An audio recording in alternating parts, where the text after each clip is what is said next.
I'm actually going to stand up, I think. It's a little bit muggy in here. A few things less pleasant than your legs sweating when you're trying to stream. I was talking to somebody about standing desks recently, and they were like, yeah, I have a standing desk. I never use it. I'm like, why not? They said it's because it makes their legs tired. It's like, well, that's why you use it. So that it doesn't make your legs tired. All right, let's dive into Longdeath. So as you can see, I now actually have a another cloned copy of it, which is right there. 306 years, or 301 years. So that save file is now available. If you want it, just yell at me. It'll also be in the description of this VOD, or the last VOD, theoretically, but I'll also just link it if you want it. Hey, Authority. It's been a minute. Couldn't see nor hear me. That's because I was in the process of getting up. Wouldn't that also naturally just be like a streamer who's taking a break? Or like using the toilet or something? How you been, Authority? How's things? Alright, so we've got a human who died in the fort, which is the one of the human political leaders. Just a bit of a pity, but we'll get their corpse dealt with in a minute. We're also working on a bunch of clothing. It's that time of year. Yeah, you and everybody else. It's fine. You gotta go outside sometimes. You gotta be a human sometimes. And being a human doesn't mean pretending to have friends on the internet. I pretend to have friends on the internet for a living.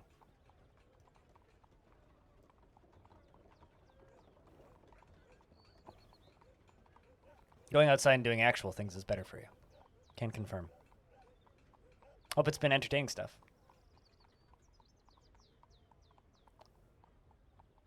No idea what that is, but I'm glad you have a interest in it.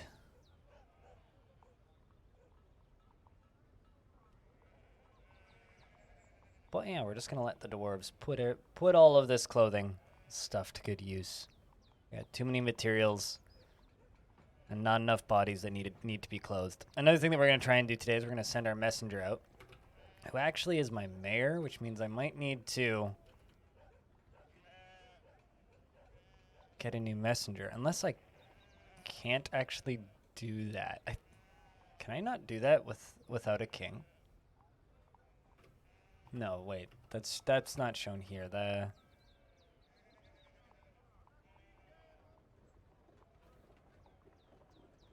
quest workers.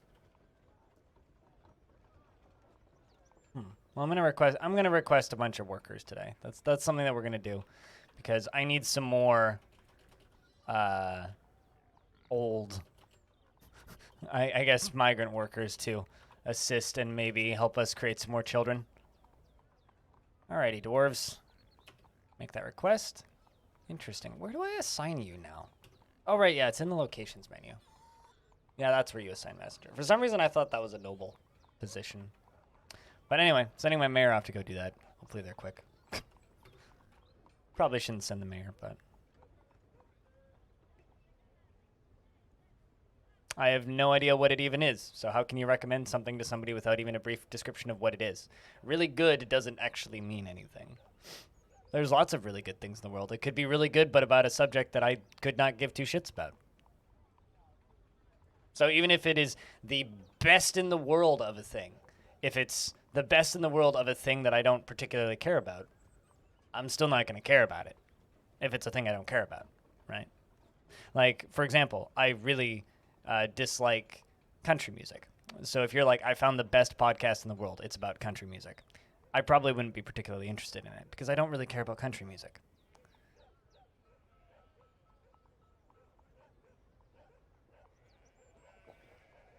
You could have the best thing in the world of a thing that I don't like. I'm still not going to like it. It's like, I really like blue cheese. A lot of people really don't like blue cheese. I could have the best blue cheese in the world.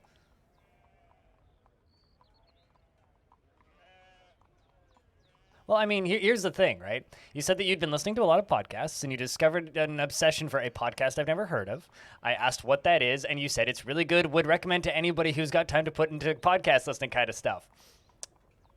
with also no description of what it is. So naturally, yes, I was asking for a description of what it was. All right, but that's interesting. I don't generally listen to historical podcasts. There's a lot of them though. There's a lot of good stuff out there.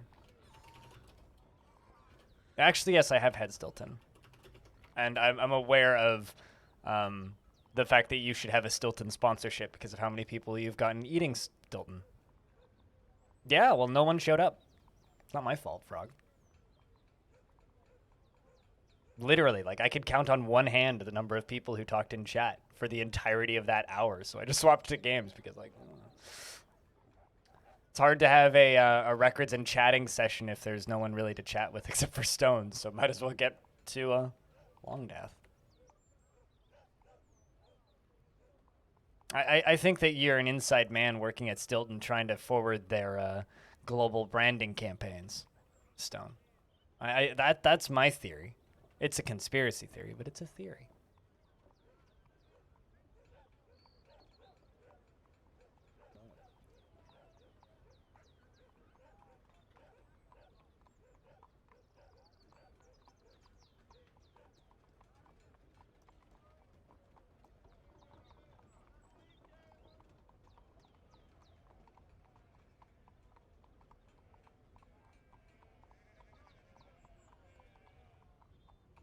And you know, as far as I can tell, DF News is being delayed by another day. So between DF News being delayed and like start of the stream was very quiet, I was like, I'll just start Longdeath. We'll just do that. Can I walk you through it? I mean, I can't walk you through anything unless like you're able to phase through walls. But I can give you an overview. So obviously this is the top. This is the spout where the lava is coming in. The actual pump stack itself is powered down here by water that's running through this way, which is coming out of the old mist generator, which got a little dangerous. I'm not sure what changed about it exactly, but it got kind of dangerous and started dropping ice shards, which started like hurting dwarves pretty considerably and damn near killed some. So I stopped using it. But this drainage tube has all of these water wheels on it, which are spinning. And the water wheels from this spot right here, one layer above, over through this axle, power this pump. And if I go down a little bit further, and just a little bit further down to here, this is where power is redirected from the bottom of this pump down to here, down a layer, over one, all the way down to here, over to the right, and then back up to the second pump stack. The lava comes through the second pump stack and into the main pump stack right there up to the surface. But if we go down, then we can follow the second pump stack, which goes all the way down to down here. And this is the actual bottom bit, at which point I actually need to start the top bit filling again. And then down here is the reservoir. This is the bottom of the pump stack pumping lava up. And this is the bottom of the tube, the part that actually has lava in it. The lava doesn't go up that far because it is taking a while to fill. It's been filling for about a year and a half now. It's up to here, which is layer 90, which isn't bad considering it started on layer 124. Yeah, so layer 124, and we're up to layer 90, which is progress. We hopefully will be filled up by the end of today because it took like the first half of the call 911 authority denials here apparently. Anyway, we're up to layer 90 almost, which is pretty good. So yeah, that's the whole tower thingy. It's getting there. Yeah, I'm hoping it'll fill up by the end of today. I mean, pumps don't actually pump lava that quickly. Hey, Hive Hum and Jimmy Tibby. What's up, guys? Fiver of tickets. Hey, man. Something. How bad's my frame rate? It's about the same as it's been for the last 200 years. About 40. It goes down below to close to 30 sometimes. Usually when the humans are here to trade, but that's because they bring about 200 people. Frame rate's fine. It's totally usable. See? Absolutely usable. I don't understand why people are still asking me how the frame rate is. I should have like a auto response when people type in how bad is your frame rate. I should just have an auto response from my bot that's like probably better than your frame rate. Because that's all I want to say when people ask me how's the frame rate. It's like, well, obviously better than yours because I know how to manage it. But yeah, I mean, yeah, no issues with the frame rate. The frame rate really hasn't changed. Like, yeah, there will be the occasional bit where it hitches, but like, Dwarf Fortress does that after about 2 years, so. It'll hitch for like a minute, and then it'll fix itself pretty quick. So, yeah, no, frame rate's fine. Another thing that happened yesterday is the king died.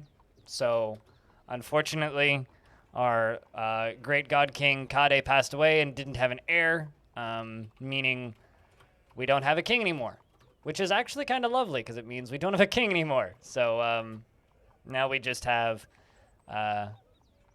you know, less of these that we need to make, and we can start getting rid of these. Yeah, it has no effect. Absolutely no effect. Like, pump stack running or pump stack not running, zero effect.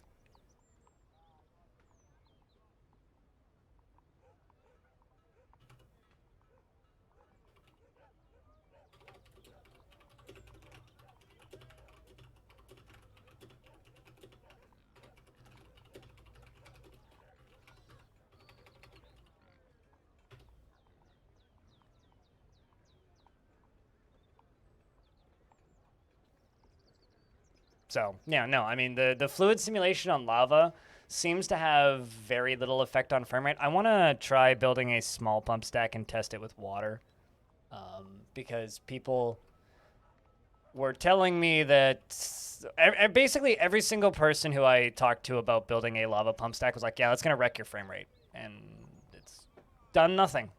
Absolutely nothing to wreck the frame rate. Or even, like, remotely affect it. So I don't know. I don't know. I think like there's just a lot of things in Dwarf Fortress that people just by default assume will wreck your frame rate. I think that the majority of them are wrong. Like from my experience, like every single thing people tell me is gonna wreck my frame rate does nothing. Nothing. I mean, people said that making a waterfall would wreck my frame rate, and I made a waterfall ages ago, and that also had no effect, so.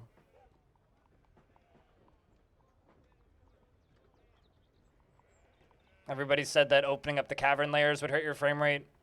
It slowed me down maybe by 2 frames. 5 tops.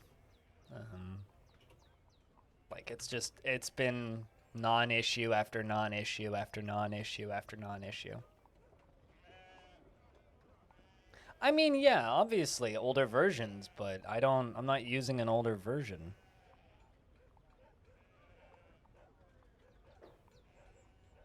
Oh, absolutely. No, frame rate death was a very legitimate concern. But like this is why I always this is part of the reason why I ran this fortress in the first place, right? Is to explain to people that I know that this may come as a shock to you, but yes, Dwarf Fortress has had performance improvements, and no, frame rate death is not a major problem. And no, it is not inevitable. That's all I'm really trying to prove with this entire fortress. Like, and you want to know what's going to be great? Is I'm going to finish this fortress. I'm going to get to 1,000 years without frame rate problems. And then some rando is going to be like, how's your frame rate on a brand new fort that I start? It's going to be like 2024, and I'm going to be playing a new fort, just a small fort for a couple of weeks, and somebody's going to be like, Blind, how's your frame rate? Are you worried about frame rate death? And I'll be like, it's year 3. I think that's just like the pathetic inevitability of people's incompetence with this video game. Lake Bear, I have bad news. Your dwarf is dead. Yeah. Also, hi. How are you?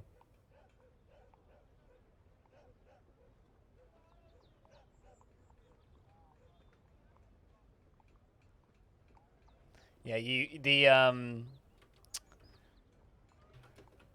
the outpost liaison dwarf who visits us from the mountain home, Tantrum didn't kill your dwarf.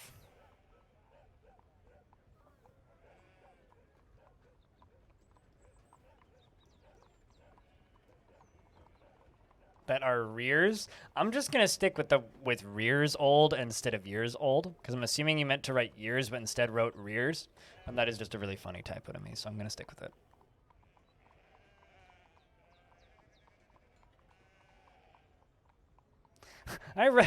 I saw a meme about that game in 2009. I know all about DF.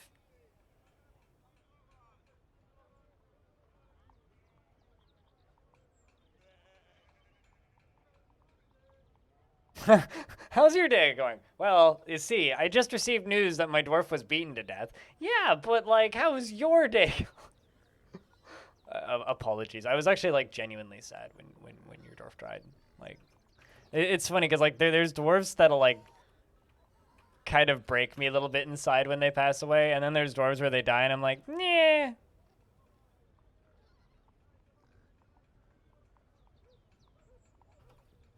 Also, you know what? I think that we should get a different messenger. Let's make let's make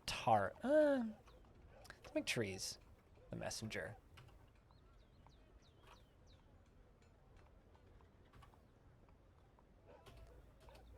We're going to send you because my mayor is just going to be busy.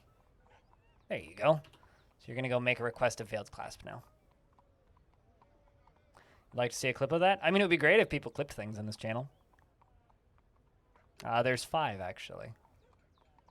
Rockfire. 5. And the dwarves are very quick about redistributing the wealth. It was actually quite funny. The king died, and like everybody just ran into the king's quarters and just like stored owned item because they just ran into the king's they all just ran into there and just grabbed it. Lake Bear being beaten. I mean, I didn't know it was Lake Bear until after it said that you were dead. I was like, oh, that dwarf's taking damage. Oh, that dwarf's dead. Also, I like how you're just like, how's my day going? Well, I just received news about my dwarf being beaten to death, and then you immediately ask for video evidence. Like, I like how that's where you go. You're like, yeah, and I'd like video evidence.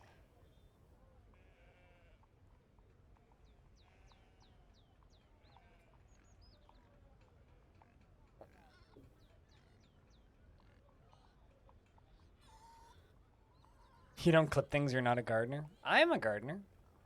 Technically. I'm actually a pretty good clipper, too. I mean, it's in the VOD from not yesterday, but the VOD before. So the VOD that just went up on YouTube, I think.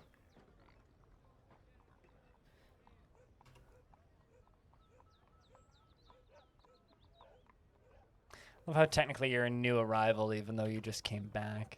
All right, let's see if we can go get some more people.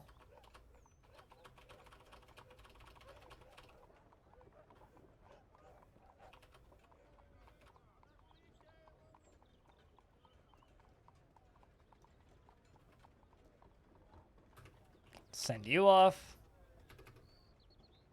Try that again.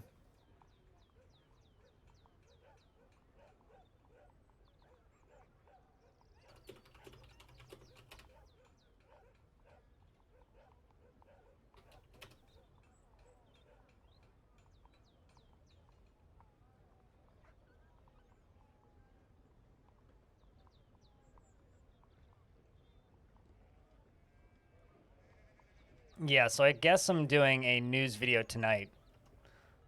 Also, looks like we got some new merchants. So if anybody would like a merchant, they might be old. How old are them? Actually, they are not that old. 64? Man, did we finally get through like that really old group of merchants? 76? Man, they're middle-aged. What is this madness? 72? All right, well, we got a bunch of unnamed merchants in the fort now, if anybody would like one.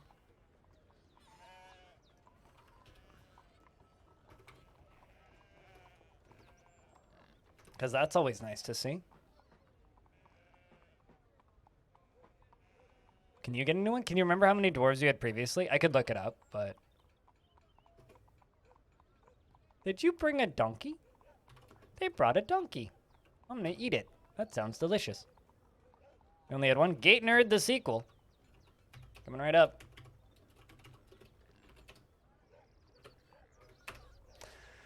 He is annoyed when caught at the snowstorm. He is 72 years old, born on the 8th of Timber in the year 234. His sideburns are clean shaven and his very long mustache is neatly combed. His long beard is arranged in double braids and his short hair is neatly combed. His cobalt eyes have very long irises and his somewhat broad, small-lobed ears are very short. His hair is a crew and his skin is sandy taupe. He likes Marcusite? What the heck is Marcusite? Who is Marcus and why do we have a website?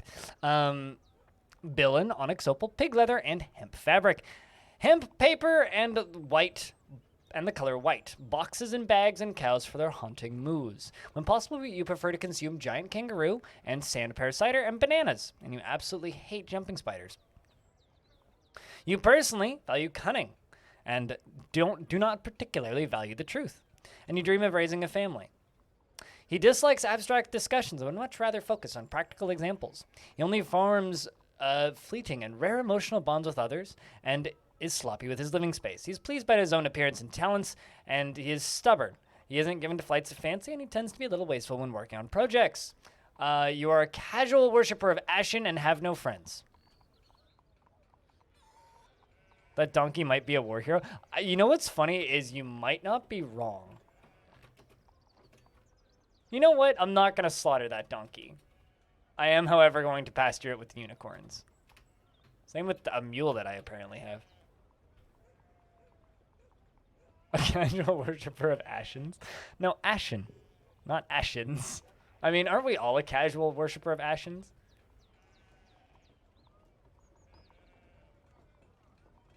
It's the god of Earth. It's an unremarkable white stone found within Kilonite. Oh, really?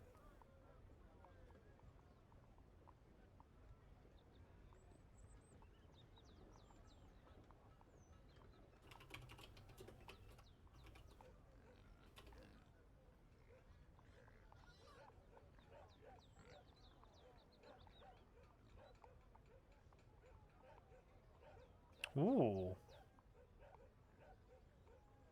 Man.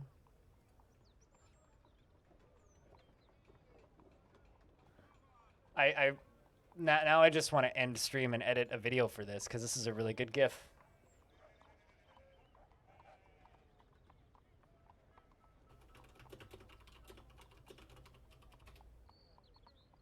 You guys want to see a good GIF? Check this out.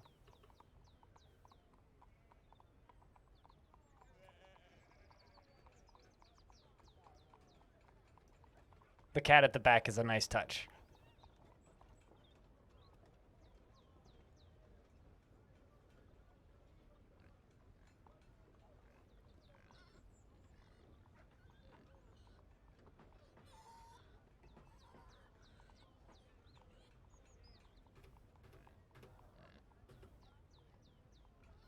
But, like I said, can't edit a video for that until after stream.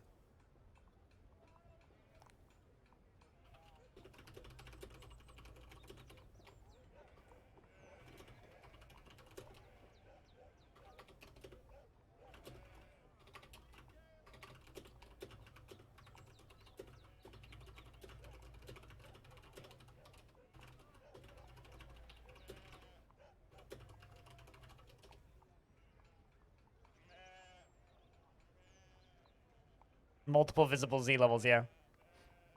Kind of looks like water. That would change the fog color in there? Well, what color would you change it to? I mean, it is kind of the default. That's the fog color right now, right? It's just kind of like that bluish, turquoisey look. Lurking before work. Enjoy your lurking before work.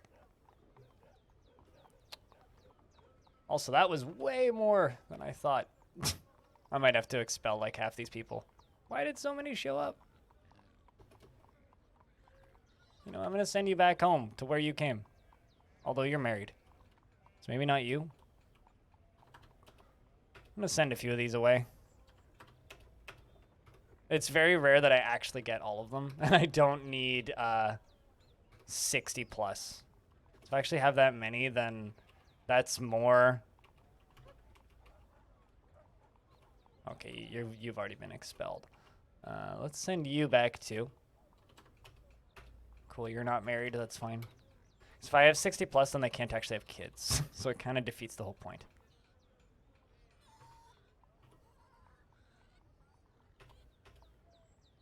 These people all came from Veiled Clasp, I think.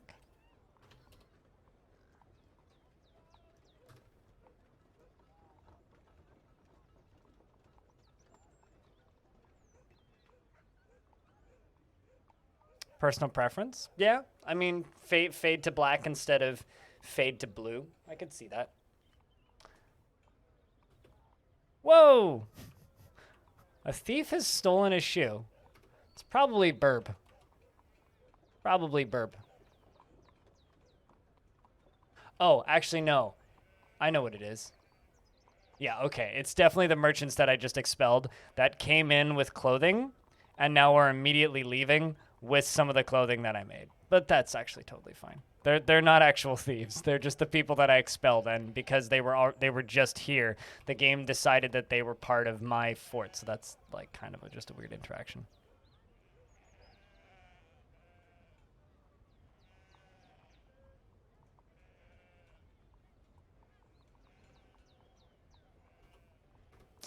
And I think you're just cleaning stuff up. All right, so now we are up to 57 citizens. Still a bit much. I'm going to see if I can expel like 1 or 2 more. So if anybody would like a dwarf, we actually have a bunch now.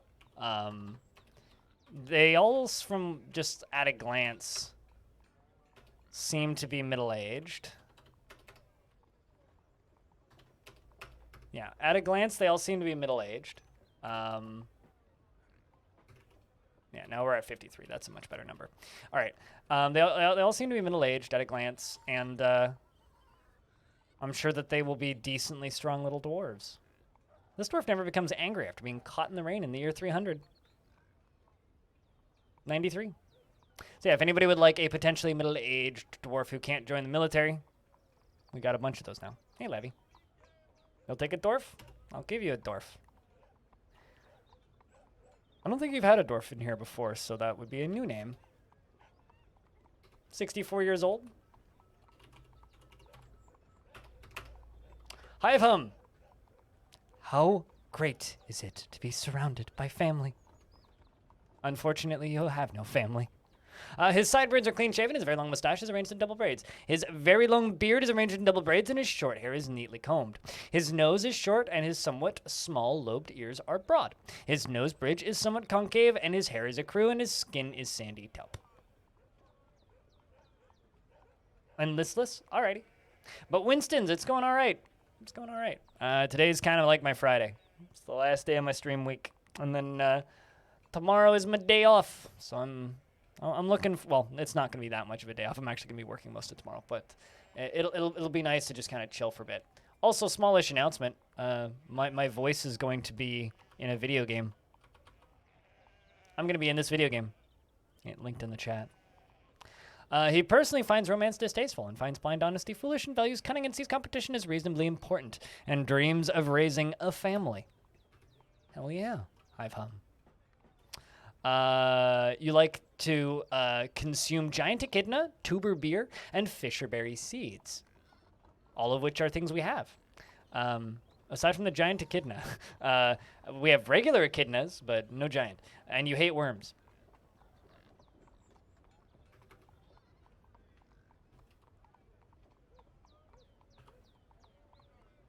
Who says ouch I'm peeing? So what the one of the creators of that game, the creative designer on that game, is a old Twitch friend of mine, and he reached out and said that they are putting in streamers as Easter eggs. So essentially what it is you can. This dwarf sucks. That dwarf's fine. That dwarf's fine. And I'm sure that you'll be fine with that dwarf. Anyway, so essentially what it is there's a spot where you can put in a cheat code, and if you type in my username, I replace a bunch of the background voices. So I don't quite have an ouch I'm peeing, but I do have a lot of lines like that, including some Dwarf Fortress references I crammed in there. So, you know. If you want to hear me yelling in the background or screaming out in pain and screaming in pain in a hospital while playing through that game, you could have that. I recorded, I think it was like 20 something lines. So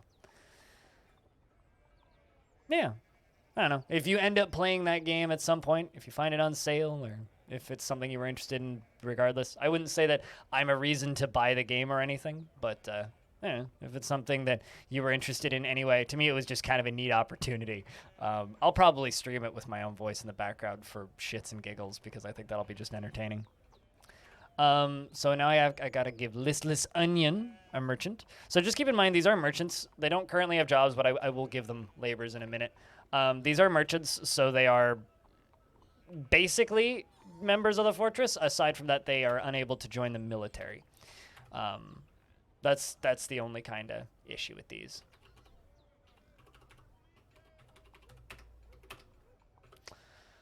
The amount of practice that goes into mastering a skill is so impressive. He is 52 years old. Wow. Young dwarf. Worshipper of Shinraz, Rusted Hammer, the Red Rocks, and his straight hair is dry and his medium-length sideburns are neatly combed. His long mustache is neatly combed and his very long beard is arranged in double braids. His medium-length hair is arranged in double braids and his nose bridge is concave. His somewhat narrow, short ears are flattened and his close-set cobalt eyes have large irises. His nose is short and his ears have small lobes. His head is somewhat short and his hair is ecru and his skin is scandy, that's a word I said, sandy taupe. He likes galena, lead, white opal, and the color pale taupe. Gems, backpacks, and leopard seals for their fierce nature. Longland grasses for their sweeping stalks, and the words of the number of glistening. You prefer to consume giant narwhal and radish wine, and you can't stand blood gnats. He personally finds art offensive and would have it destroyed whenever possible. Values eloquence and doesn't see the attainment of knowledge as important. Dreams of raising a family and is unable to make decisions without a great deal of input from others and is made deeply uncomfortable by differences in culture or appearance. He can get caught up in internal deliberations when action is necessary and doesn't seek out excitement. Tends to consider what others think of him and generally acts with impartially and is rarely moved to mercy and doesn't try to get things done perfectly. Generally finds himself to be quite hopeful about the future and tends to be a bit stubborn in changing his mind about things and needs alcohol to get through the working day. Ah, yes, leopard seals. Magnificent! All you artists. You damn artists. You're almost as stuck up as gymnasts. No one's going to get that reference. All right, let's get some of these dwarves jobbed up, shall we? Hi, Vum. You want to raise a family, so that means it don't really matter what you do. Let's just give you the basic tasks we're going to need doing. And there you go. Gate Nerd, you're next on the list to get jobified. Let's also give you mining. Let's give you those. And you know what? I'm actually going to give you some carpentry and woodcutting instead of mining. The basic crafting that we do frequently here. And we're actually going to give you butchery. And also farming fields. And I think that should be a good little rounded job. Not raising a family. I mean, not raising a family is a very hard job. As well as raising a family is also a very hard job. Both very hard jobs. I have experience with one of those things. So if anybody else would like a merchant, just give me a shout. There's a horse carrying a block running into the fortress. What exactly am I watching right now? Whose horse is this? This is one of my horses. It's carrying dicite blocks, cave fish, giant... What? Did you come with the merchants? What? Why?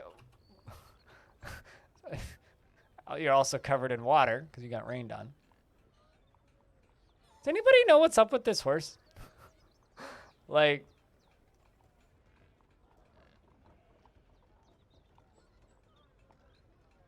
why does this horse exist? Why is it running so fast? I'm just gonna set it to be slaughtered.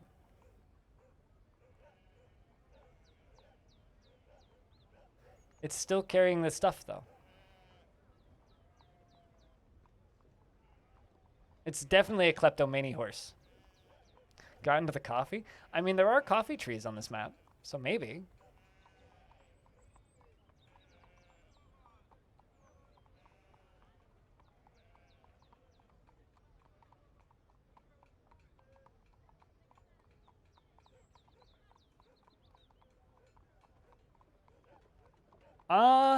I mean, as far as I know, we don't have any horses. So my actual theory of what this horse is I think that this horse came with the merchants and the other dwarves.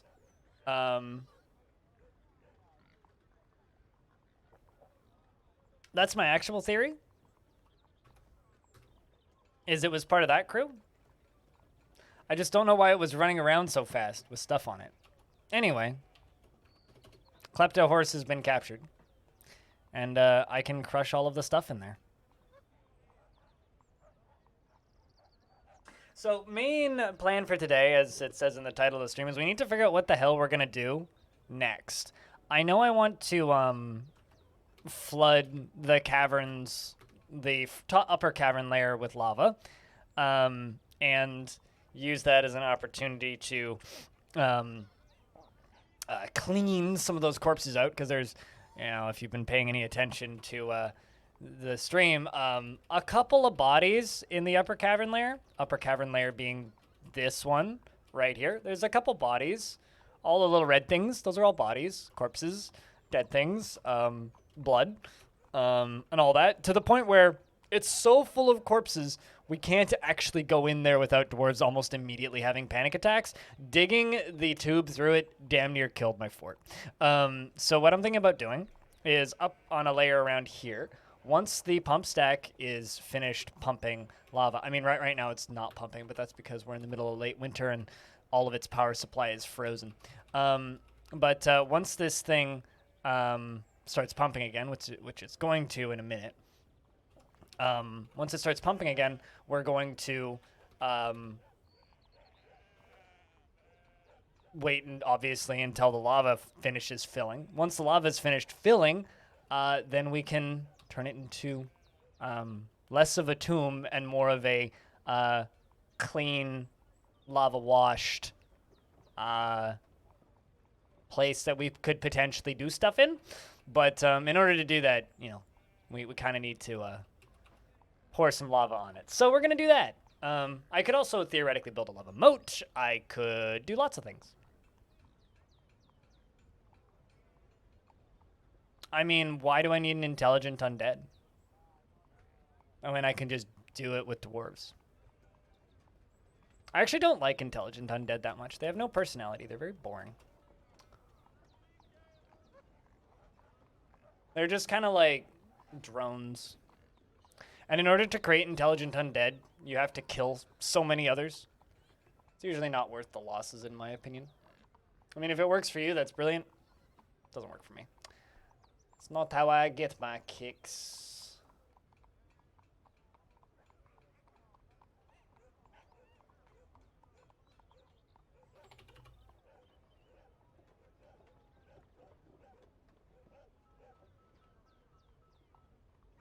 They're undead? Yeah, they're boring. All I'm saying is zombies are boring. And actually, like, my least favorite addition that's been made to Dwarf Fortress over the past year, also spring has arrived, so we're about to have paperwork heads up stone. One of my least favorite changes to Dwarf Fortress over the recent years is the ease of access to necromancers. I like DF a lot more when necromancers are like this weird rare thing that you literally never see, that are like this big evil darkness that lives in towers quietly and doesn't really do much unless you get close to them. And I kind of hate them just showing up in your taverns and undead everywhere and them just migrating into your fort. I kind of hate that. So, and I'm a little bit worried that because what do you call it, the necromancers just showing up is actually a bug, right? I'm a little bit worried that some people are too used to it as a feature and are going to get upset when it gets patched, because it will eventually get patched. But, you know, here we are. As somebody who lives somewhere where it rains a lot normally, yeah, when it rains, it pours.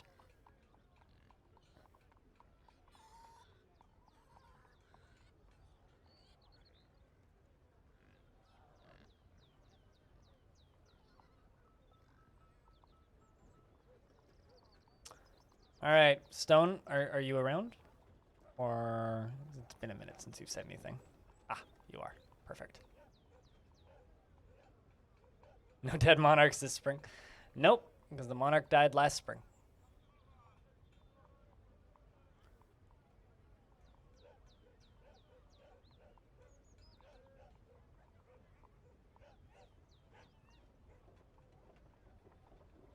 I can in fact confirm that the monarch died last spring.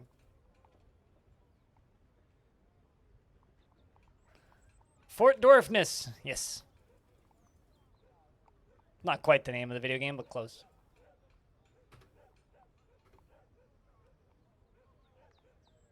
How are you, Cooler? How is thing?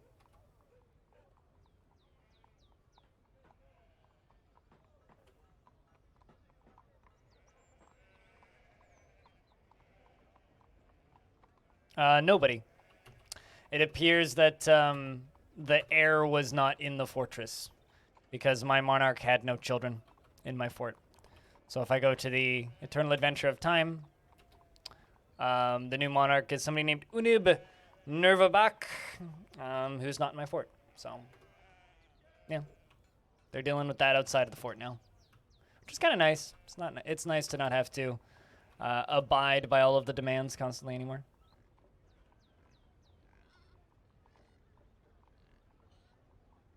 I mean, who knows how long for King Unib could be 162. I love the things that people say about this fortress in the context of a normal dwarven fortress. Also, that's bloody racist of you. What do you got against goblins? Goblins, one of the best dwarven kings I ever had was a goblin. I'll have you know. We also had a pet dragon, and it was glorious. What do you got against the green folk? Just because they're a little green.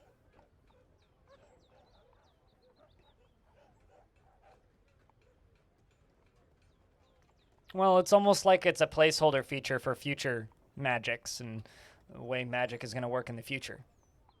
Listless. It's almost like it's a placeholder. Almost. Couldn't quite tell you that if it's placeholder or not. I mean, it is Dwarf Fortress where everything is placeholder, so that could be a bit of a giveaway. But it's almost like it's a placeholder. They live in pits and tend to be a tad evil. No, they live in pits and are commanded by evil beings. Nothing in DF is inherently evil. They are cruel, but they are not evil.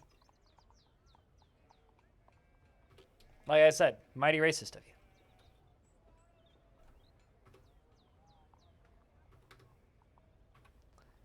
Individual goblins are exactly the same as dwarves.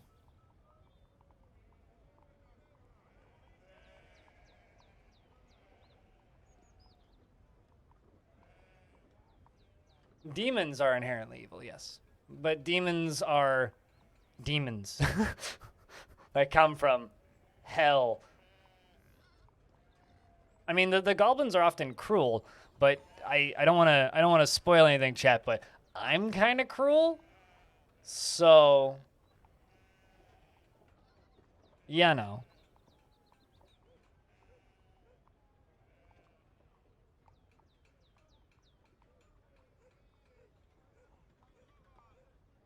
So the goblins imprison most of the attacking dwarves and usually have about 60 dwarven prisoners on hand, and they use them to fight off some of our civ's attacks, it seems. Huh, that seems legit. Is anything actually interesting happening in the world yet, Vinsati, or is it still just like, meh?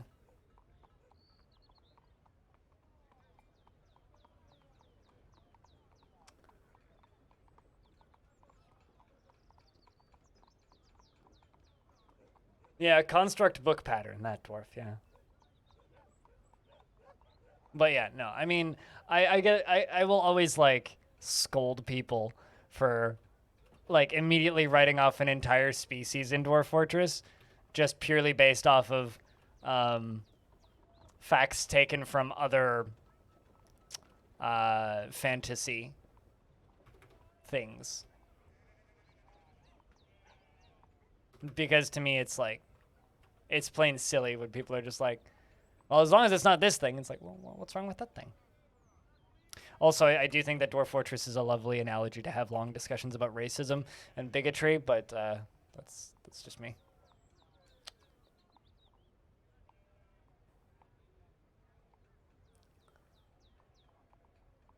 Some are gray, yeah, but people. That's me being racist against goblins, is saying, what do you got against the greens?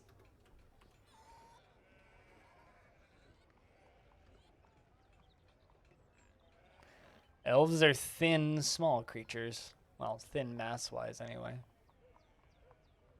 Small mass-wise, rather.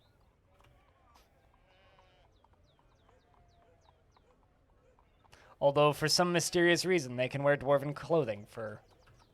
and have been able to wear dwarven clothing for a while. Which I don't think they're supposed to be able to.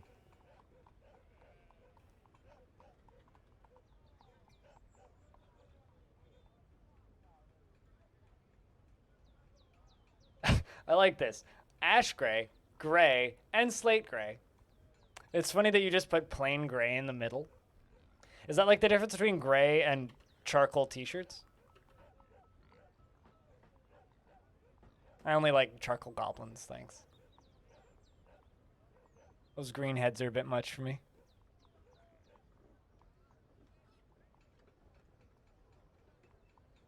Yeah, which is why I immediately call people out on it in this chat. It's like when people make crappy jokes about things, I immediately throw my retort at them, which is like, that's oddly racist of you, and I always just see how they respond. If they respond positively and they take it as a joke and we keep communing, then it's fine. But if they go, how dare you kill me, you're probably a shitlord.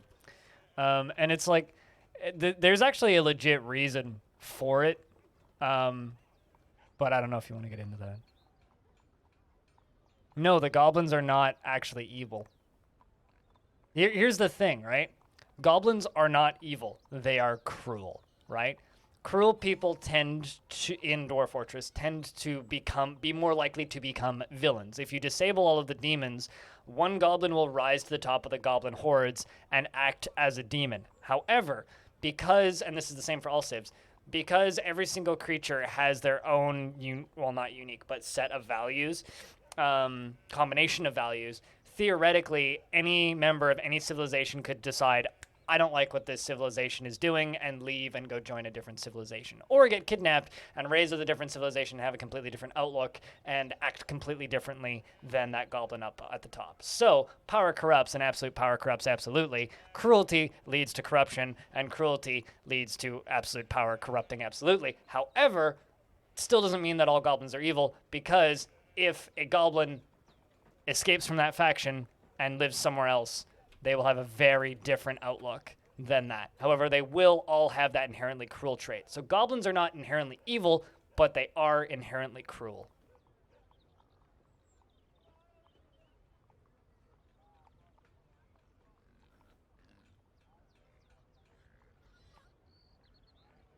And also, if you disable all demons, goblins do exist. They just tend to go extinct because they have significantly less control.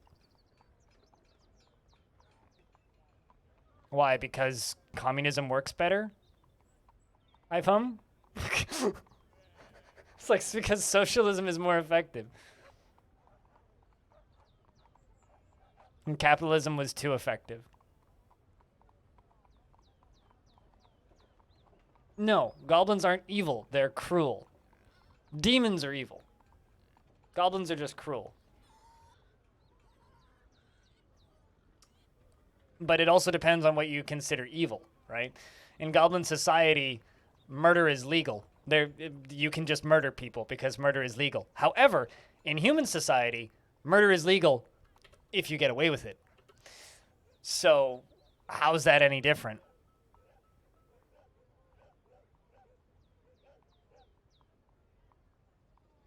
If anything, I would argue humans in Dwarf Fortress are almost more evil than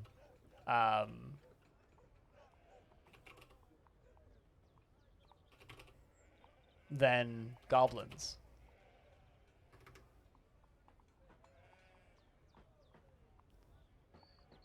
They're less evil and more... Okay, I'm going to take a nerdy thing and compare it to another nerdy thing, so hopefully you understand the nerdy thing that I'm trying to communicate. Goblins are not evil. They're just Klingons. Basically. You know?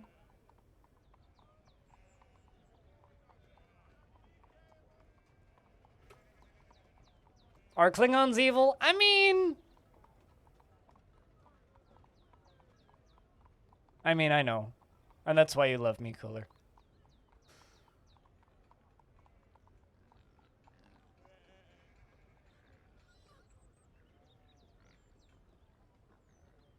I mean, I could tell you I'm a hypocrite. I tell people don't do drugs, and here I am playing Cookie Clicker. Guys, I need 90 trillion cookies.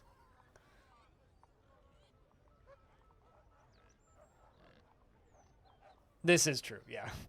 But like they're kind of evil in this same way Klingons are evil.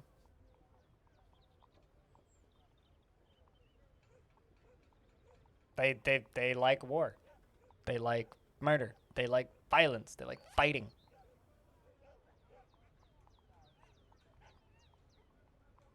But yes, you are correct. They do have bracket no underscore bracket drop honor. Or bracket no underscore honor bracket. There you go. Speaking of nerds, what up, pilot guy? Are you still driving? Did you like pull up to a red light to type in nerd?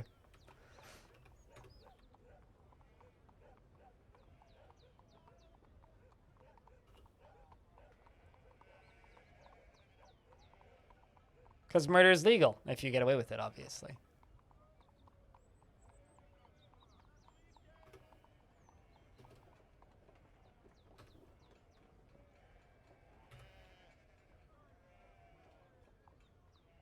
I need a new broker.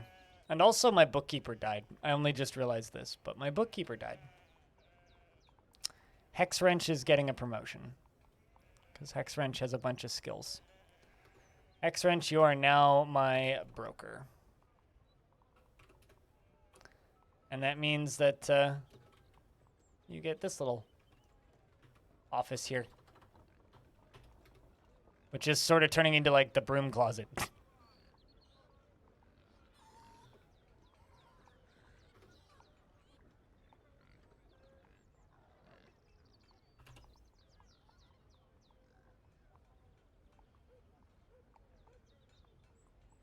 It's more of torture is a really good way of inserting information into somebody so that they then spew it out back at you out of fear.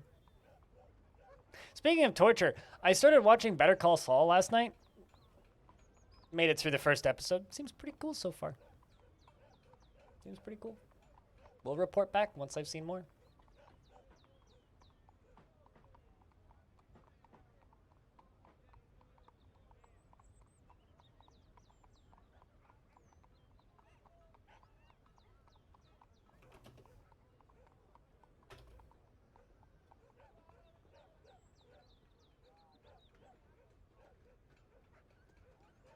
But that's not how it works for goblins. Listless. Like, what ifs are irrelevant in a world where you have facts, so you don't need what ifs. So I'm not really prepared to answer what ifs. All I can say is this is the way that goblins operate as I know it. And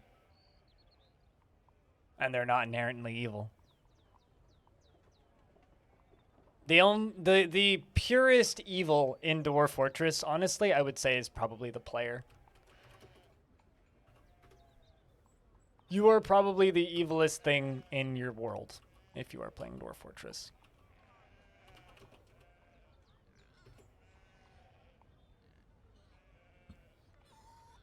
So if you're running around telling people to be evil, or telling people that they are evil, then I would argue it takes one to know one.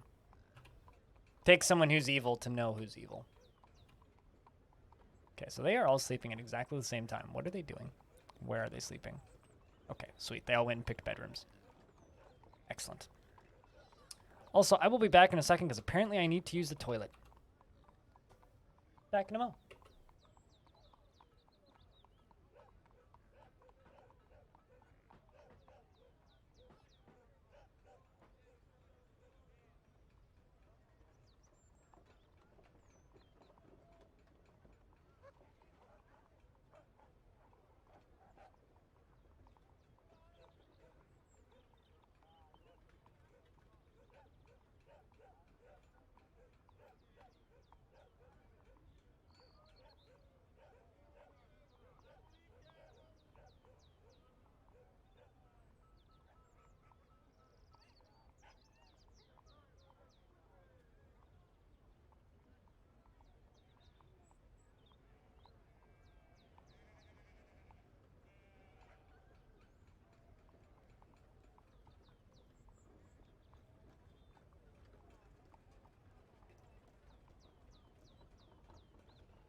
No, Winston's.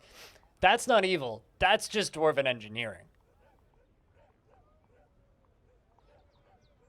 You know, like that's there's nothing evil about that. That's just good engineering technology. You know, that's just competent building. That's just creativity. No. The evilness of humans is imposing all of these labels such as you're evil, you're bad, you're good on the creatures in your world that you've generated. That is the evilest thing that you can do, is telling something else that it is inherently evil when it's just doing what it was programmed to do by the weird god that created this world. I'm mostly bullshitting, by the way. If it's not immediately apparent, I am mostly bullshitting.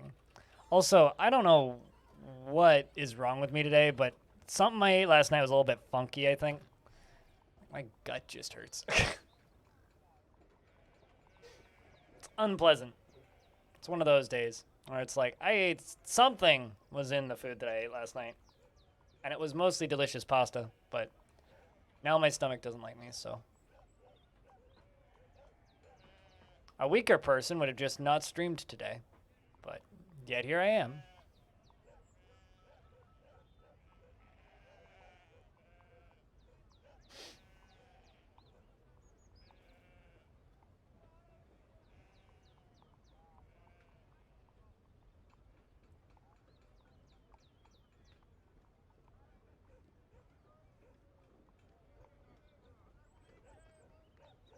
Don't they believe child snatching is conquering people? Ironically, it kind of is.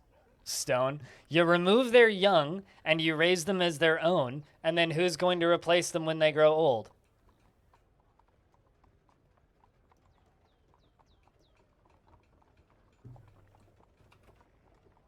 Goblins are incapable of being racist, so instead they just believe one of us.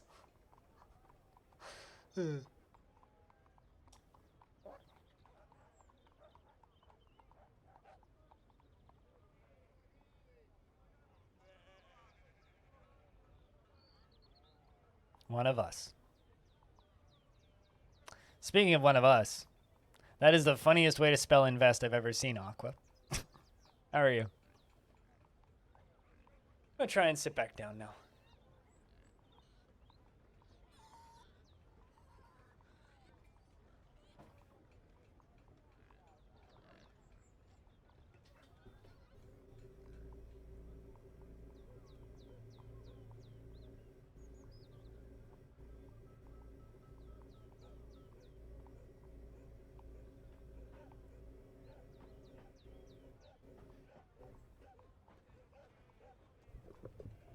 Just don't out a vest, because maybe that vest doesn't want to be outed.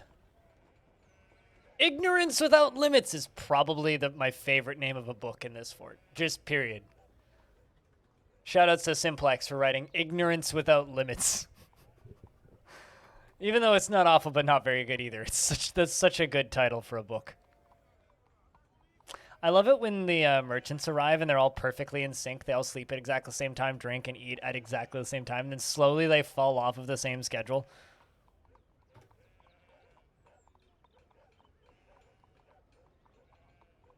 Just ever so slowly.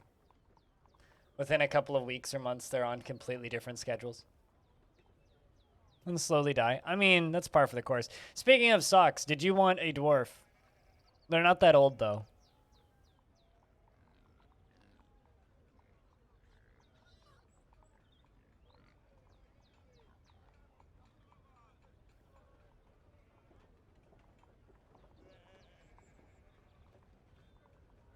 You have no number row on this keyboard, so top row letters. Oh, boy.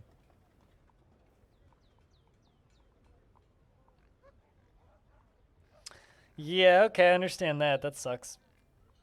Is that like a phone keyboard, or are you using... Is that an actual physical keyboard? Because if that's an actual physical keyboard, I'm so sorry.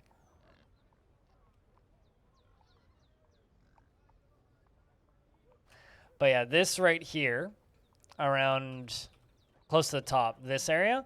Once that whole tube on the left there fills up, this is going to become our lava forge, and we're going to use this as our place for forging. And FG, thanks for sending a bunch of otters into my face. That's a very otterly kind thing for you to do.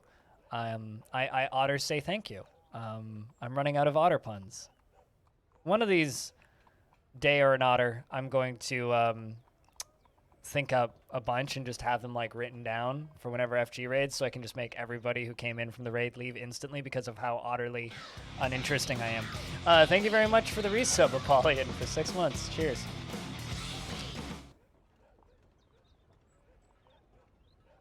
I mean, if we water them enough, maybe they'll grow into a big otter. Stone. That didn't even make any sense.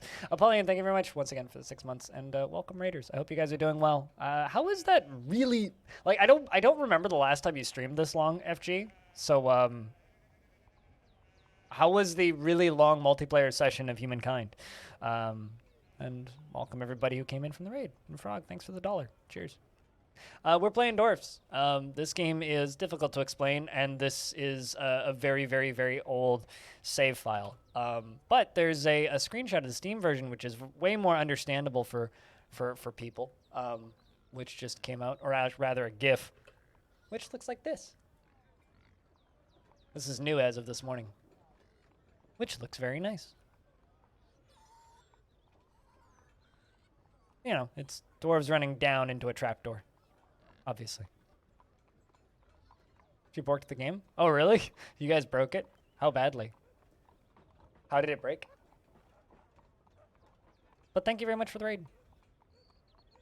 We're just kind of chilling and talking about how evil dwarves and goblins may or may not be.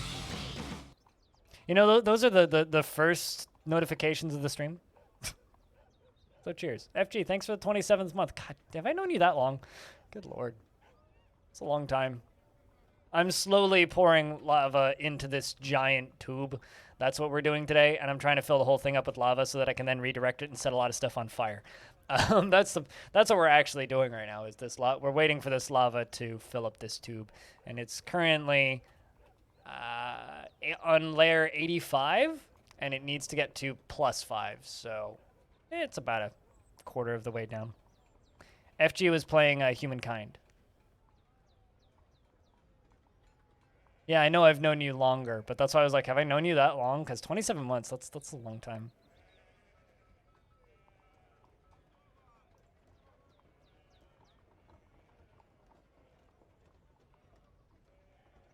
Did you hear about the fortune-telling dwarf that escaped from prison? Reports say that he's a small medium at large. Yeah, well, by small medium at large, do you mean 60,000 cm cubed? Which is how big a dwarf is, volume-wise. That was because of all of the otter puns that I threw out in rapid succession after the raid, I think. By telling a bad fortune. Or maybe he stole a fortune? Also, FG missed the opportunity to put that into text-to-speech. She could have. Just makes him sound like a political activist. Doesn't everybody who ended up in prison sort of a political activist in their own way? They might be activating something that isn't necessarily a positive to society, which is why they're in prison. You know, like a pickpocket is sort of a political activist in a way. Well, they're innocent depending on what laws you have. I mean, obviously, if theft is legal, you're going to have a lot more innocent people in prison.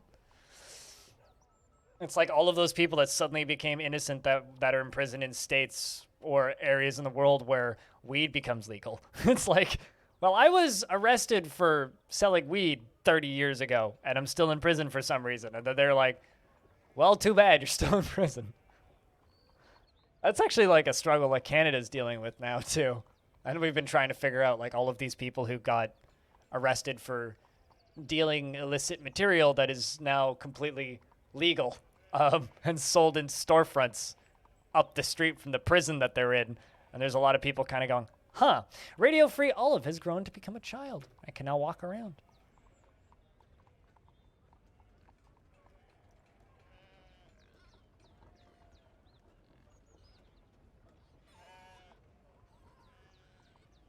Sure, I don't know.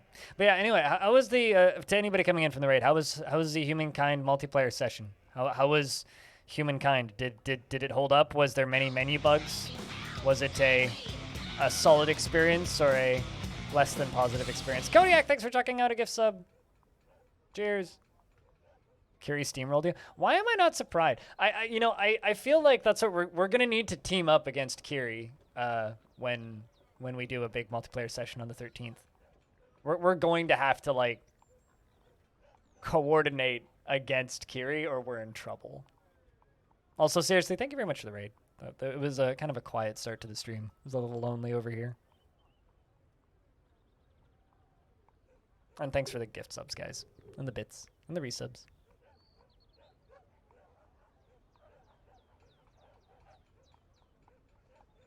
I need to pour more coffee. Issues with host desync at the start, but it was fine after. Does that require like a relog or anything, or does it just fix itself? Unabridged Comparative Anatomy. Whose book is that? Trees.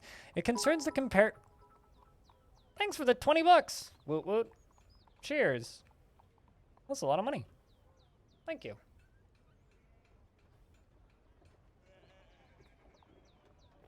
This is a book called The Unabridged Comparative Anatomy.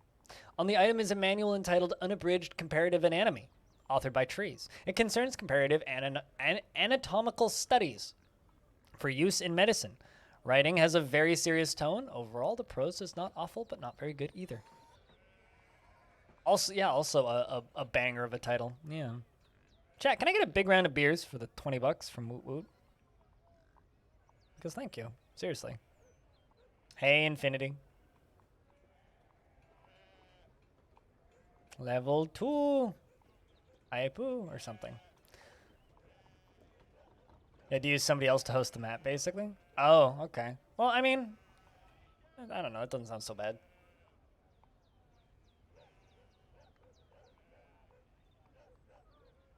That doesn't seem too bad. I don't know.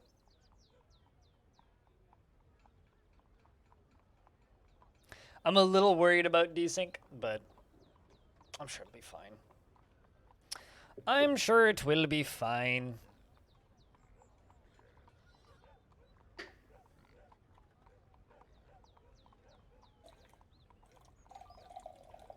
Just pouring some coffee, you know?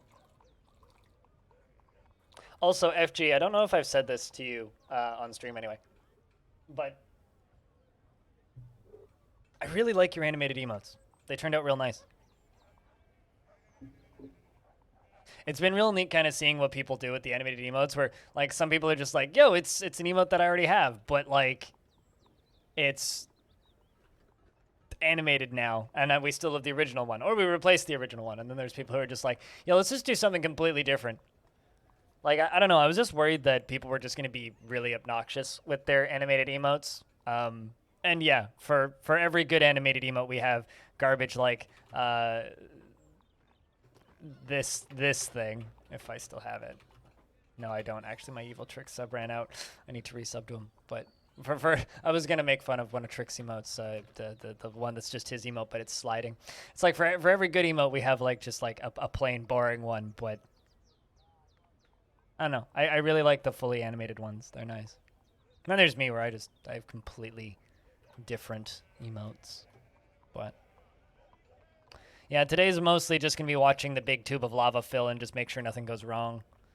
And monitor a bunch of new dwarves that we just brought in. We do actually have a bunch of unnamed dwarves, so if anybody would like a dwarf, let me know. And Anonymous, thanks for the $1. Cheers. So if anybody would like a dwarf, we could bring in some new dwarves today pretty easily. Is that a scene from a movie? What is that from, Hive Hum?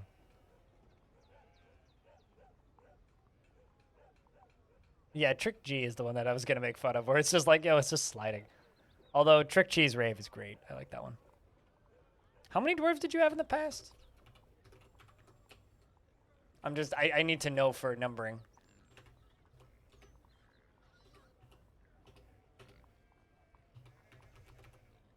One, two. Okay, so you had 2 authorities. Okay. So this will be authority 3.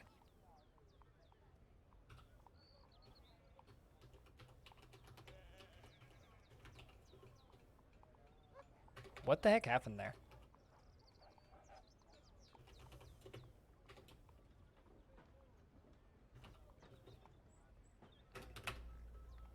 He feels tenderness when talking with a spouse. You have a spouse. And within the last season, he was enraptured after communing with Ashen and felt euphoric due to inebriation. Who are you married to? You're married to Besmer Relic Splatter.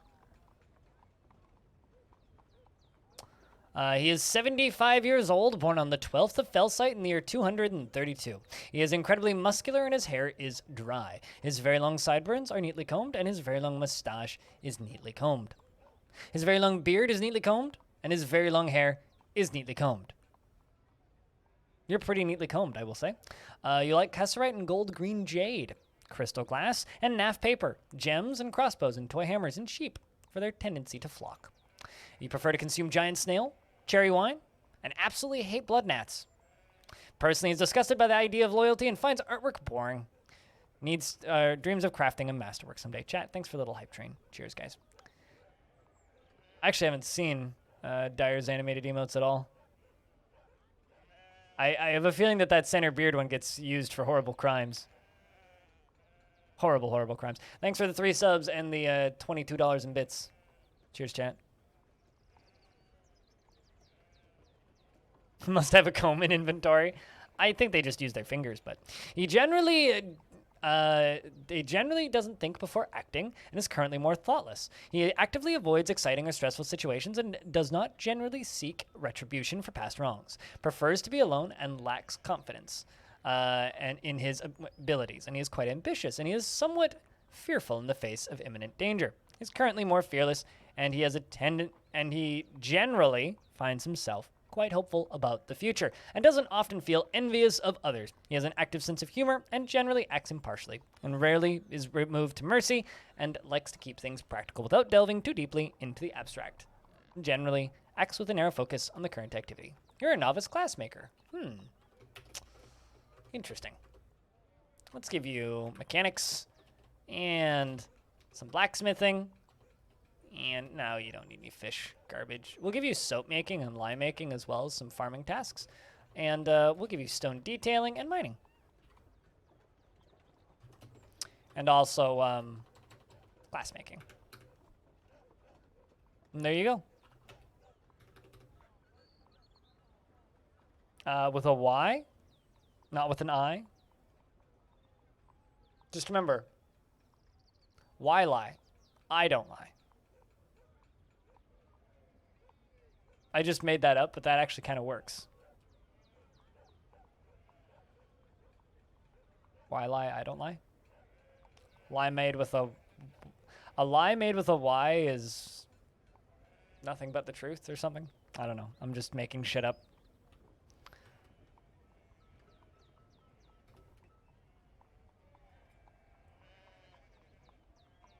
Oil industry is something you really like to set up in your forts? Oh, like rock nut oil. I'm like, oil? Like, my brain immediately went to like, you know, like crude oil. And I was like, that's not a thing in DF, what? How are you doing crude oil in a game that doesn't have crude oil? I was very confused for a sec.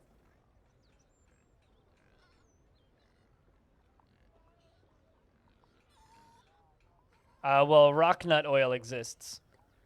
You can press like the equivalent of like olive oil or cooking oil in Dwarf Fortress. Will power internal combustion mills. I mean, Tarn said he's team cow poop. I don't know if he's team combustion engine yet.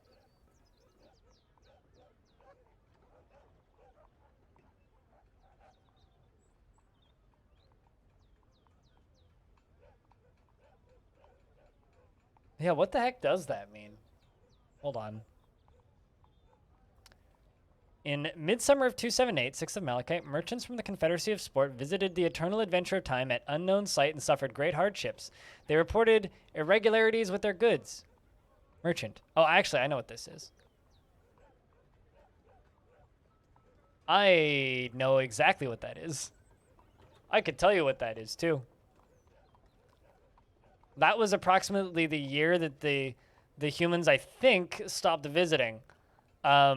Because somebody spawned in a tree, and then didn't make it to the trade, and then the rest of the humans didn't make it to the trade depot. They eventually left, and that one human just stayed at the edge of the map, and then eventually went berserk, fought with my cows, and my cows killed him. And so my theory is that he just kind of went berserk on his own time.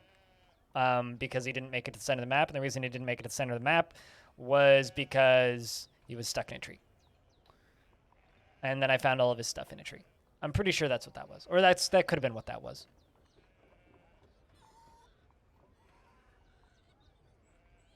Oh, look at that. Was waiting for that. And Radio Free Olive, the child, has been taken by a strange mood. Just a possession, nothing major. Just a possession. Not like it's fell and terrible or anything. Are you going to go claim a craft store shop? Where are you headed, actually? Craft store shop down here? Yeah, craft store shop down here. All right, so we got a child making a artifact.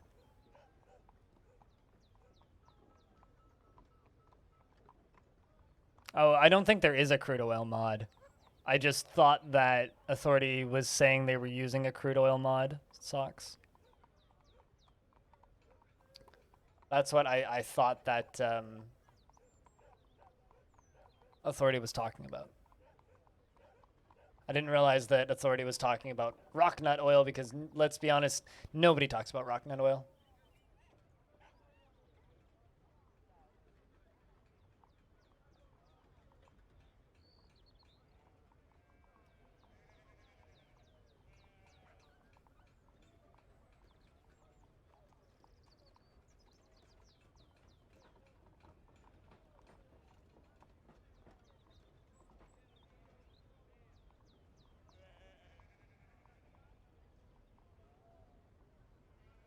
How so? Let me see that tower, please, and thanks. Okay, yeah, I'm sure I can come back to the child and make sure that they're getting everything that they need. Starts up here. This is what's powering it. Up and powering there. So one layer above is powering through there. We're on the maze layer. Keeps going down, keeps going down, keeps going down. Power is running from this pump down to the other pump. And then it runs down, then it runs down, then it runs down, then it runs down. It's still filling. It's going to take a while to fill. Then it runs down, and then it runs down, and then it runs down, and then it runs down, and then it runs down, and then it runs down to here. And that's the bottom. There's the tower. What do you think?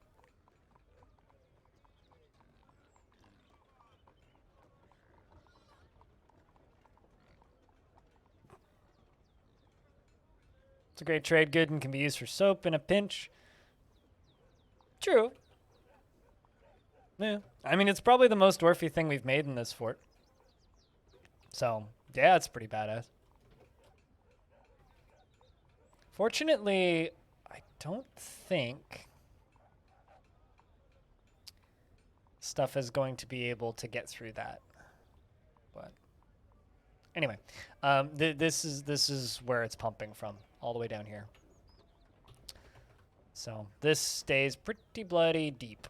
Although, in hindsight, I'm wishing I didn't do it like this. I'm wishing I gave it a bit of a wider thing to dig from because it's slowing down the flow quite a bit. But how many years to fill? Well, it started filling on 106 or the end of 10 or 305 rather. It started filling at the end of 305, so it's been filling for 2 years now, and it's on layer 83. So we basically started at the beginning of last stream, filling it. It filled for an entire stream, and it got about a third of the way done. Well, about an hour and a half into last stream, we started it filling. Because last stream we hooked all the power up and turned her on. What's a really fun mechanic, actually, isn't the filling. It's the actual powering of it. Because the actual powering takes a while to speed up. So, like, I started the water running under it, and it started powering up slowly. It took about a month for these to actually get up to full power of 3,330, which I think is really cool because the water flow goes away every year. No, I don't use perpetual motion machines. Those are too cheesy. No, we're actually just using a water flow that's being pumped from up here. It was the old mist generator drain, but something happened with the mist generator. It started dropping shards of ice down in the winter, and it started like making dwarves teleport through walls and get insta-gibbed. So rather than like having that around as a danger, we're just using it as a river maker basically. And this generates water or water power while water flows through it, which is during half of the year.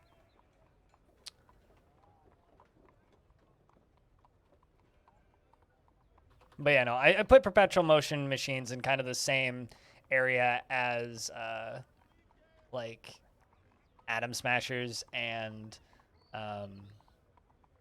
quantum stockpiling. It's just kind of an abuse of mechanics. If you want to play the fort yourself or mess around with it, that's the save file. Icicle dodgems minigame, yeah, basically, except it ends with your forehead getting caved in by a spike. Which, you know, is exceptionally suboptimal. Your forehead getting caved in by a spike.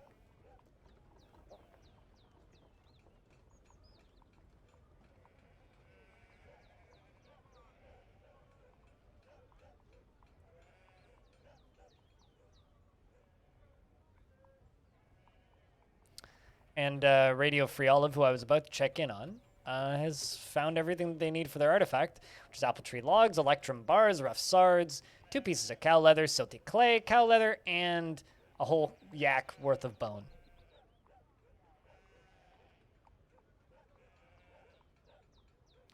Yeah, I mean, like, literally every winter what happens, and I don't know why this started happening. It didn't happen for the first 100 years I had this thing, but in the middle of winter, around this area, I'll get notifications saying a section of cavern has collapsed, and then one piece of ice will just fall, smash through here, and crash down into the lower level. And it literally breaks bones. So I think what I need to do is I just need to restrict the water flow through that thing significantly.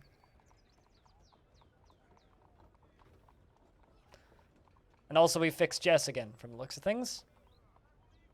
Jess has been teeter-tottering on the depressed thing. Climate change? I don't know. But something changed the flow of this thing a little bit. And I don't actually know what. But it decided to start dropping ice on people. So rather than having a permanent danger, I just removed it. So, and this is going to be our magma forge. I had to put the magma forge a little bit underground. So this is going to be the magma forge once this tube is full. I will say this every time you tell me that, Bastet, I'm very sorry, and I wish you will get you better coffee one day.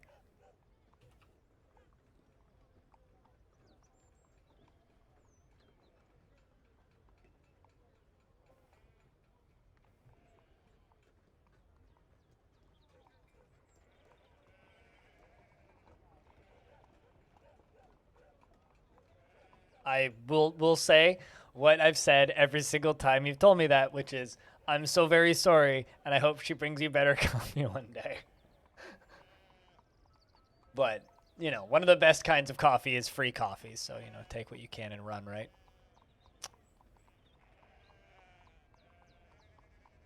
Tim Hortons coffee is terrible. absolutely terrible. It's almost as bad as Subway coffee. That's how bad Tim Hortons coffee is. Genuine statement. No memes or jokes. Genuine statement. That shit's disgustingly terrible. Anyway, Radio Free Olive, the Dwarven child, has created Gigan. Kobam Gigan. That sounds like something a child would create. Kobam Gigan. A Yakbone figurine of Axon the Second. Axon, are you lurking? I see your name in chat. Of Axon the Second, Spot Police. And she claims it as an heirloom in the name of the family ancestor, Euthris Workticked. Of course it's dedicated to Euthris, even though it's a figurine of Axon. Wow, that's a lot of lore. I'm going to DM this to Axon. Hold on, because I don't know if he's here.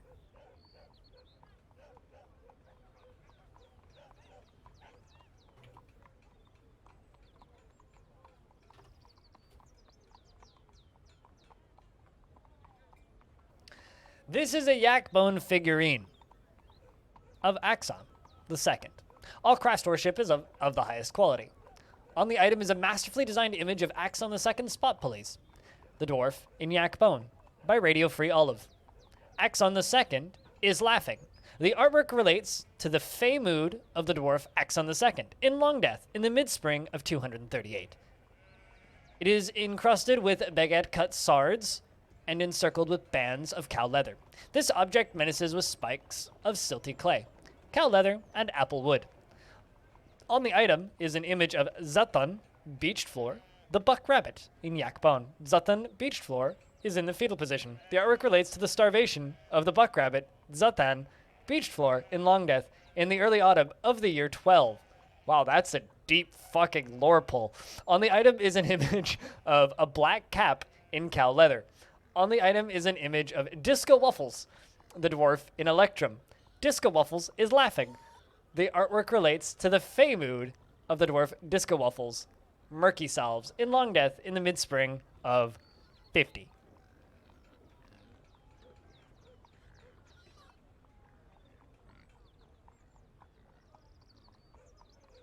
Okay, so as somebody who has probably had coffee from every single fast food joint in Canada, except for maybe Carl's Jr., because I don't actually think I've ever been in a Carl's Jr. Tim Hortons is the second worst coffee you can get. The worst being Subway coffee. Subway coffee is the worst coffee you can get in a fast food place. Tim Hortons is the second best.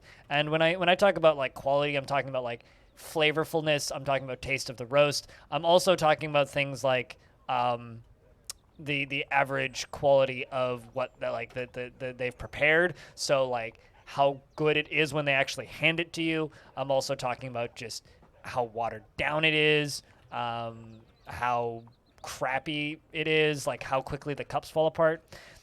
McDonald's is drinkable. And the reason McDonald's is drinkable is it's Seattle's best. It's literally just, there's no fucking fanciness to it. It's just Seattle's best. And Seattle's best is a like below average drinkable okay coffee. See, gas station coffee is terrible. I agree. But if I'm drinking gas station coffee, it's because I'm putting like Irish Spring cream liqueur or Irish cream liqueur into it. So gas station coffee has a specific use, and that's for getting drunk incognito. So gas station coffee gets a pass. And also, we're not talking about gas station coffee. We're talking about fast food coffee. Fast food coffee does not equal gas station coffee. Gas station coffee is its own like category. If you want to talk about gas station coffee, we can talk about 7-Eleven coffee. We can talk about Van Hoot. We can talk about all of that area of coffee, but we are not talking about self-serve gas station coffee. We are talking about fast food coffee. And yeah, not drinking soap. I don't know why I said Irish Spring. Anyway, Irish cream liqueur. So, also there's some gas stations that have pretty good coffee. The O's, which is a pretty local chain, convenience store, which is plugged into a lot of Petro cans around here, has a Kicking Horse coffee, which is actually the coffee that I'm drinking right now. Yeah, no, they get their own tier list. You know what's ironic is you know all those like YouTubers that do those super clickbaity tier lists? I could probably do one for fast food coffee. Like I could literally sit here for like a couple of hours and just chatting and rank fast food coffee.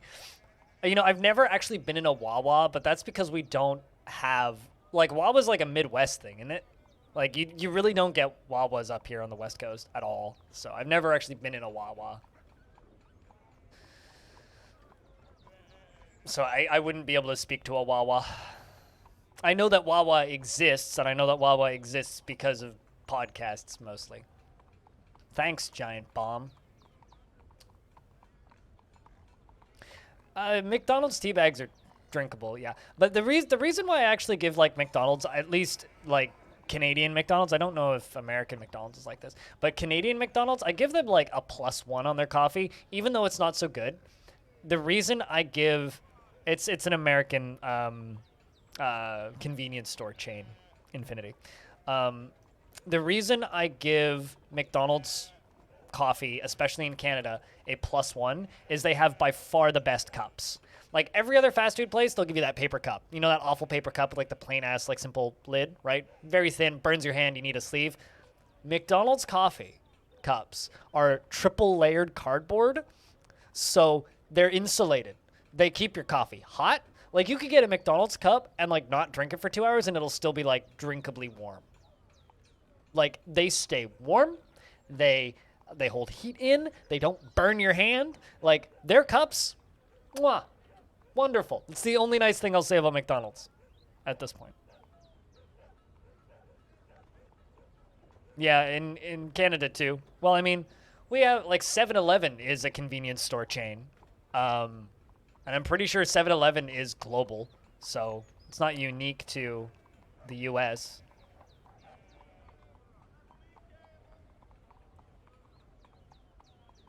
Yeah, because some fucking soccer mom. Actually, no. The cups isn't the reason. Isn't the result of the lawsuit? The caution contains hot liquid on all of the lids is because of the lawsuit. I thought, Dredvik. Well, you live in a third world country, Authority. Sorry if that was mean, but.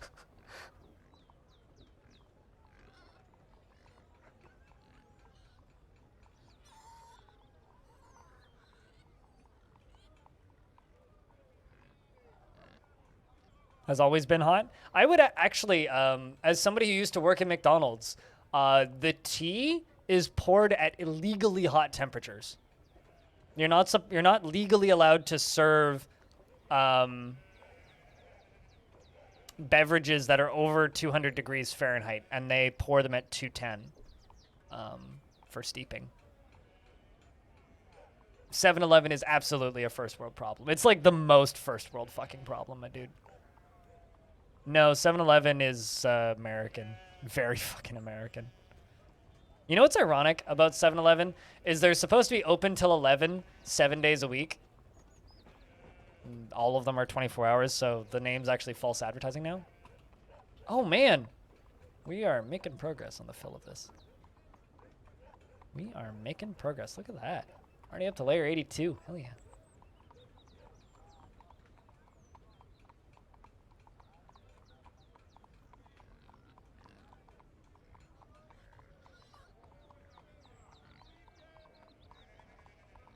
I said 200F, not C.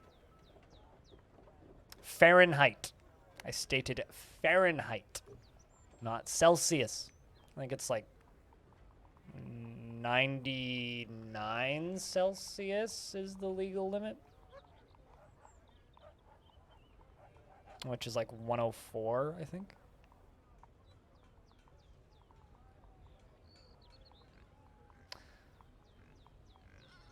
To send the earlier nerd message while driving. I like how you sent that message like an hour ago, and now you're confirming that you did indeed send that while driving an hour later, making it 100% believable that you did in fact send it while driving. And then they stay open. True, until 11 p.m. again, and then they stay open.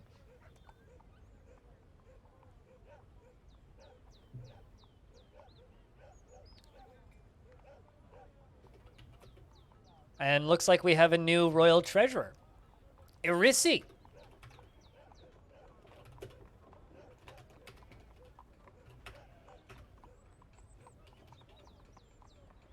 How do you spell that?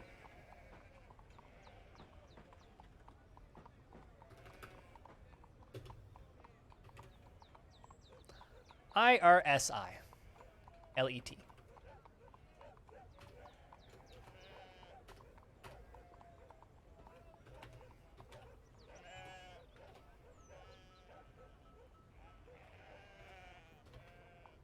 There you are. Born in 254, she is of unknown parentage. We have a lady royal treasurer. Born in 254, meaning she's what, 60?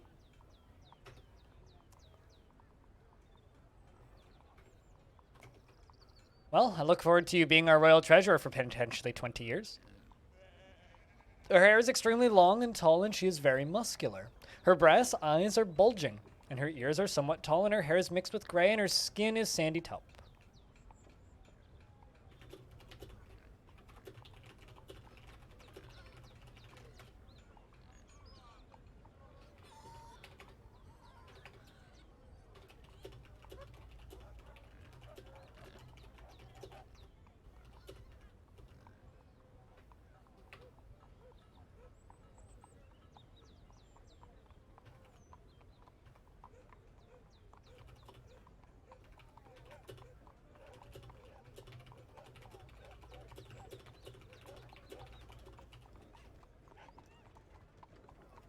But yeah, new treasurer.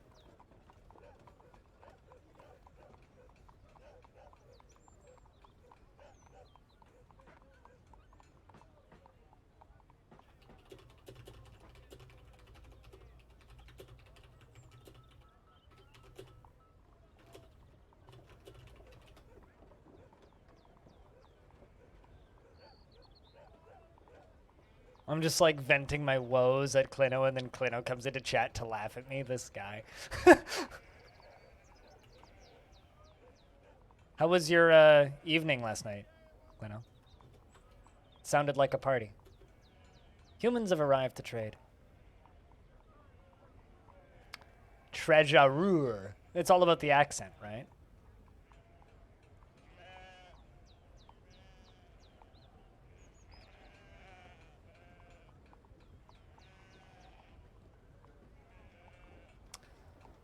That's awful. Authority, I'm sorry. That sucks.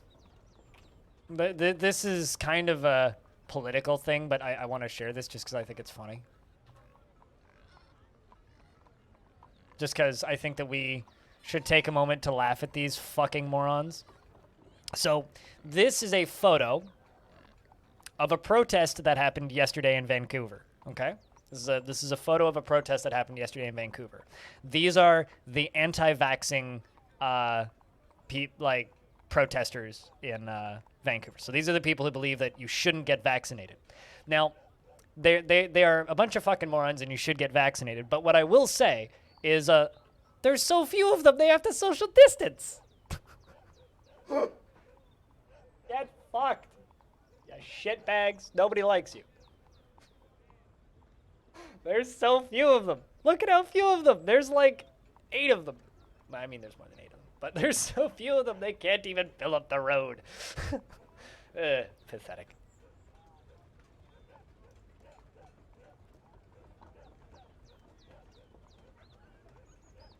Anyway, I thought that would be a nice pick-me-up.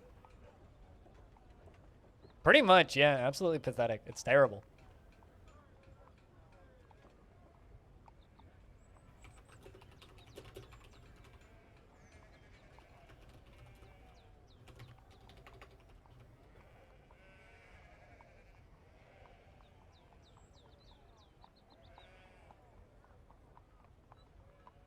I saw that picture last night, and I was like, ha! Someone threw gravel at Trudeau.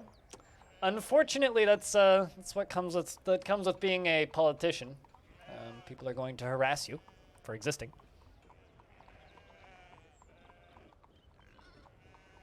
Left alone to their own devices in a small isolated island. Wait, hold on a second. Are you describing anti-vaxxers or are you describing Great Britain when they were sending everybody to Australia? What are we talking about here? So wait, hold on. Are you suggesting that we should just like send all of the anti-vaxxers to like one of the islands in Hawaii or something and just don't let them leave?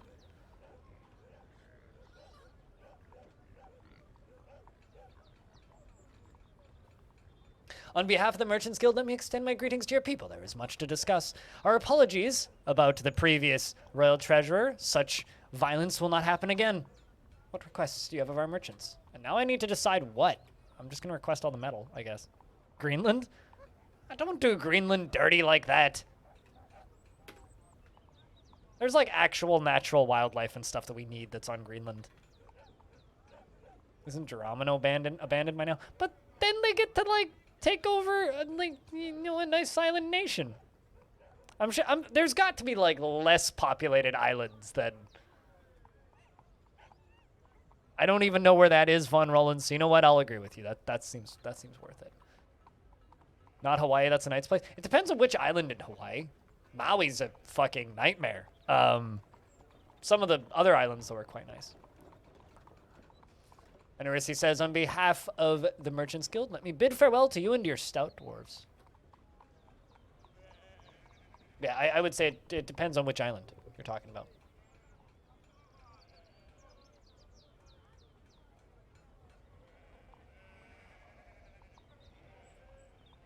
It's a random Russian island you found on the map in the Arctic Circle. But here's the thing. It has to be a tropical paradise so that they think that they're winning. That's the thing. In order to trap a group of people on an island, you have to send them somewhere that they think is going to be lovely. So that they agree to go there of their own free will to a tropical paradise, at which point then you isolate them from the rest of society.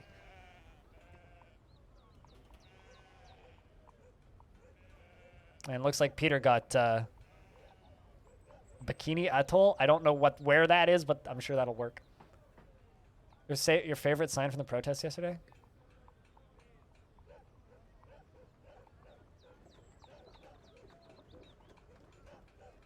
No vax passorts. Passavorts? Hold on. What is that? Why is there 2 R's? I don't like that picture though, because it actually looks like there's more than 5 of them. Hold on, let me find the one from Kelowna. There's this one. This is from about a little over a week ago. And I screenshotted this, but this is counter protester at anti-vaccine rally in Kelowna, British Columbia. I was selfish and entitled.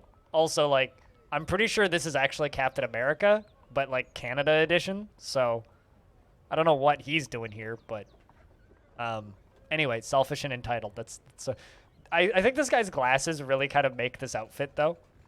Like A+.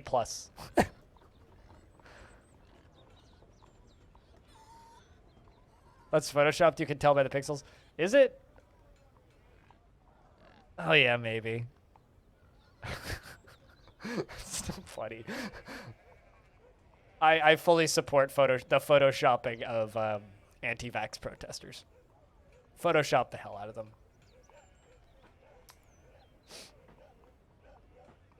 Although the selfish and entitled is not a Photoshop, I can confirm. You know what's sad? Is a friend of mine was protesting. Is part of that tiny-ass protest I showed the picture of. I know somebody who was in that. Or rather, somebody who's a friend of somebody that I know was at that.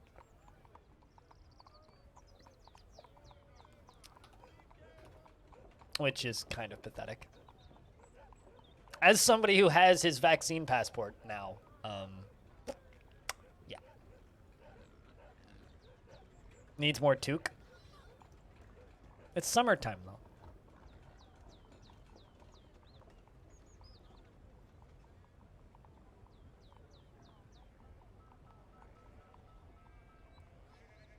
Turavai Island, it's a small tropical island with white sandy beaches and fuck all else in the middle of the Pacific. That sounds perfect. Let's put them there.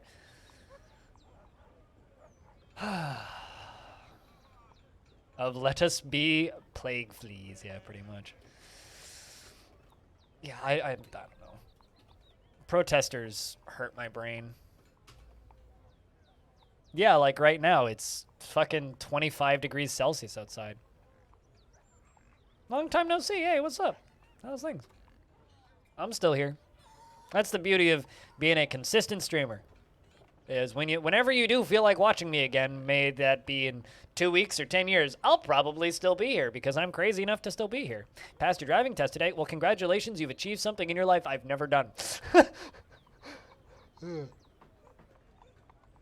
That's actually like one thing that you can say that I should tell all my haters that actually. It's like when people just tell me that they hate me, I should just remind them. It's like, well, remember, if you've driven a car, then you're better at something than I will ever be. Because that is a skill I will never have. I will never have the skill of driving a vehicle.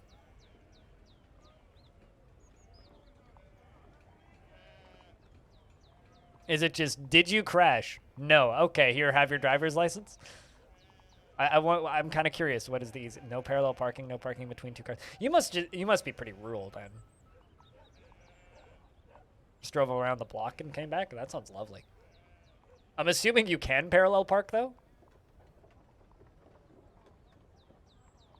Although to be fair, they don't need to teach parallel parking anymore because like a lot of new cars just have auto parallel parking in them.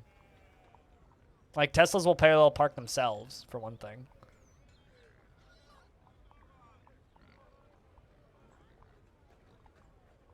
Wait, so you're too careful? So you drive like my dad, essentially. You check your shoulder way too much.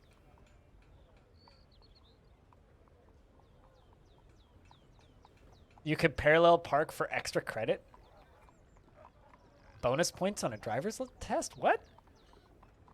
That's a thing? That seems odd. You're too careful. That is wild. Huh. The only mistake you made was you went in a turning lane and turned into the wrong lane for the other turning lane. Eh.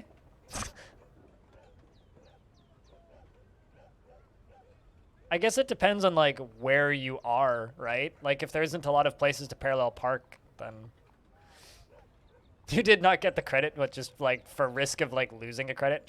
It's like, here, you can either get an extra credit for parallel parking or lose a lot of credits if you hit something.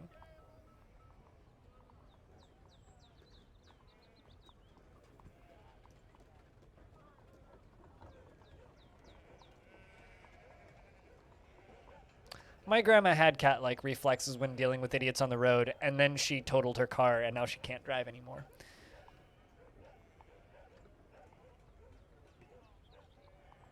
So, yeah, that.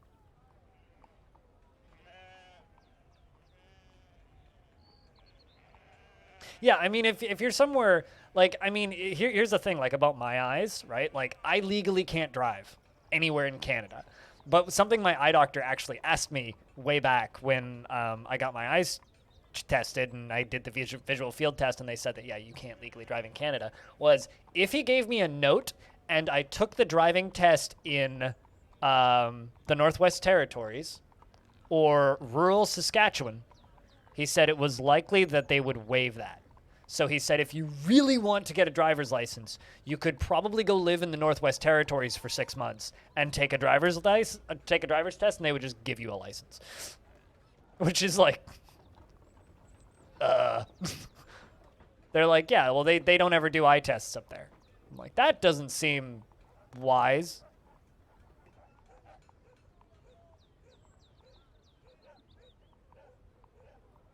You have no idea if you'll pass the eye exam? Do you have visual field deficiencies? Because that's the only thing they really give a shit about. They don't care about distance, nearsightedness, or anything. Yeah, they don't give a shit about glasses prescription. As long as you don't have visual field deficiencies, they won't give a shit. Officer, I'm legally blind. How do you have a license? Officer, I'm from a rural place of buttfuck nowhere and need a truck. That's yeah. So if I desperately wanted to drive, which I don't, I could move to Northwest Territories for a bit, but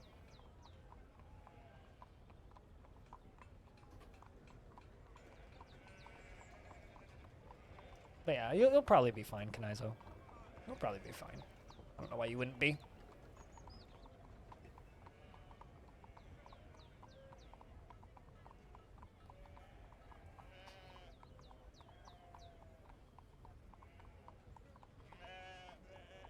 I mean, I don't have any depth perception, and my vision has gotten a lot worse since I was 16 when I had that visual field test done. So yeah, no, I will never drive.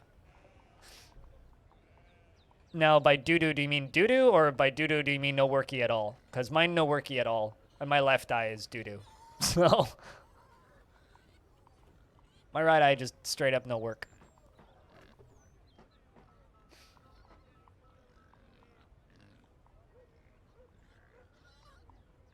I mean, if you live in the Northwest Territories and don't drive, you starve to death. So, it's sort of like I hate guns, right? And generally am an advocate against gun ownership, right?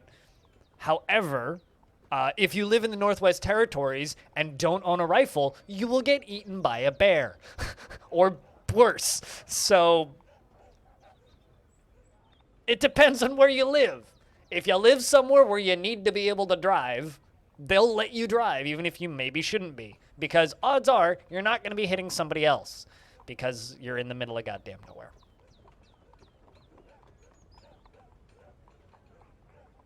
I am legally blind, yes. Hi, Fam. I actually have this, if you want it.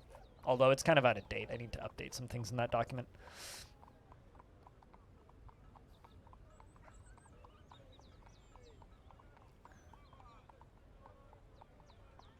I cover my good eye and I can see some light. I can see some white light from Twitch, I think, on my right monitor. And some yellow light. That's about it. But it's not usable.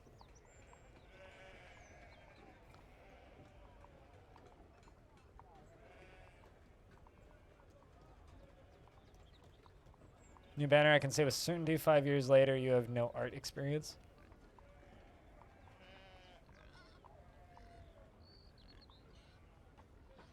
Remember a while ago, you came in here your first time and offered a new banner. And say it was certainly like 5 years later you had no art experience? I am very perplexed by that whole statement. Did you offer to do art for me or something when you first popped into my stream? I'm confused.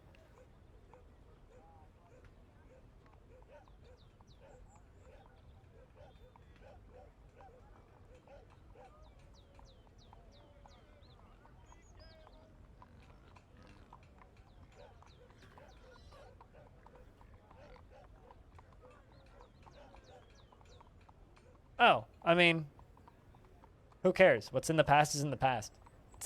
That's the beauty of it being in the past, right? Yeah, I don't know.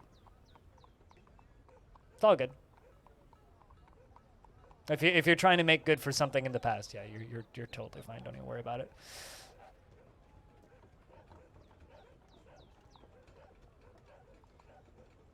On that note, though, there's a. It's you want to know what's a popular phishing scam now? Is people just randomly DM you on Discord and be like, "Hey, I'm a graphic designer. Do you want some new art for your Twitch channel?" Then you PayPal them some money to draw art for your Twitch channel after they send you a fake set of things that they can do art-wise, and then they're just like, "Thanks for the money, bitch."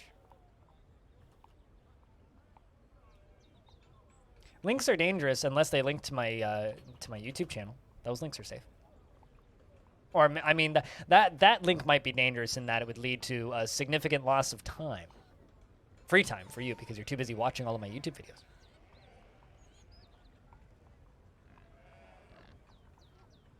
Also on the topic of dangerous links, 2 pieces of housekeeping that I'm going to be mentioning a couple of times today. 2 new things that we have for the channel now. Yeah, you did hear art. If you use the web browser Brave, you can now directly tip basic attention token into into my wallet via the Brave browser if you use Brave, because I am now a certified Brave content creator person. I'm not entirely certain what their branding is. The second thing is I also will accept crypto tips again because I have 1UP coins set up. So those are my two new scams to make you run out of money. Although one of them doesn't actually cost you anything. Oh, I know. Oh, I know. I know. I am a brave. That is true. It skeeves you out. I mean, you can completely disable all the crypto stuff if you want to. The crypto stuff is just their format of funding, and I think it's, as somebody who is fascinated by crypto but isn't super heavily into crypto, it's probably the best web browser I've used in a decade. It's like all of the niceness and usability of Chrome, but it doesn't use a bajillion gigabytes of like RAM.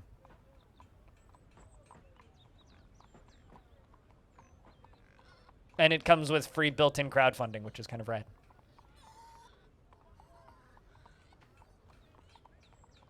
Yeah, that's happened to a couple of friends of mine, to the point where like I'll get the DM and then I'll randomly I'll just randomly DM them on a different platform and be like, "Oi, is that you?" And they'll be like, "No," and I'll be like, "Yo, your account got slapped.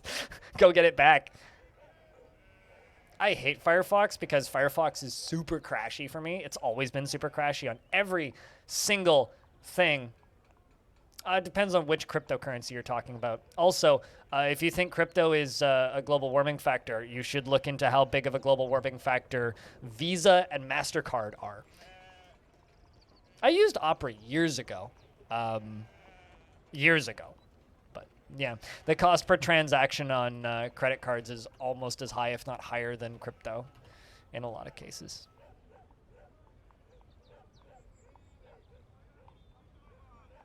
But, you know, they also give the government a lot of money, so.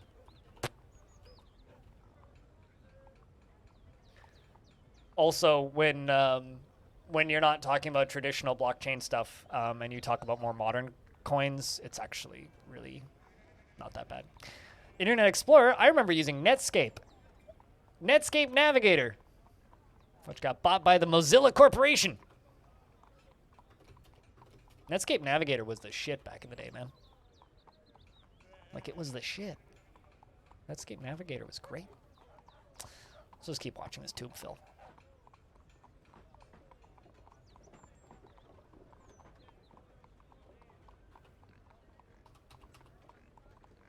Although Netscape Navigator is, like, probably still exists inside of Firefox somewhere. I wasn't alive during early internet. I was just behind the times when the internet was becoming modern.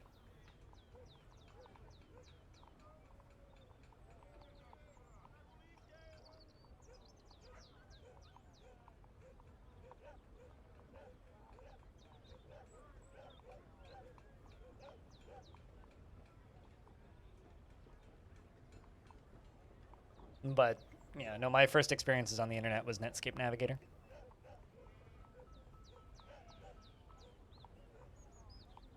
Oh, the page loads? Oh, really? Just for nostalgia purposes, or?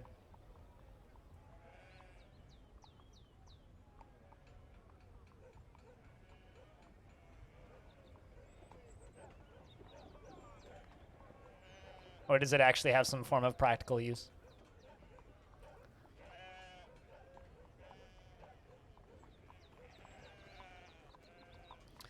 All right, so you know what? I'm going to go up to right here. And we're just going to start hollowing this whole thing out. We're just going to start hollowing this whole thing out. And this is going to be where we are going to put the lava. or where we are going to route the lava.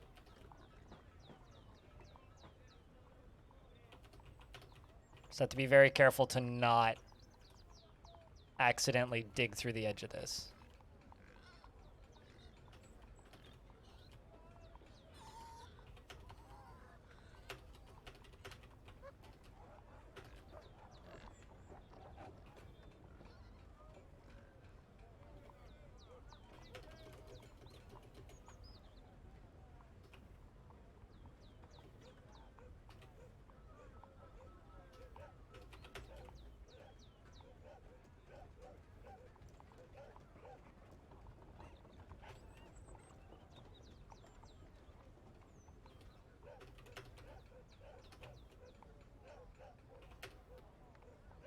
All that silk? Yeah, it's gonna get burnt. I'm going to cleanse this cavern layer. It's not, like, worth going for. I mean, just look at all the bodies down here. The amount of, like, scarring that your dwarves will get just from looking at all of this is just, ugh.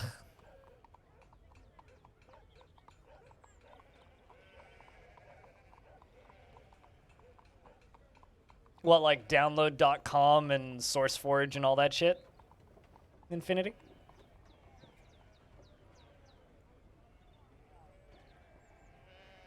Was BOT free down to? I don't even know what BO2 is.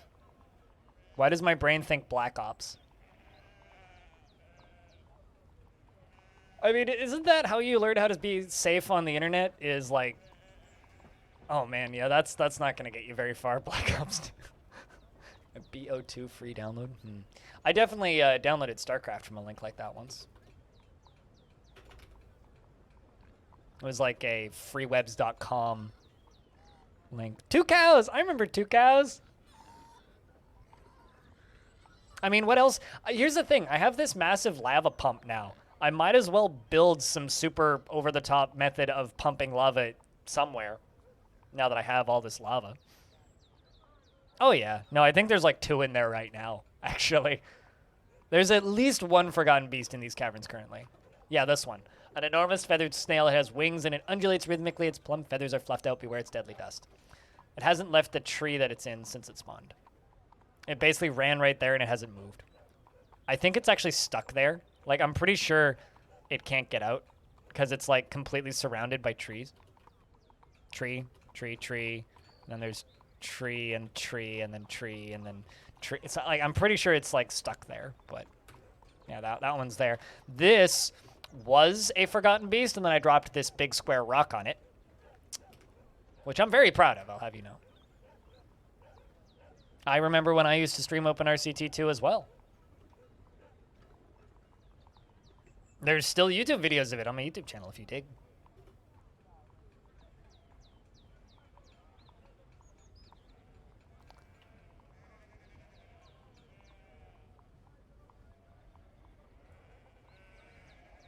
Yeah, it can't go up and it can't go down, so. Yeah, people are starting to I've started to call me OG. I feel like with Twitch, once you've hit the big old 5 years of streaming mark, that's about the point people start calling you old. And November 14th will be 8 years. 8 years of me streaming. And the 30th of this month will be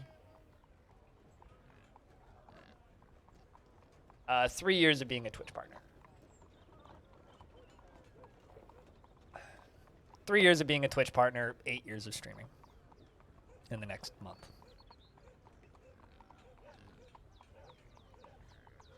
I mean, the way UBOG isn't actually posting Kappa. It's I have to go get the copy pasta.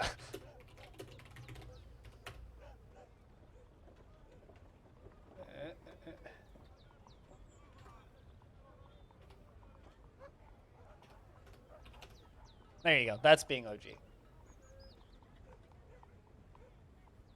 Raise your dongers. Who am I?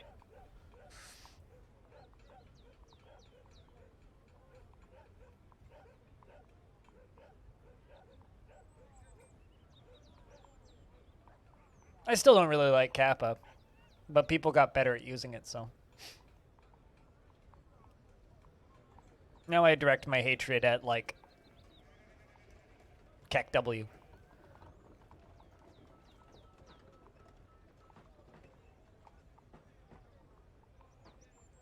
I barely have that job, and Twitch is doing their goddamn best to make that harder. Well, here it tells you that you're stupid.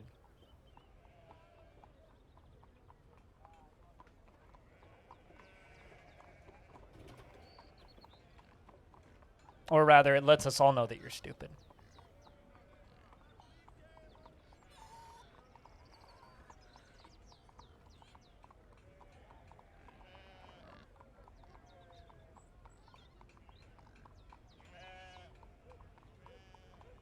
Nope, I think it's just gone. Twitch killed the golden kappa. Twitch killed the golden kappa.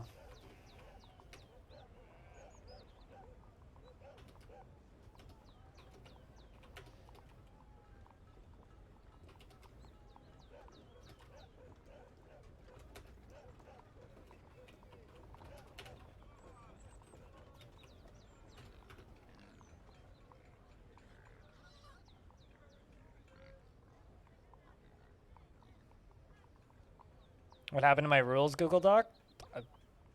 What happened to a lot of things?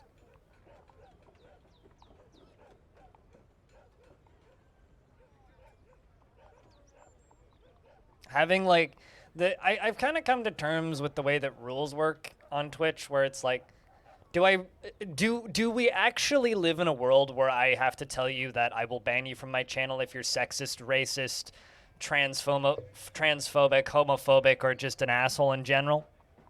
Do I really need to tell you that? Because like, if you want me to write that down in writing and put it beneath my channel, just to remind everybody that being a decent human being is a requirement to being in my channel, or can I just sit here and then when someone shows their large wang of asinine shitfestery, I can just conk you over the head with the nearest heavy object and move on with my life? I don't know. I think that the only way to actually grow as a society is to simply realize that being a decent human being isn't a rule. It's a requirement for life. And if you don't want to be a person like that, then kindly fuck off. Aside from that, yeah. If you want me to sit here and shout trans rights twice a day, every day, I will, sure. But also at the same time, it's like, duh. You know?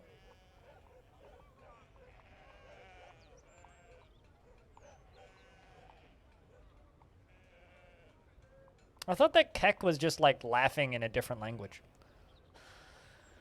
I thought that's what it was. I thought it came from non-English speakers.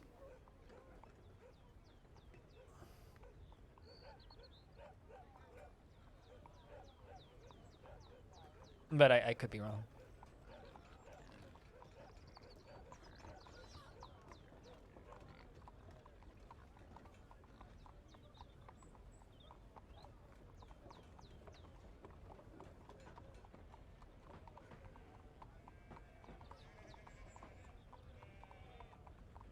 Of lol and from common from WoW.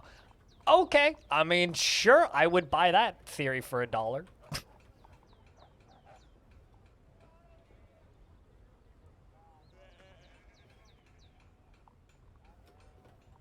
But realistically, I have no idea.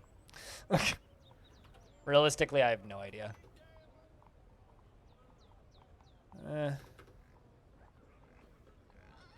Let's just put a floodgate right here, made out of gabbro, obviously. And a lever.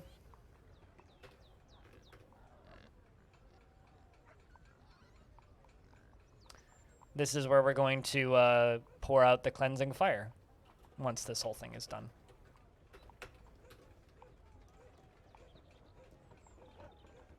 I did know that.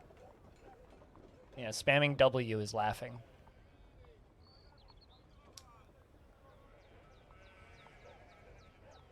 A lot of memes actually come from from that, where it's just like, oh, it's just laughing in a different language. If something is easily spammable though, it's going to become a joke.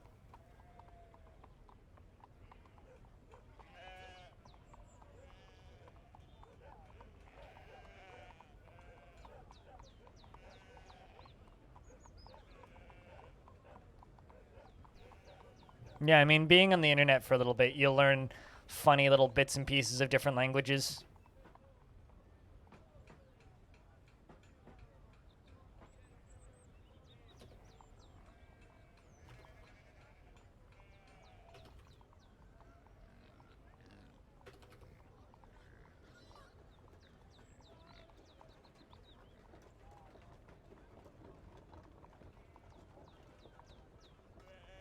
I mean, depends on whether or not you're a weeb. But yeah, no, I mean, I learned that one through Twitch. Being on the internet for a while, you learn pretty quickly what languages, or how to laugh in other languages.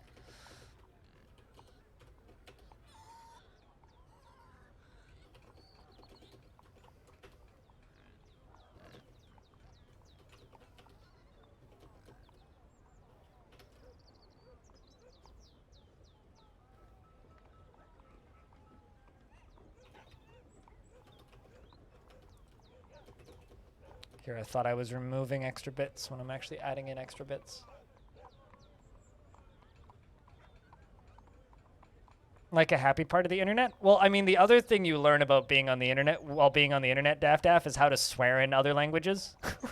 Like, honestly, if Crossfire didn't exist, I wouldn't know half of the curse words in other languages. That I learned. Same with Counter-Strike. Like, if it wasn't for Crossfire and Counter-Strike, I wouldn't have learned so many naughty words in other languages. Like, you learn all of the racial slurs really fast. Then after that, you learn how to swear enough to get other people in trouble. And once you get to the point when you learn how to swear enough to make people hate other groups of people, then you can really begin the psychological warfare. Although people used to always, when I used to play FPS games back in the day, people used to always think I was from Brazil because I always had really, really, really shit ping. The reality was I was just in the boonies and had trash internet. So people in Brazil had better connections to servers in Seattle than I did in the greater Vancouver area. It's like, I'm literally across the fucking border right here. I'm in Canada. No, you're not. You're from Brazil. You're lying. No, I swear to Christ, I'm from Canada. And then they get on voice with me and they're like, oh, you're actually from Canada. Yes, I'm from Canada. It was always very funny. Everybody thought I was, when I was on a good day and playing well, people assumed I was from Japan. And when it was a bad day, people would assume I was from Brazil, which is even sadder. So if I was playing poorly, people would call me Brazilian. And if it was a good day, people would call me a Japanese Smurf. Then I started playing League of Legends where people couldn't see my ping anyway. You know what's sad? Kroganik, the fact that you can't spell just. That's actually sad.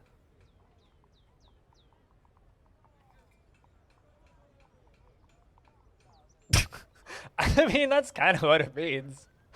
Kanaizo. That's kind of what it means. I mean, you know, if someone yelled that to me in Counter-Strike, I'd figure out what it meant pretty quick, which is run B.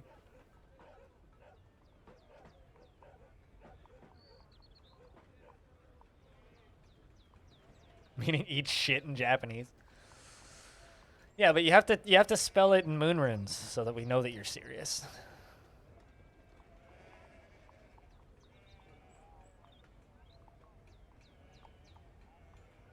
I know exactly what it means, Kanaizo. But if someone told me, bitch, fuck, really loudly at the start of a Counter-Strike game, I'd assume they meant Rush B too because there was a B in that. There's no F. So I would assume if they're screaming, bitch, fuck, really loudly in my ear, that would mean Rush B. Grab a deagle. Let's go.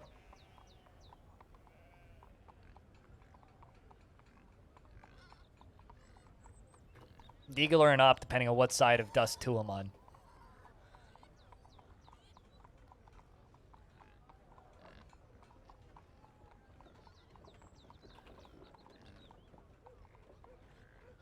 I never got into CSGO. Last Counter-Strike I got into was Source. I think I have like 6 or 7 hours on CSGO. Or something.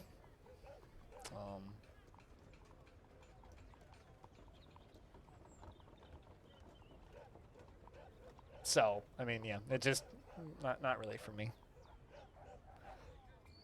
Not really for me.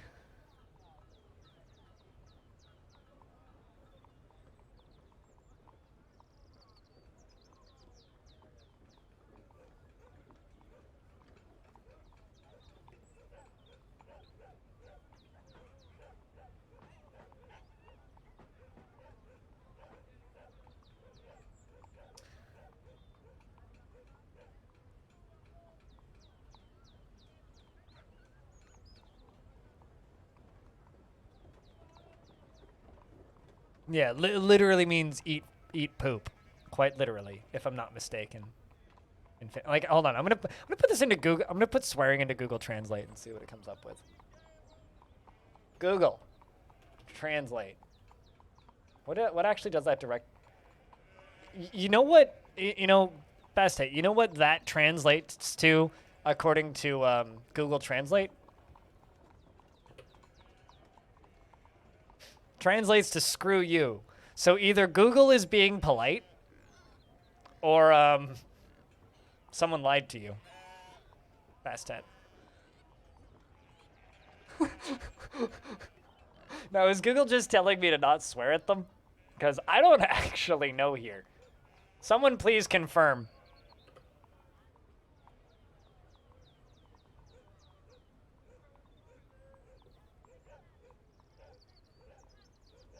Hold on a second. I'm gonna translate from English to Japanese. And I'm going to type in screw you. See? It works backwards too. I type in screw you in English and it translates to that in Japanese. So I don't know if I necessarily believe you. I don't know if I necessarily believe you. You might want to fact check that. Unless Google is just being polite, which is, you know, a possibility.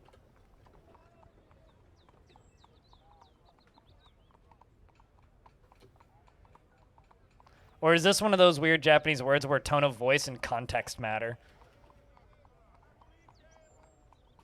Because I don't know a ton about Japanese, but I do know that tone of voice and context matters in places. Could ask FG. She was learning. Wasn't she doing Japanese on Duolingo this morning? Pretty sure she was. I woke up in the middle of the night.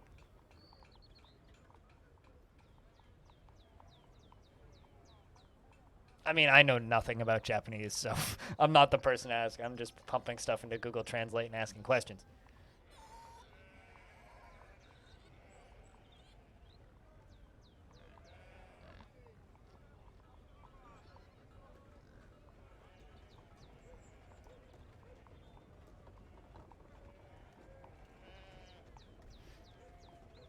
Because, you know, that's what you do when you're a person on the internet who's also kind of bored.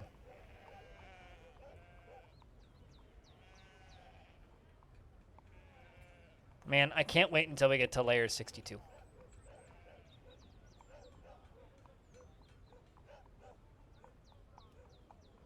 From the 5 years Japanese you took in uni.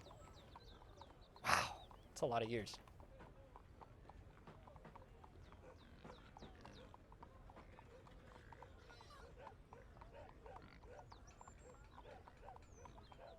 Google is indeed being polite, or Google is just saying screw you for trying to make Google say swear words. I do kind of feel like it's probably one of those context situations, but like I said, I know very little about Japanese, so I am not the person to ask.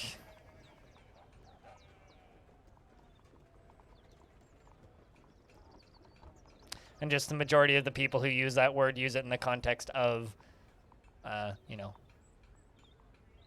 the ruder possible meaning of it.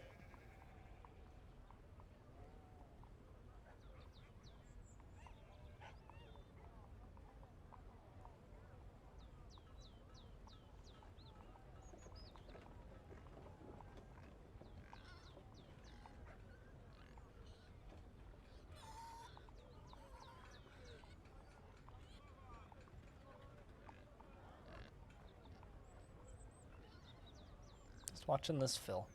I don't know if you guys find watching this thing fill as satisfying as I do, but I spent like weeks in game building this damn thing, so I'm enjoying watching it fill up.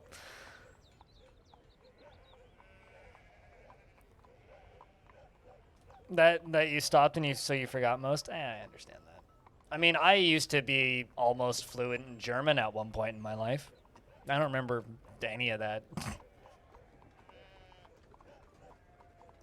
I probably could get it back, though, if I went and, actually put some effort into something that isn't, entertaining people and talking about video games.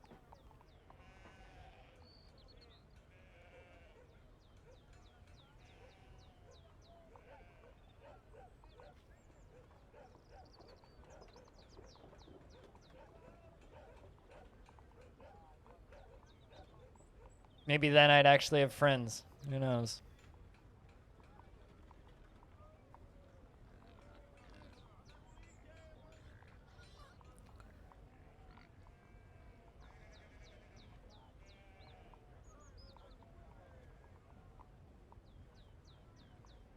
We could seep some German in here and there if you want. I mean, you could speak in whatever language you want in my chat. I don't language restrict. I think that's ridiculous. But I do reserve the right to Google Translate things if I can't read it.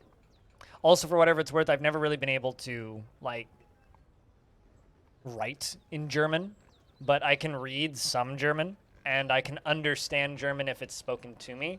Every now and again, I'll just go in, onto Twitch and just, search German streamers and just listen to some German for a bit and be like, yeah, I understand, 40, 50% of what you're saying. Thanks for the host, Tom.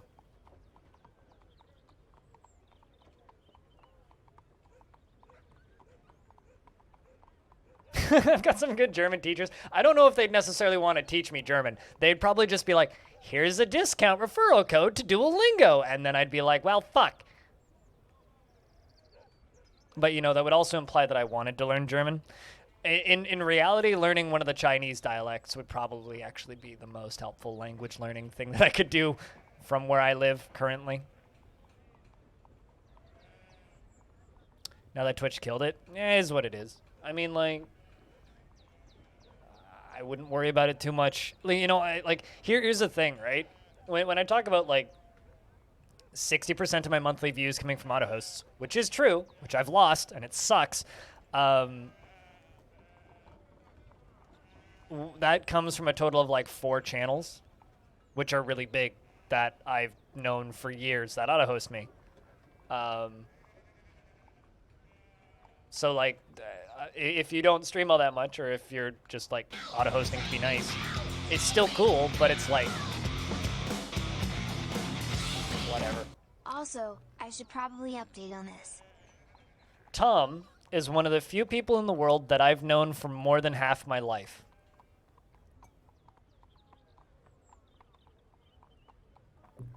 True story. Because we met when we were, 12? 11? Some shit like that. Anyway, thanks for keeping that sub alive for 48th month. Cheers, Tom.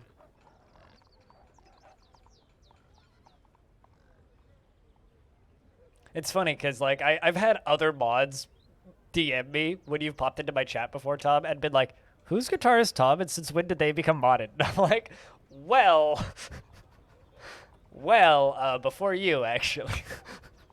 Just not that active.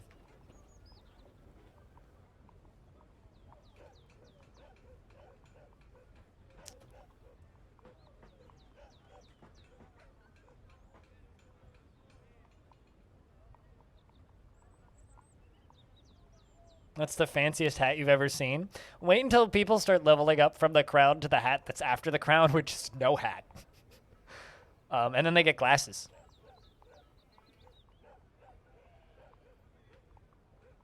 I think I'm partial to the wizard hat, though. The wizard is probably my favorite.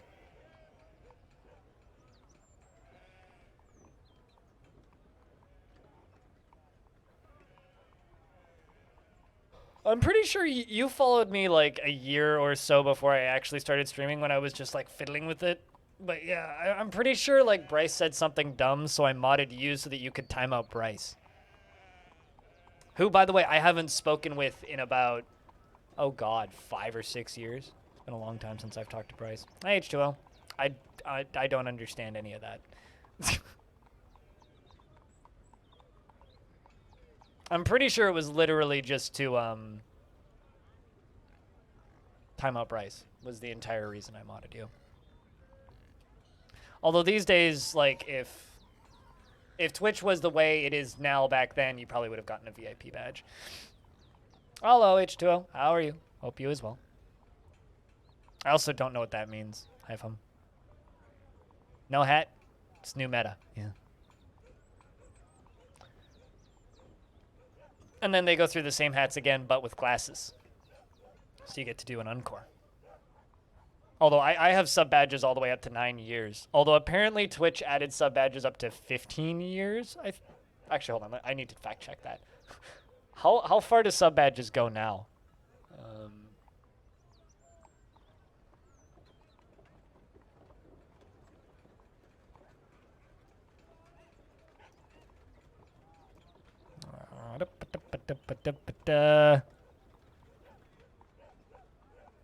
Tier badges, emotes, subscriber badges. There we go.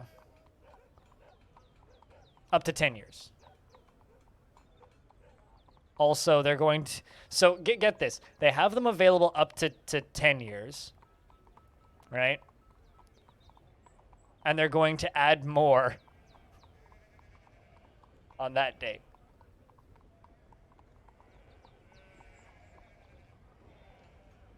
Or my next badge will unlock... Oh, I see. November 28th, 2026, I will gain access to 5 more. So, yeah, this is what they look like right now. So, they go all the way up to 4 years. Then 4.5 years is just that. They're going to... And then they repeat. This is probably my favorite one. Although I actually need some more, but I've got like 4 years to get some more, so no rush, Cooler. Although, Cooler, if you ever have ideas for more hats, feel free to draw them. It is human giving us gift season because it is early autumn. Heads up, Stone.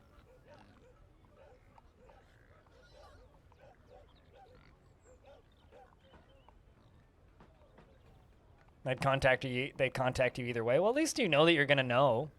Rather than just, never hearing anything. We have a game in 2 hours. Alrighty. No problem. You know where to find me. Whenever you need to yell at somebody. Authority.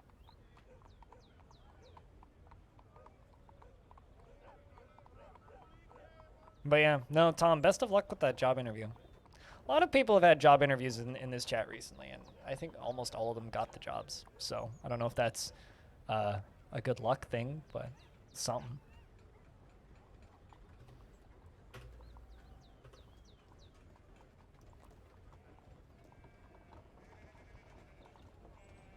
For 2 years to the day? Jeez. I mean, technically, according to the Canadian government, I haven't had a job outside of personal employment in 3 years. Technically, I've been unemployed for 3 years. But I am a self-employed individual. So, and I do own a legal business. But I'm not employed by anybody. So I've technically been unemployed for the last 3 years. Streaming, it's fun.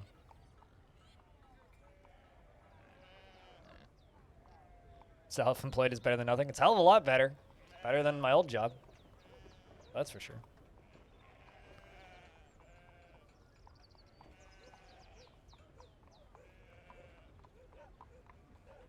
I'm assuming you got it, Stone, so I'm closing it. We're going to watch the, with what looks like a gold or yellow gem.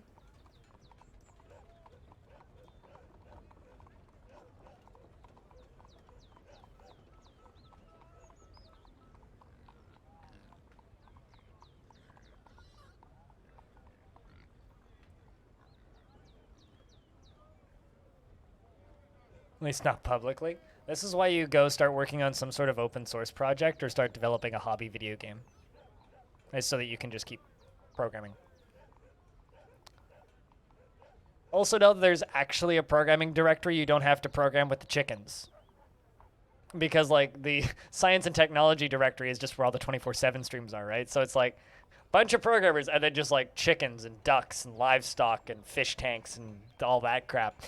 And that 24/7 weed growing stream. But now that you actually have like a programming and game development one, you can actually hopefully develop an actual audience.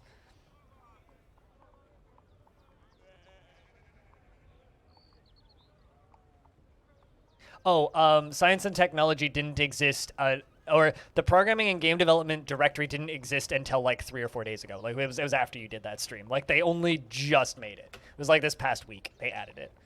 Yeah, it's a brand new directory for programming, so that you guys don't have to stream with the chickens anymore. Yeah, no, they literally just made it, which is why actually a bunch of programmers I know have started programming again on stream. And I know some others who are like, oh, hey, I can actually start streaming programming again because there's a directory for that now instead of having to stream with the literal chickens. Yes, they merged it into, they merged the 24/7 directory because there was one that was just called Live 24/7 at a point, which they merged in a bunch of others all into science and technology. But yeah, but that's because like Twitch was a smaller site and certain directories had less use. I mean, to be fair, there used to be a IRL category, and now we have travel and outdoors, just chatting, beaches and whatever the fuck. Isn't there like a parties one? I think there's a parties one. And then there's also talk shows, not to be confused with just chatting.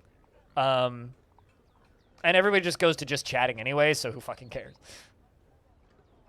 Although I'm really happy they got rid of the IRL directory because I'm so happy people stopped calling me an IRL streamer.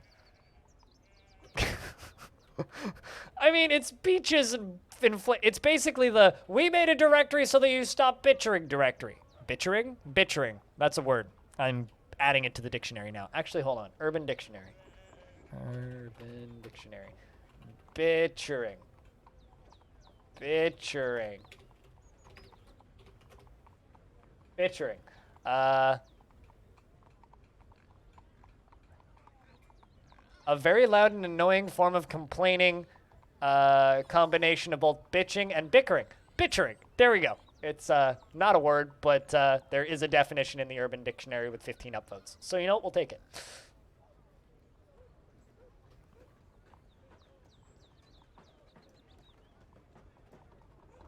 We'll ship it.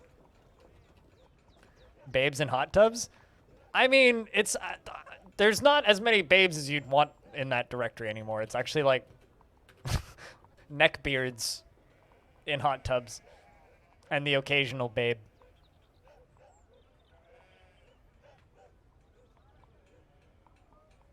I'm Blindy the Rocket League streamer, which was a lot of people at man, if I had $1 for every time someone asked me if I streamed Rocket League, I'd have like $50. Bah. Yeah, now you can stream in a hot tub, Tom, while programming. Content. I know someone who joked for a minute there that he was going to be a lifeguard stream. And he was just going to sit in the just chatting, or not just chat. He was going to sit in the hot tubs directory, and he was just going to sit in a... He joked about this, but never actually did it, and was joking that he was going to sit in a lifeguard costume and just sit there, and it would just be a stream of him watching other people's streams. But then the idea got foiled when I reminded him that... it is against Twitch terms of service to restream other people's streams without their permission. He goes, damn it! But, yeah. Foiled his idea. It is infinite. It generates off the edge of the map just like water. Also, there is no lava in hell, believe it or not. There's just weird glowy bits, and the stuff disappears into the weird glowy bits. So if you drop things into the weird glowy bits, it just vanishes. Although I think if you drop artifacts into the weird glowy bits, you can still retrieve them later. With a raid. I think. Yeah, it's like water. It spawns off the edge of the map. So you'd have to plug it. Which is what Mr. Tamika has been working on, is a fort that drained the lava sea at the bottom of the map and is moving in.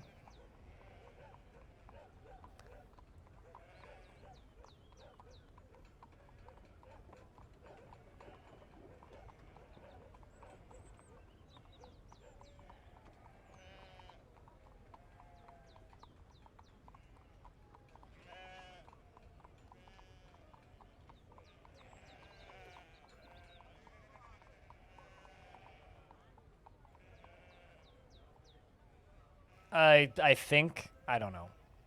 I don't talk to that person very much, so. That person has a lot of ideas but never actually acts on any of them, so.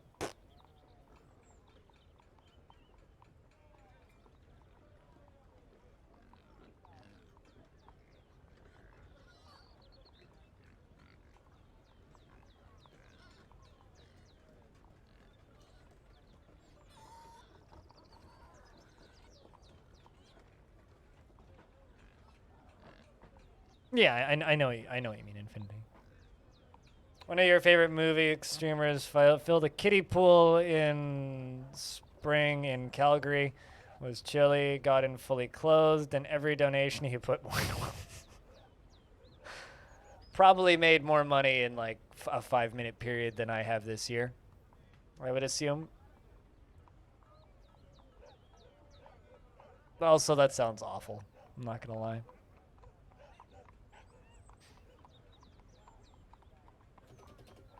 Kivish is still the outpost liaison, and the dwarves have arrived to trade. Now let's try and sell some more ballista arrows.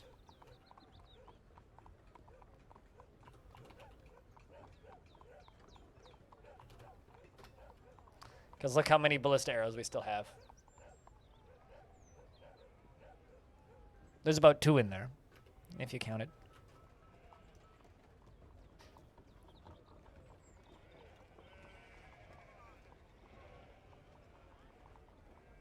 Oh. Yeah, I don't know. I believe in good content is worth supporting. And a lot of those like borderline terms of service violation shenanigans I don't really consider to be good content. Maybe that's just me having an overinflated sense of self-worth of my own work, but I don't know. And there's the reason I'll never really be able to participate in any of that stuff is it's just, for lack of a better term, a bit too chicken shit for me, I suppose. I'd rather commit to doing a thing and doing it well and then sticking to it. Streamer meta is a very fast and easy short-term way to lose a lot of brain cells. Frog. It's just, as a streamer, I've always just kind of ignored that shit. Because it's like, I just don't have the energy. Maybe if I was 10 years younger, 17. But these days, just can't do it.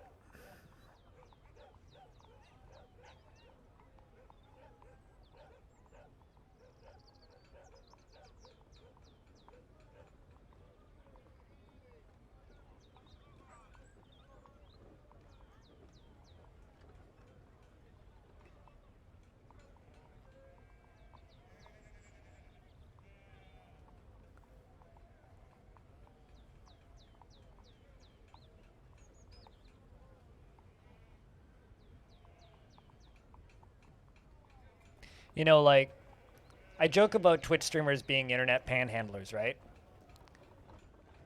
There's 2 ways you can panhandle. You can play music and entertain people, or you can throw yourself at people, beg, and make people feel threatened so that they give you money. And I've seen people employ both strategies successfully outside.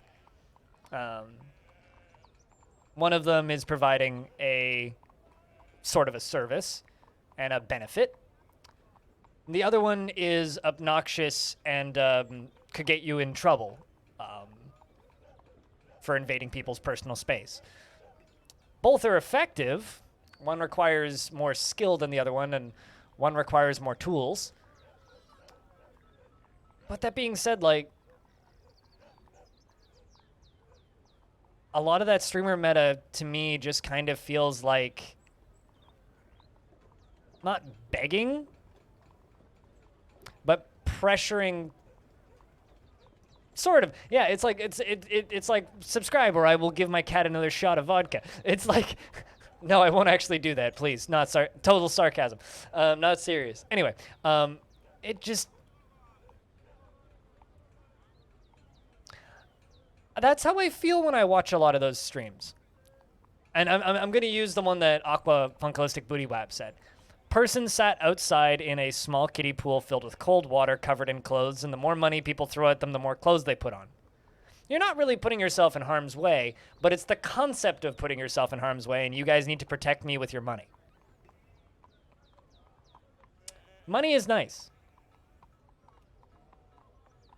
Money is nice, but I've never been so in need of money in my life that I've wanted to abuse people's kindness and ability to preserve themselves or myself, right? And it's like that to me is like there's a line in what I'm willing to do. And the reason I kind of dislike all of that stuff is because it crosses that line for me. Someone into someone from Discover once, and they said in chat the streamer immediately started asking 16 questions trying to get you more engaged, and it freaked you out so bad that you closed the stream. Wait, what? Like you tuned in to someone through the Discover queue, and did you follow or something? Like, did you say hello? 16 questions. That's oddly specific. I don't know.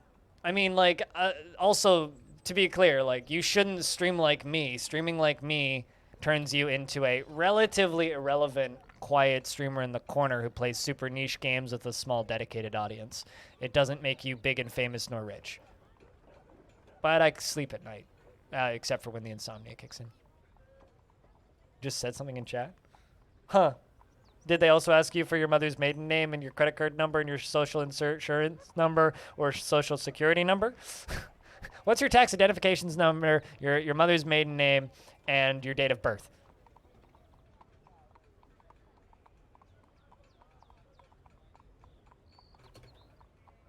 I once tuned into a stream, and the streamer immediately asked me where I was from. And then I realized that it was a streamer gimmick where he would freestyle rap about your hometown. And I was way too into it after that. But that initial impression of, yo, where are you from? Was very, whoa. You know what I mean? I am Kavish. I tantrum a lot, and I am your liaison from the mountain homes. Let's discuss your situation. There's much to share. We've updated your maps. What request do you have of the merchants? I'm still requesting wood. I don't know why. It's habits.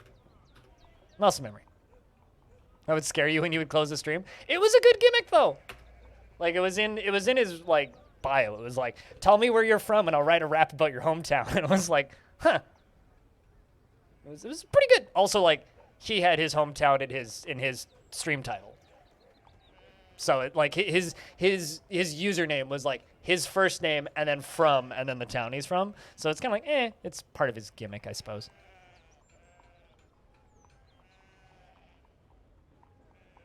You need to send me all that info in DM so I can sign up for the credit card protection. Oh, absolutely. Yeah, absolutely.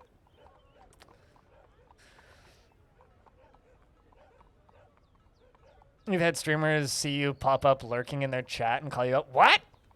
You know what's really funny? Wave depletion is when streamers like that also then call out Commander Root. You know what I mean? It's like, also, shoutouts to Commander Root.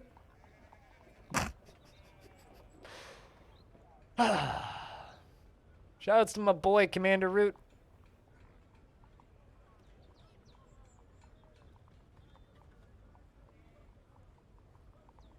Welcome to my friend Moobot.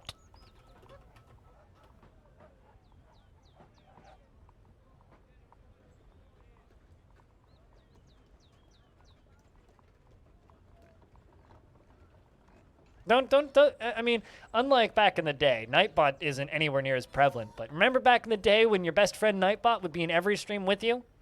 They must be like way into the same streamers as you. Commander Root always there. Actually, if you look, Commander Root's not in my stream.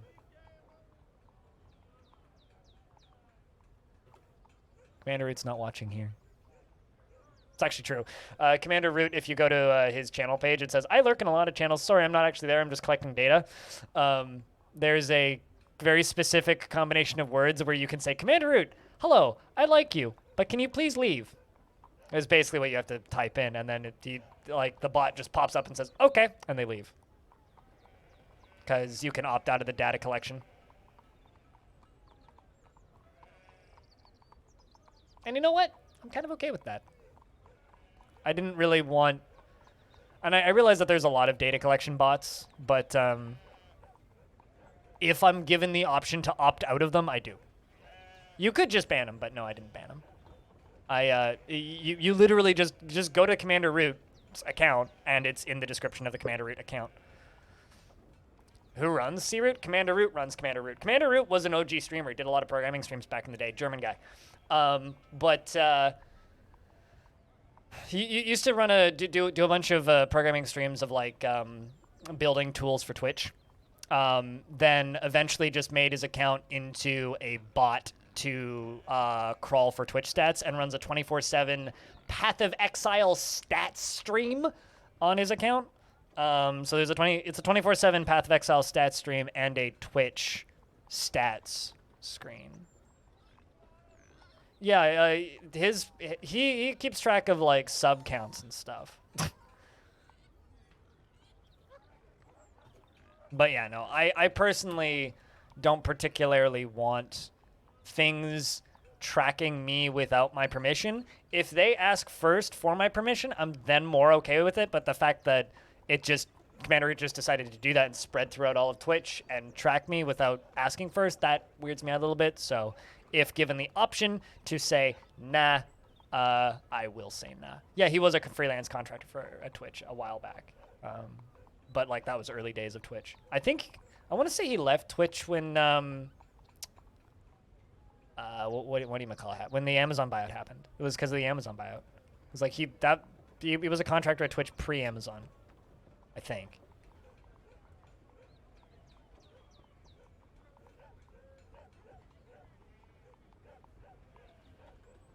None, because I know the person who coded that bot. Actually, I think the only data that Frog Tips collected was the data of the number of channels that it was in, and at one point it was in like 70-something channels, which is pretty cool.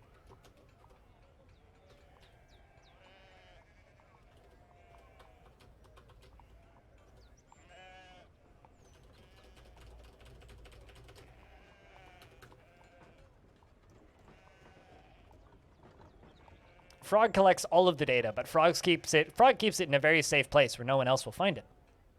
Except for Frog.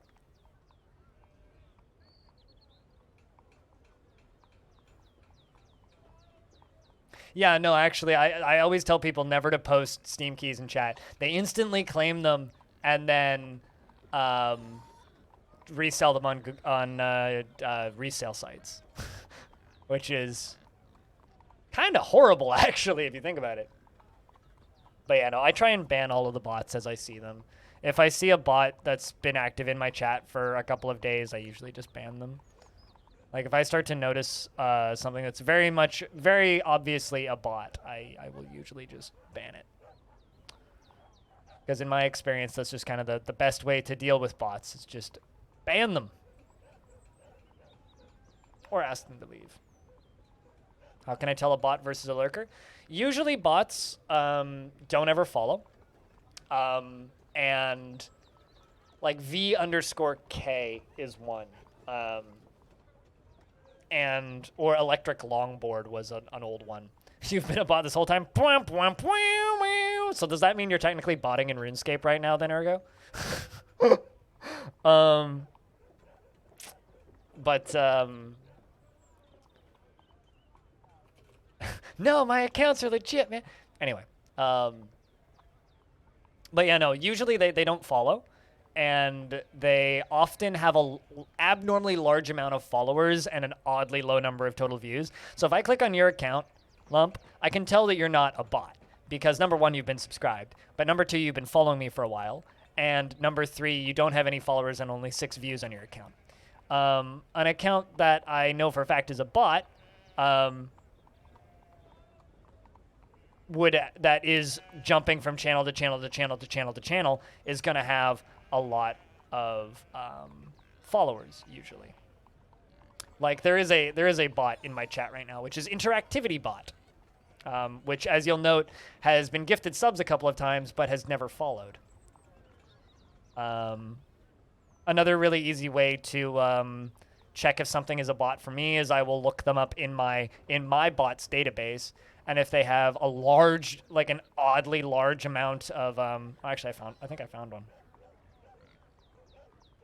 Yeah, I found one in my chat that I'm pretty sure is a bot that has 148,000 views on their channel as well as 7,000 followers. They've never followed me, and according to let me do a quick search.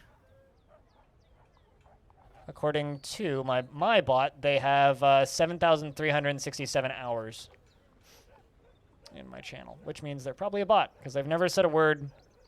And yeah, well, I mean, the random 5-pack, the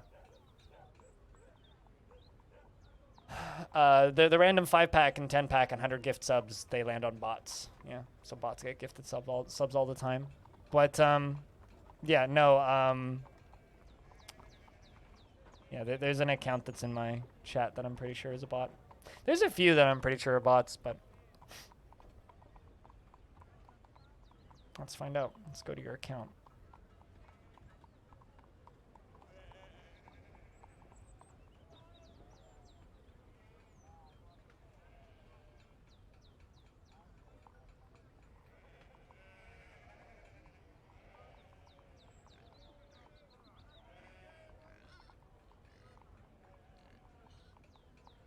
Well, I'm looking at this person's account. They might be a bot. It's kind of hard to tell. They did actually stream Zwift a couple times.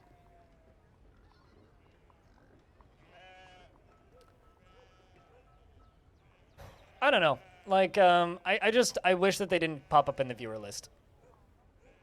I really wish that they didn't pop up in the viewer list, but they do. So what can you really do about it? The answer is not a whole lot.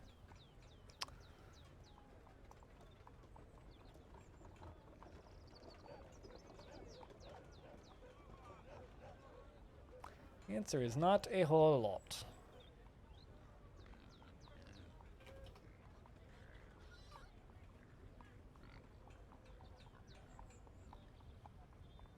Ignorant in the ways of Twitch? Don't worry. You're not really benefited much by not being ignorant.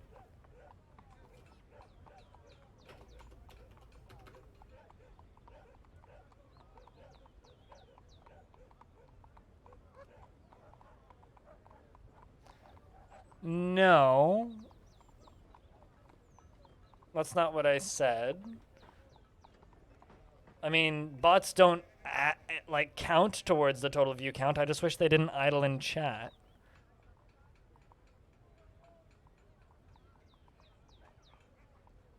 See, let me tell you this, right? If you're single and live in a dark room, why is there a dead merchant? Oh, cool. It's because Kavish decided to tantrum again. Kavish, can you please just get out of this fucking fortress?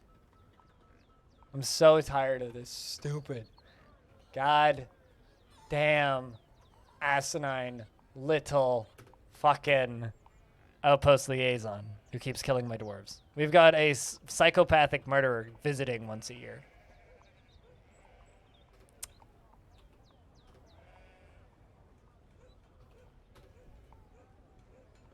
I don't like this very much. Anyway, what I'll say is if you're super ignorant of random bullshit on Twitch, you're probably better off for it.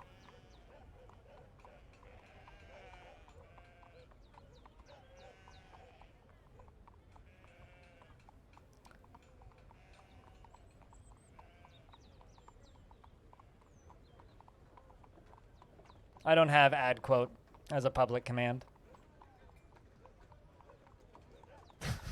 But I can add that as a quote for you. Because that's a good quote.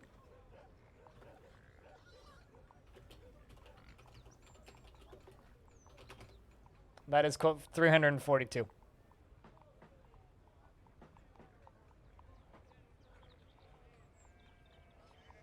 Because that's a good quote.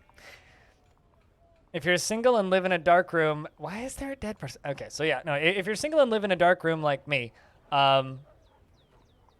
you're probably better off being arrogant of Twitch things. Because it'll just cause you unnecessary stress, being aware of all the Twitch bullshit.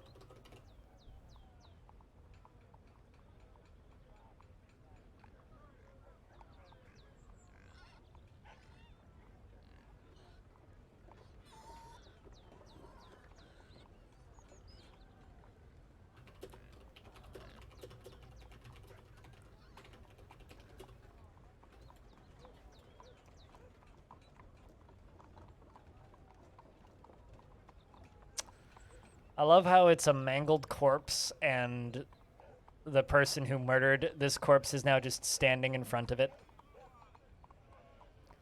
Absolutely miraculous.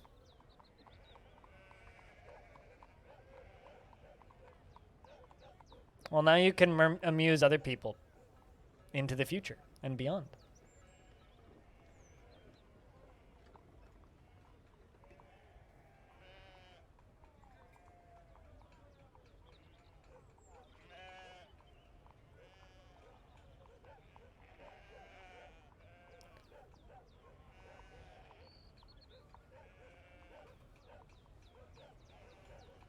Is anybody coming to deal with that corpse? I'm sure someone will. The job is queued up. It's just a matter of somebody actually doing it.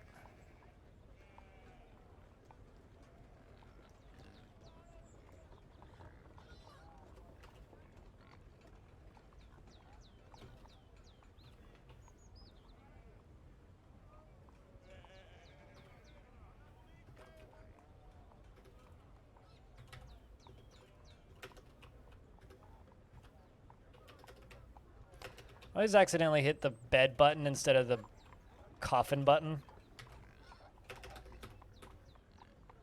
They're so similar.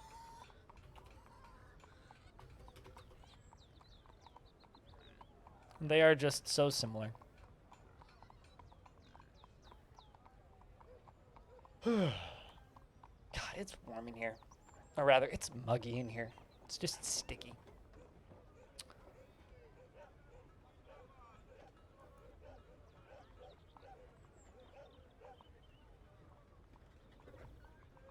And Twitch still holds onto its IRC gateway system. And don't want to spend the money to overhaul it. I'm kind of glad that they don't, because it gives the chat some user creativity.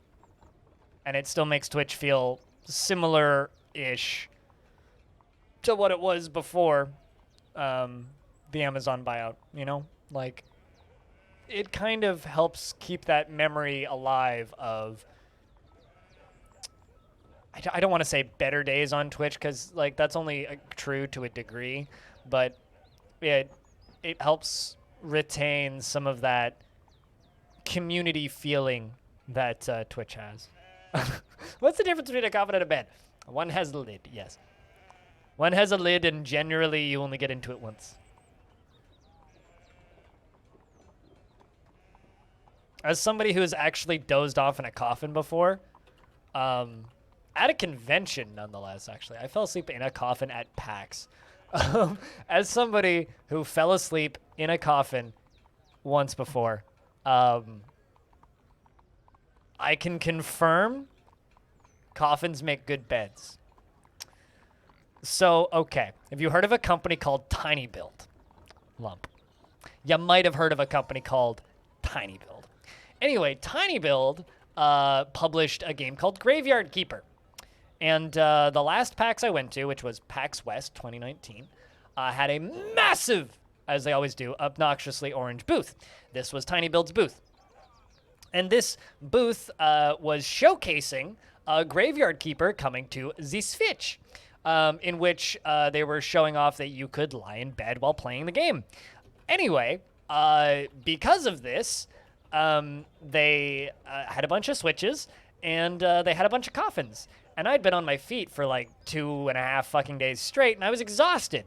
So I grabbed the Switch and went and lay down in one of these coffins and played Graveyard Keeper for 30 minutes and fell asleep and woke up with a Switch on my face. And somebody asking me if I was okay. And I said, yes, just dozed off. Got up, gave them the Switch back, and went back to my convention-going things. It was a nice nap. Which means the Tiny Build booth might actually surpass the old Warframe booths for my favorite booths at conventions. I used to just get free cookies at the Warframe booth, but I get free naps at the Tiny Build booth. I'm just saying, like that's a pretty good booth. Played Switch and Coffin, got a nap in. Yeah, right. It was great. God, I was so fucking tired that day. I basically didn't sleep the night before. It was out way too goddamn late. Leaving a review for the Coffin? No. I did feel rested, yeah. I'm still hungry for the blood of my enemies because I slept in a coffin and thus I am a vampire by default, right?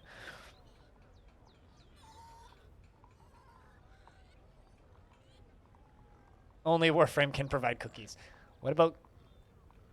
Can Cookie Clicker provide cookies?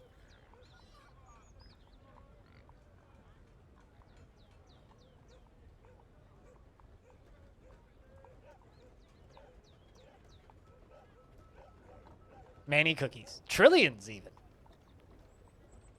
And I just got Stroop waffles for 2% more cookies per second production.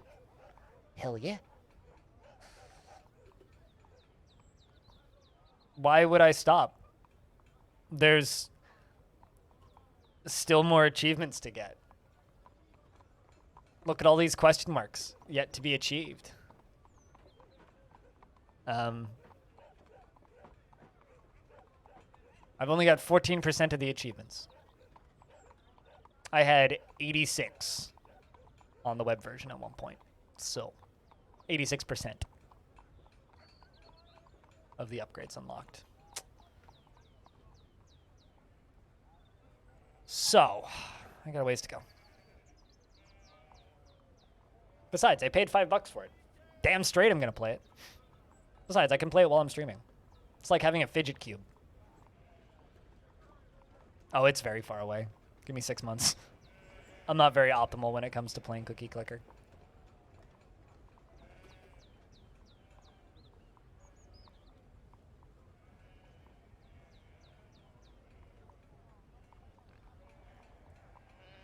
Do I have a prism? No.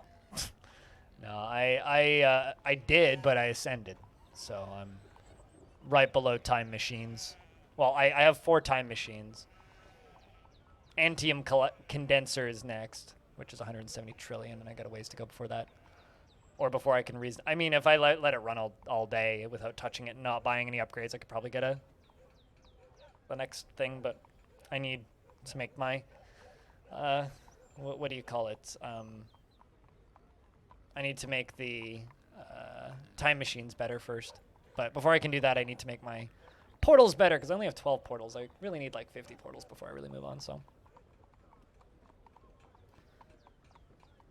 Although the current thing I'm working on is getting 50 shipments so that I can upgrade those. Which I need 1 more trillion cookies to be able to do that.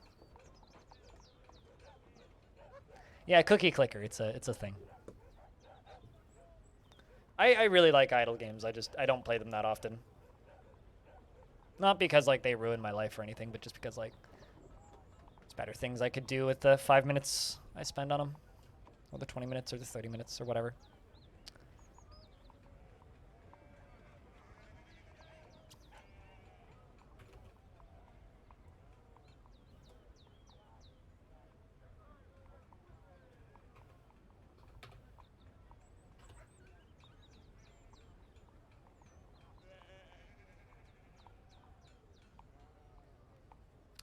That's a good amount of socializing going on. I think I'm just going to let the dwarves continue to relax for a little bit. We're into late autumn. We started at the end of what? Did we start right? Yeah, we started right before spring, so we've basically done a year so far. We've basically done a year.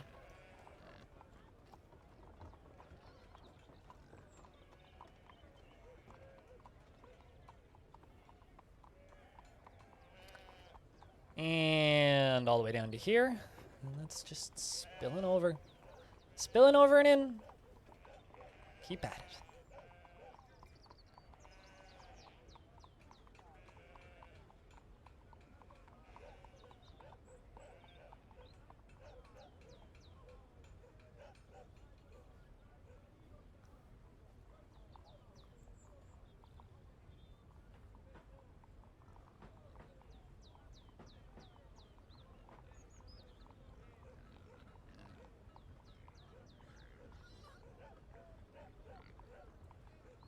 God, I don't know what happened to me last night, but like, my gut is not thrilled with me. You know that feeling when like you kind of have a halfway upset stomach, but it's like not upset enough that you need to take like Tums or anything? It's just like upset enough to be like unpleasant, and then you get gassy a lot. That's how I feel today. I don't know. I literally just had like pasta and homemade pesto last night. So like, I just don't feel great. I don't know what it is. Something in me just decided to rebel, I guess.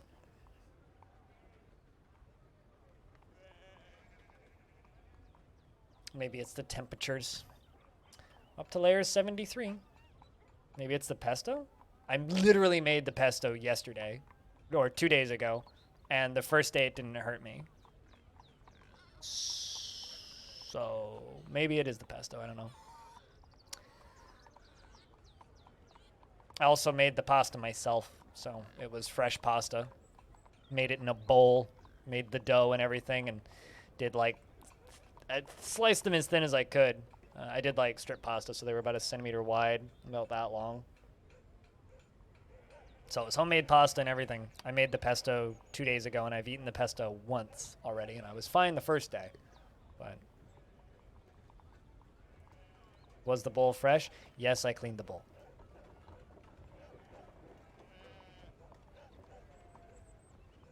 Yeah, I mean, it's not quite locking me in the bathroom. Like, it's definitely not food poisoning, because food poisoning, I wouldn't have left the bathroom.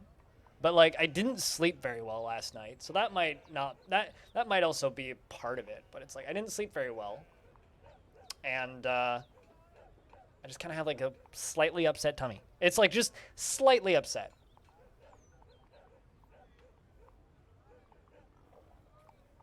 So, I don't know.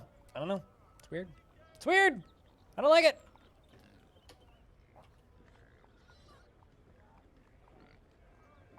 But something that my body consumed, my body is not thrilled with.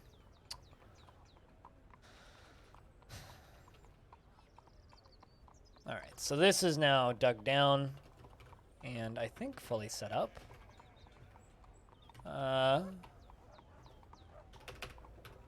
Let's link buildings to that.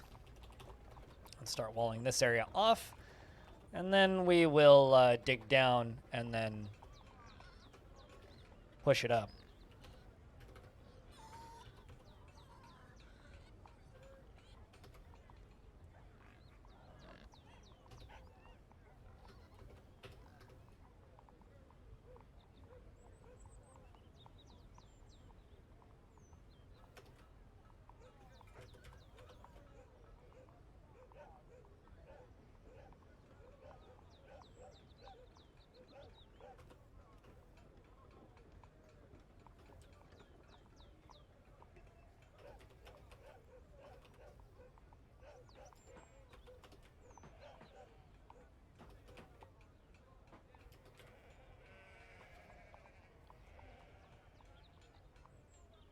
Received a pasta roller to attach to your mixer. Oh, really?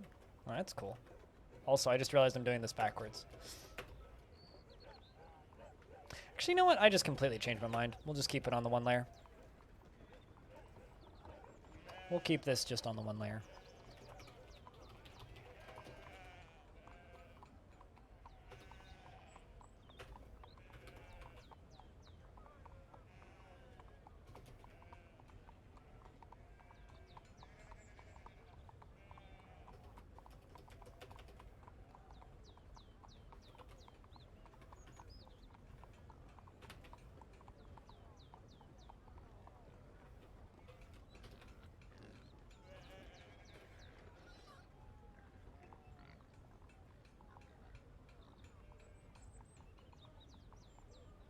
You enjoy making ramen noodles? I can understand that. You know, I mean, ramen is pretty good, and fresh ramen is incredible. So, if I had a pasta roller that I could attach to an electric mixer, I would definitely make pasta more often. Honestly, the only reason I don't make homemade pasta more often is because it's time-consuming and kind of annoying to make. So generally, what I do is just, you know, not really worry about it all that much. And then only make homemade pasta when I don't actually have dried pre-made pasta in the house, which is the case for last night. I don't actually have any pasta in the house, and I needed to make something for dinner, so I made scratch pasta, because I had all the ingredients, so just made it. It's one of those things where it's like, if I don't need to make it, I won't. But I can when I need to, you know?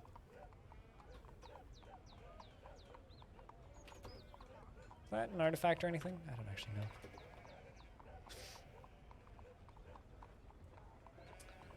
Pasta rollers are one of those wonderful kitchen appliances, though, where it's like you kind of don't really need one, but God, it's nice to have one.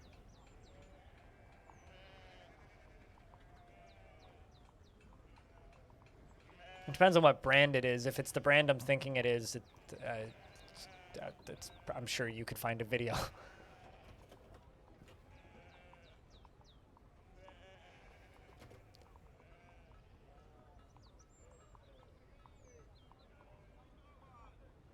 Lunch break, hell yeah. Lunch break is good break.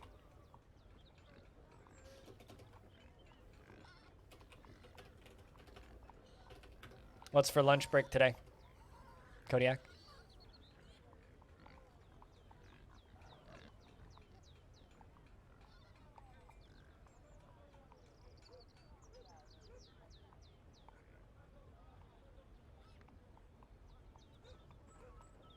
I just wanted to put shoutouts to Wave Depletion, a dwarf with spine damage.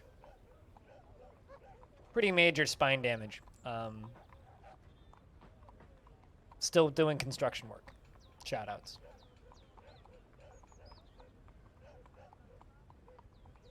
Yeah, your spine isn't usable. There's plenty of crutches in the fort, but you aren't using the crutches, so strong dwarf, I say.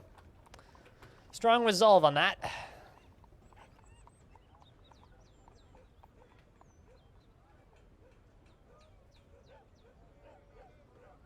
Considering your neck pain this week? Ooh, I'm sorry. Neck pain's no fun. That shit's no joke.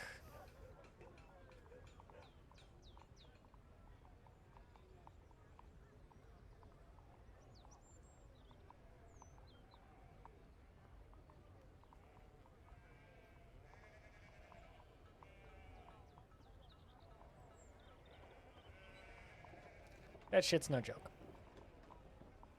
Like them, let him build his upper body strength. I used to, before he eventually died of old age, there was a dwarf with spine damage who lived in this fort for years, who was my bookkeeper. Very, very good bookkeeper, too. Super quick and accurate. Eventually died of old age in the fort. Just worms his way around the fort. Just... I kind of doubt that's how. I'm sure it's more of a, you know, upper arm shuffle than worming. But you know, I mean, if it works.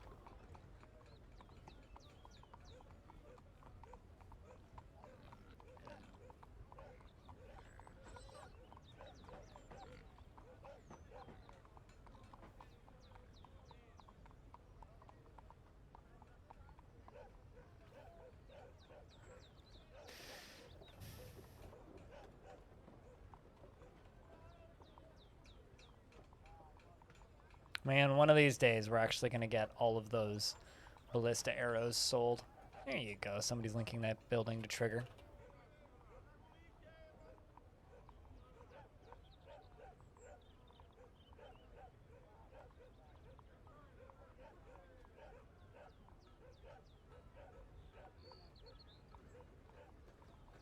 Extend neck, bite ground, pull body, repeat. Now that's a legless, armless dwarf. This dwarf still has functioning arms, so I'm sure it's more of an upper body shuffle. Yeah, a legless, armless dwarf is that's the hard knock life. That's living tough.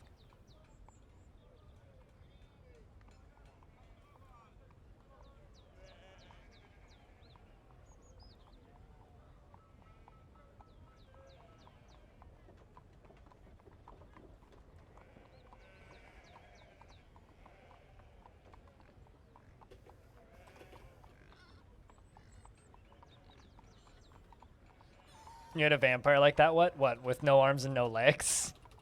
That's kind of sad. Poor Vampy. Okay, so layer 63 is where I want to see.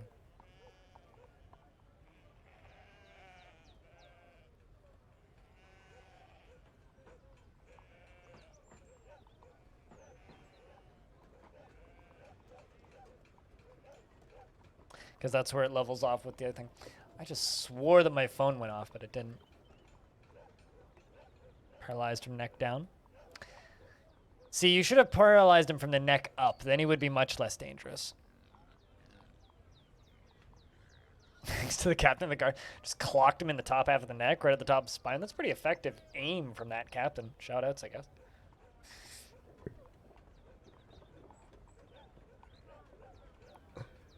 Bites the granite block floor and cobblestone. Wait, are you talking about the severed part as in the tooth from breaking it from biting the cobblestone, or are you talking about a part of the cobblestone flying off in an arc?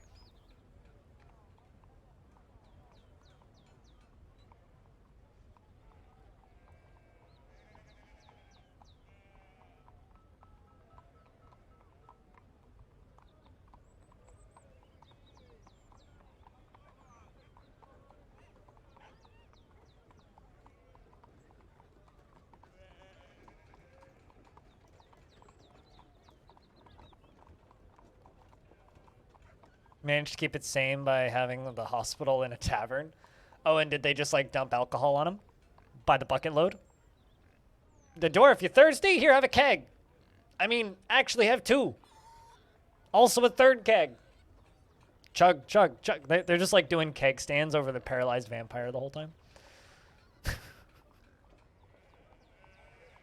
That is kind of you, though, to keep the poor vampire sane.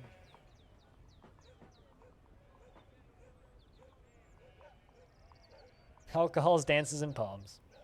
Dwarven life support. This all checks out. Also, Tygo, not only did you make an artifact, but you're growing up well. And you personally value decorum, dignity, and proper behavior. A turnaround after being caught in a snowstorm, but you still don't particularly value loyalty.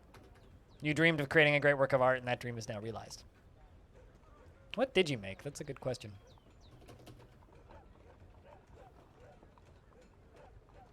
It was yesterday, so you're asking me what was made yesterday?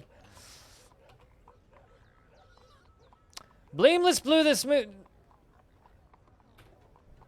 Yes, this thing. Gabbro earring. Crastor chip of the highest quality, encrusted with cushion jasper, opal cabochons, cushion rock crystal cabochons, and encircled with bands of cow leather, cow bone, single cut, green glass gems. And this object is a spike of gabbro, sheep wool, and green glass.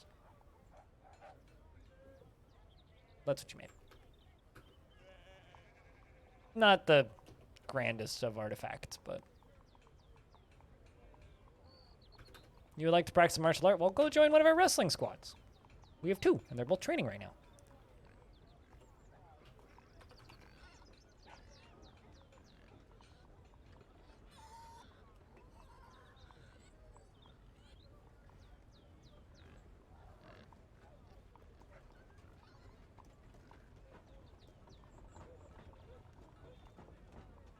One problem, though, is the filling of this is going to slow considerably once it hits here. Because once it gets to the top of this, it becomes so much bigger. It's going to slow down a lot once it hits the upper areas.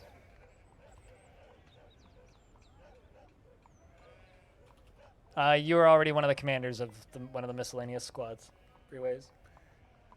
Also, you're strong enough that you could one-shot anybody instantly, so hopefully you never tantrum, considering you are haggard by the sadness that is your tragic life. Harrowed by the sadness that is your tragic life. That's the line. I'm glad that I could help you feel completed.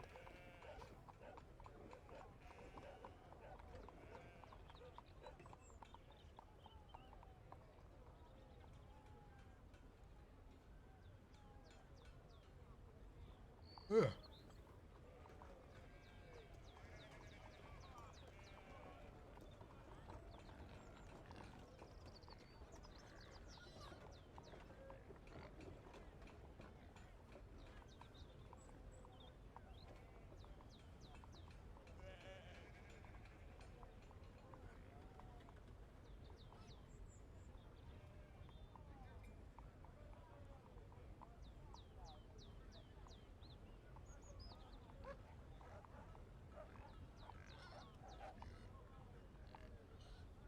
What are the plans for the Zuko gang? Zuko is an insurance... Or by Zuko, do you mean Zuko or do you mean Zaloro? Because Zuko is a giant. Are you talking about Zuko or Zaloro? Because Zuko is a giant. I don't know. Did I plan on incorporating him into this thing? I mean, I suggested that I could dump the giant into the lava. Incorporating him into it? There's still time for that if you guys want me to, like, encase the giants in lava or something.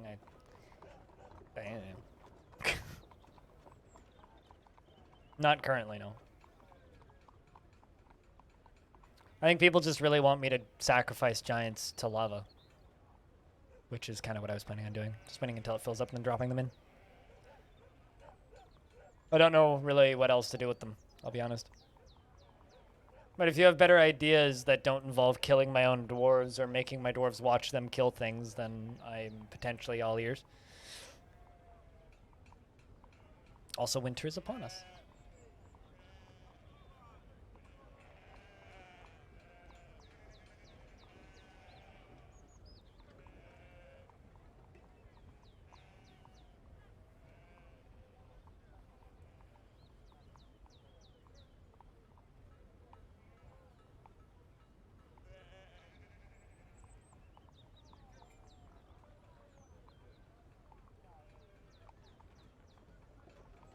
Leaving him in there? I mean, I'm thinking about making a secondary glass orb. This is a project that I'm thinking about doing that I haven't even started yet, so this is very far off. I'm thinking about making a suspended glass orb over top of this space right here. About here. With a room in the middle, and one layer above and one layer below with a room in the middle. So a fully enclosed room, a layer above and a layer below, with a stairway going up in the middle, and then building and placing all of the cages up there with a drawbridge to seal it off, and a flooding mechanism to be able to flood it and then drain it, and filling that up with lava and putting prisoners in there. But I need to actually do that, so it's still kind of a ways off.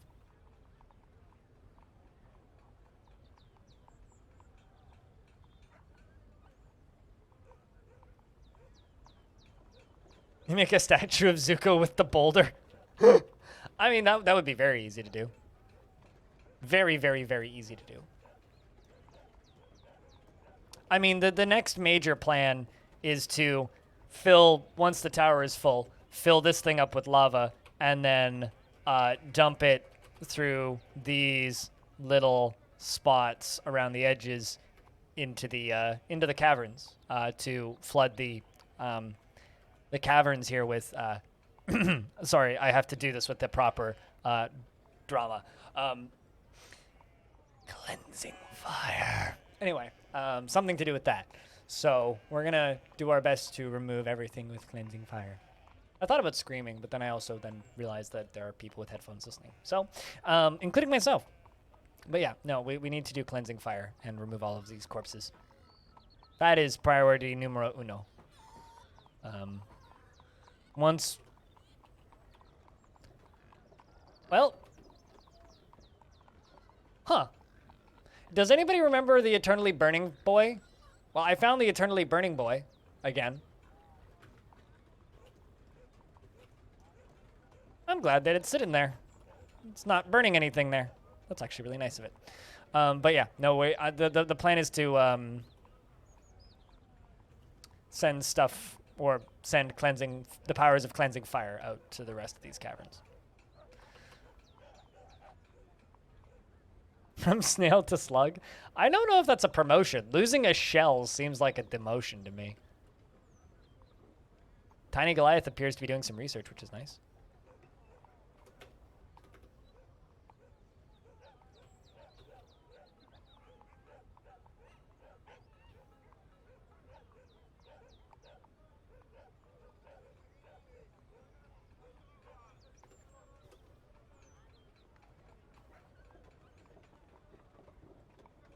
It's on layer 71. It's filling. But yeah, no, I'm kind of thinking about doing some weird glass prison filled with lava over next to the fort. But we can start doing some really silly stuff now that we have lava and a way of transporting lava up on the surface that we can very easily, like, redirect into other things and do other projects with. Like, I could now make an overhanging lava moat around the edge of the fort if I wanted to, for example, which I think I will because, you know, we have lava. Why don't make an overhanging lava moat?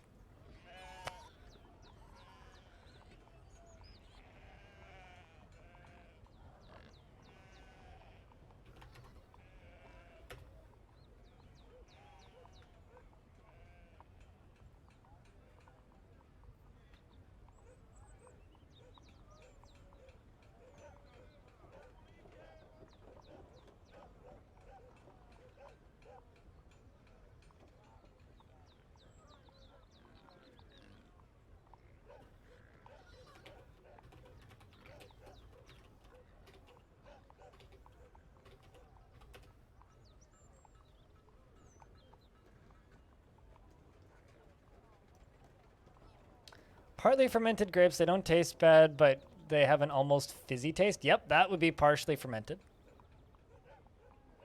That sounds about right. Can say.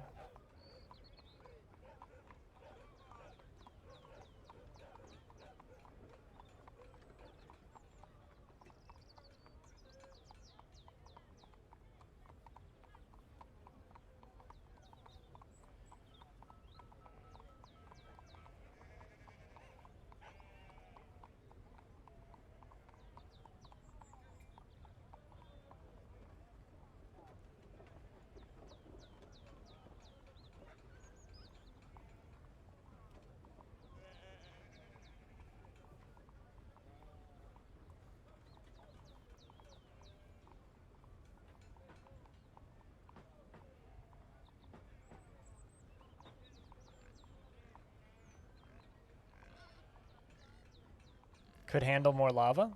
Yeah, it could. But I'd have to redirect some things down in the base of it.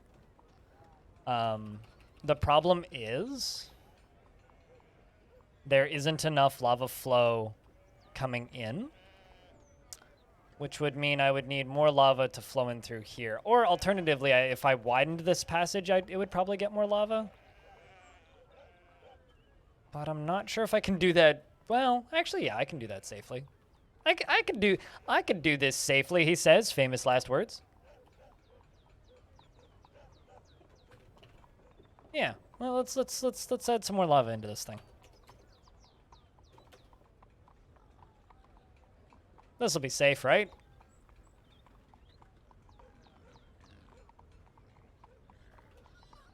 What, on each side of the pumps? The pumps only pump one space at a time, though.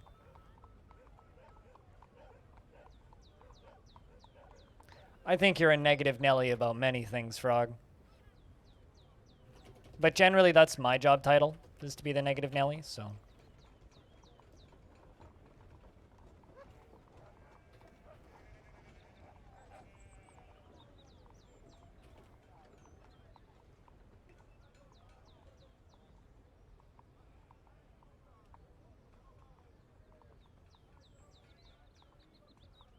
There's no pressure. You're not wrong.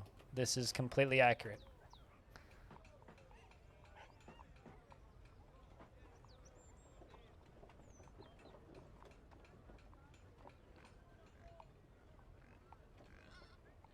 This should go just fine, right?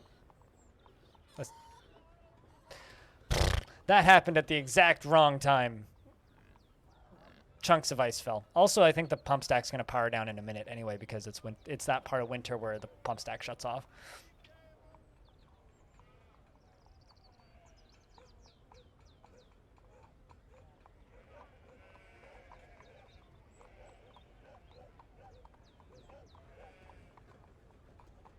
So this will increase flow to the pump.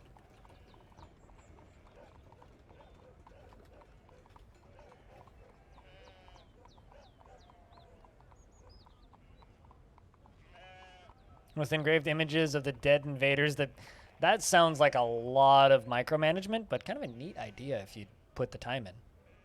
The problem is actually putting the time in.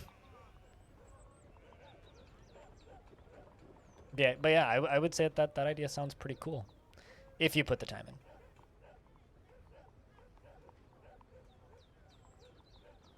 So yeah, if this increases the flow rate, it could increase the fill rate. I'd actually been thinking about doing this for a little bit. The only reason I didn't was because... I don't know, I didn't really have a reason for not doing it. I just didn't do it. But, like, I kind of thought about doing this, but I just needed someone to be like, oi, you know, you could probably...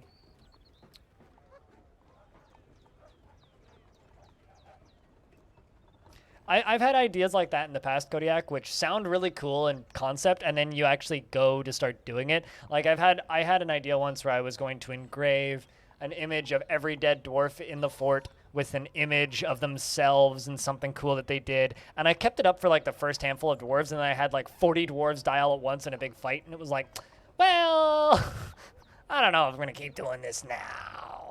This seems like a bit much. You know what I mean? And then kind of beyond that, it's like, well...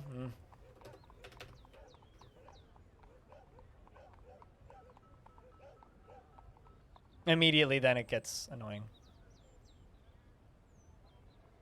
Nope, not doing that. I will not build another pump stack. They're time-consuming, finicky, and one will serve its purpose, no problem. Do not need a second one.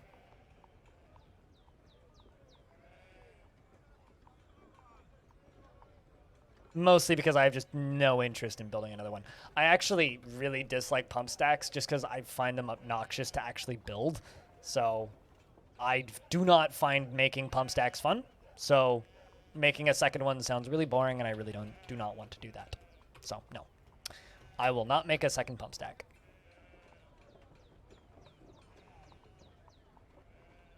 I'll upgrade this one, but I'm not making a second one.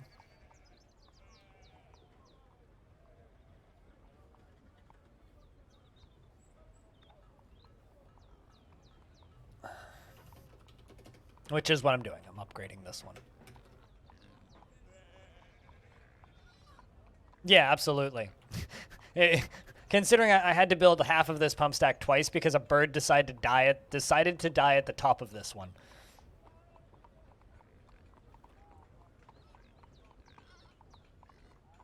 Which, you know,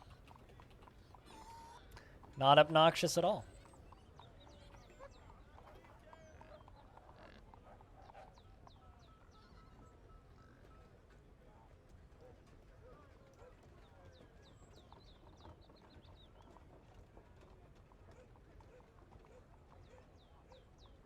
Yeah, no, this thing would have been finished like 3 days sooner if I hadn't,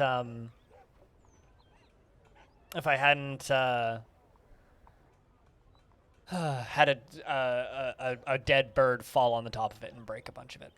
So if a dead bird hadn't fallen on a part of it, I would have been finished this days ago. But because a bird fell on it, yeah, it's going to take a while.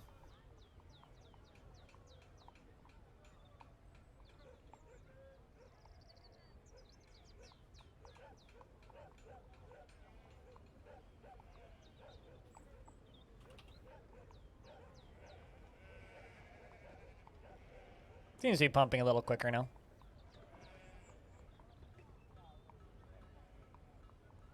Also, investments are open. Heads up, chat.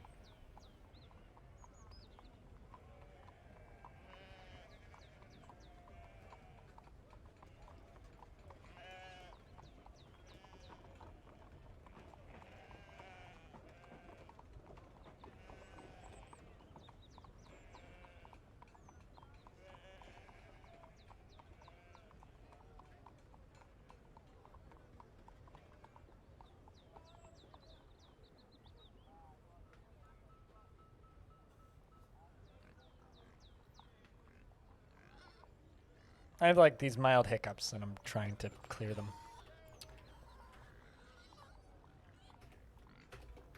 There we go.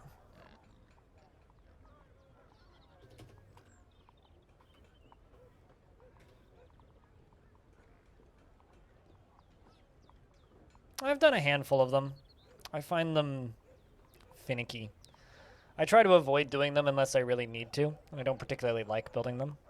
But yeah, what Clino said, once is plenty. I know like one person who consistently makes them, and that's Cupo. They're kind of necessary if you want to do cool advanced things, but like even with macros, they're still kind of a pain in the ass. Like they're one of those things that I wish that I could mass designate all at once with one set of clicks. I wish they could construct them all at once, but that's just not how the game works.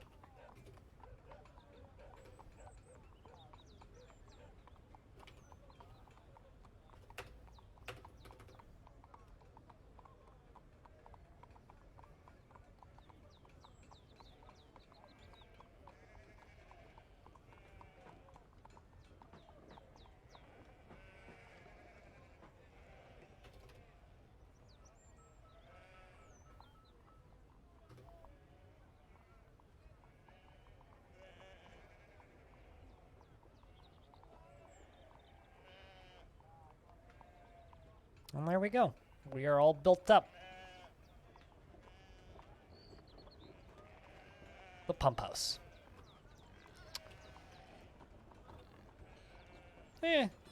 Theoretically, it's probably filling quicker now. Theoretically. But I can't make it any bigger without draining the whole thing. Which I theoretically could do by just simply pumping it out. You're rolling in ticket winnings, beer for all. Chat, round of beers on Diamond. Diamond's paying the bill, obviously. Not that emotes are costing you more than the monthly sub that you've already paid for, but it's the thought that counts.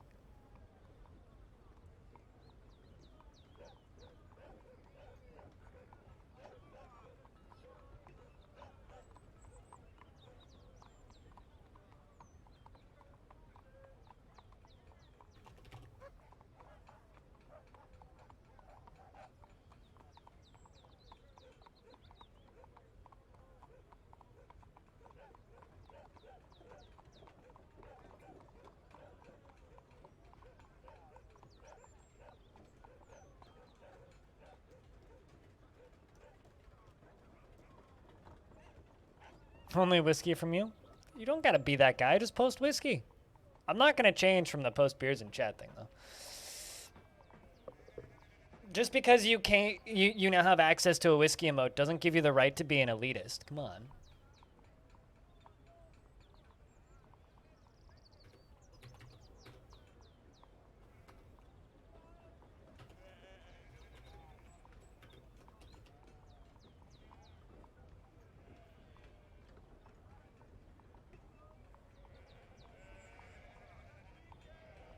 Can't tell if flow's any faster yet, but or at all really, but Seems like maybe a little bit. We're on layer 69, full of lava now.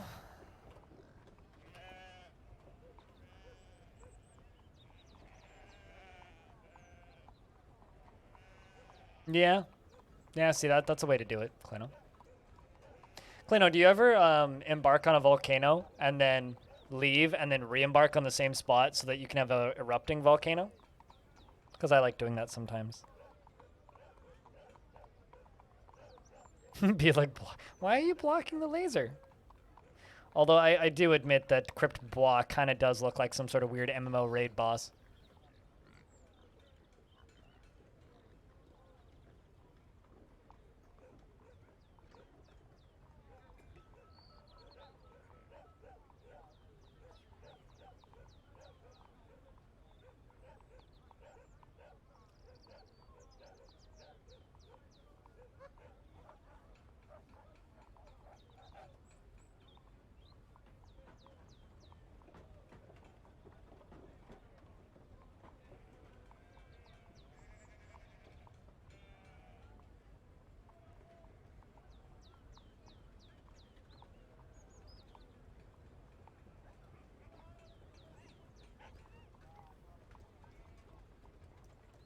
But no, not to embark, really? Oh, I quite like that bug.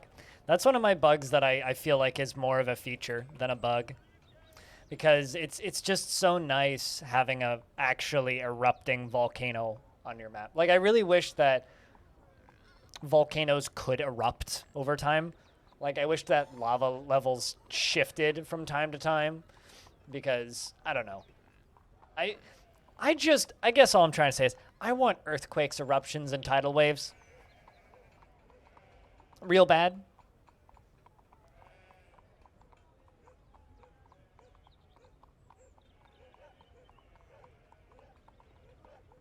Maybe by 1.0. I mean, I can dream, right? You know what's funny is there's a line from which I ended up reading in the last Future of the Fortress video that I did for this month, where Tarn basically says, in the time that we have left, and the way it's worded is very distressing, but it's also like Tarn referring to, the time that he has left to finish the rest of the game, from what I can tell. And someone is just like, wait, what do you mean by with the time that we have left? A world without Dwarf Fortress makes me so sad. It's like, well, I mean, dude's being realistic. He's probably not going to finish it.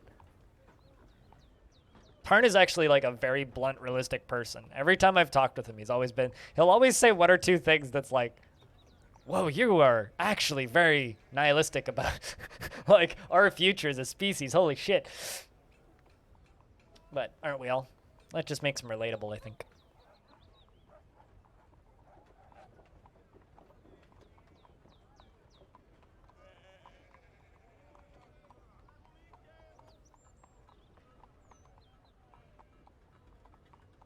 I only drink the finest paint thinner. Hey, man, whatever gets your knackers going, Whatever gets your knackers going.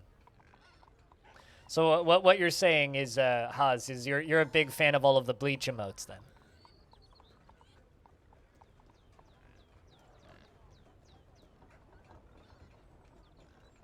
I feel like it's flowing faster now, but that might just be a placebo. My little driblets that are going over the edge. It looks like it's moving faster. Generational game development? Kinda. I don't think Tarn has kids, though, so...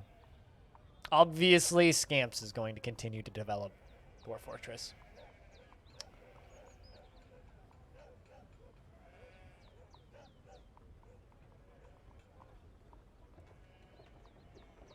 Also, I just wanted to say I'm not going to talk about this too much in the future, but I just wanted to say thank you to the people giving me approximately $6 a month via Brave and basic attention token, which I'll just automatically trade into Ethereum. But actual cryptocurrency. Maybe Algo or one of the other altcoins, I don't know. Yeah, I think it's flowing faster now.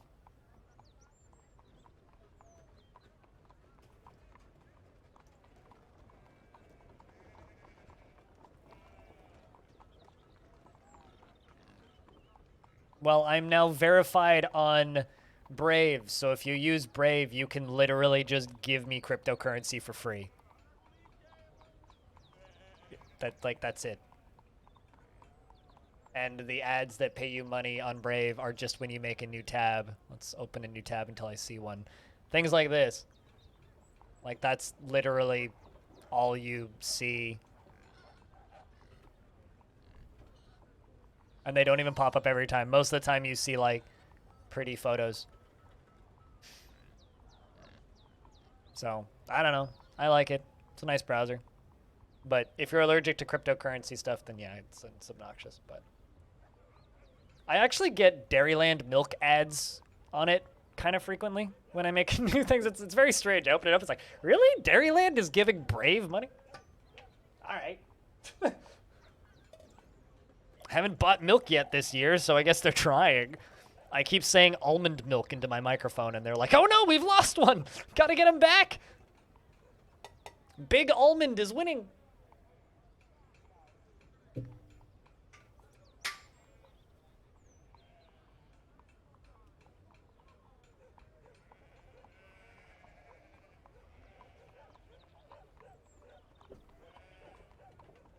Yeah, by my eyeballing estimation, I think this is sped up. My mayor would like a pick.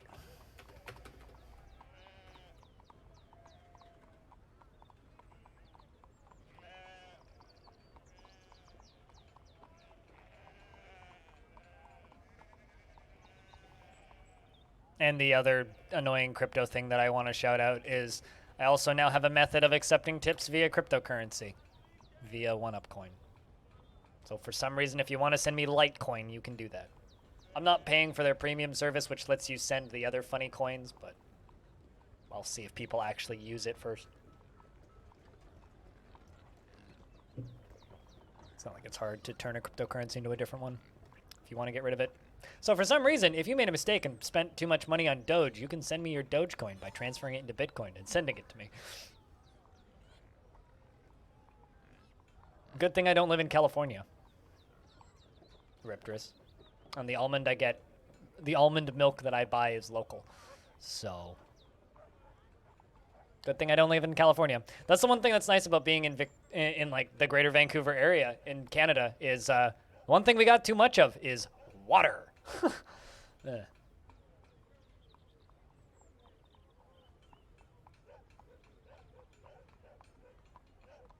Although that's going to change probably thanks to California.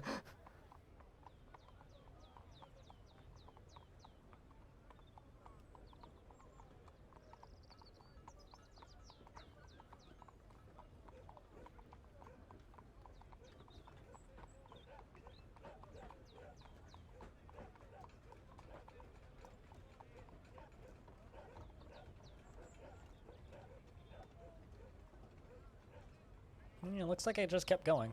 New collection. Is that a new book? Prismatic Flux wrote another book.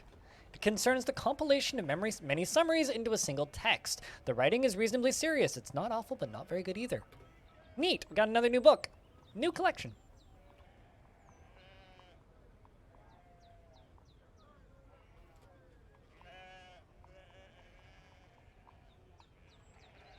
Up the Great Lakes and slurp it up. Last time, okay, so I don't want to, you know, call you out or anything, Winston's, but Canada's pretty big. But I said I was in BC. We have lots of water in BC. The rest of Canada also has lots of water, but I didn't say anything about the Great Lakes. Besides, if California could have stuck a giant straw into the Great Lakes and slurped it all up and replaced it in California, do you think they would have done it by now? Don't you think they would have done it by now? And also, I think they're trying. It's just not very efficient.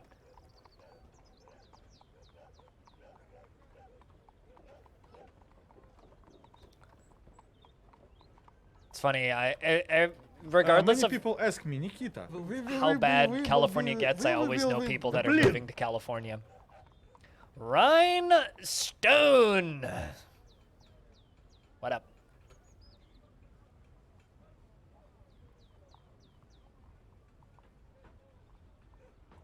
Yeah, you need to grow avocados somehow as well, right? Kodiak? What They are are you salty. doing on computer? Go outside, so beautiful! They are salty, cutest.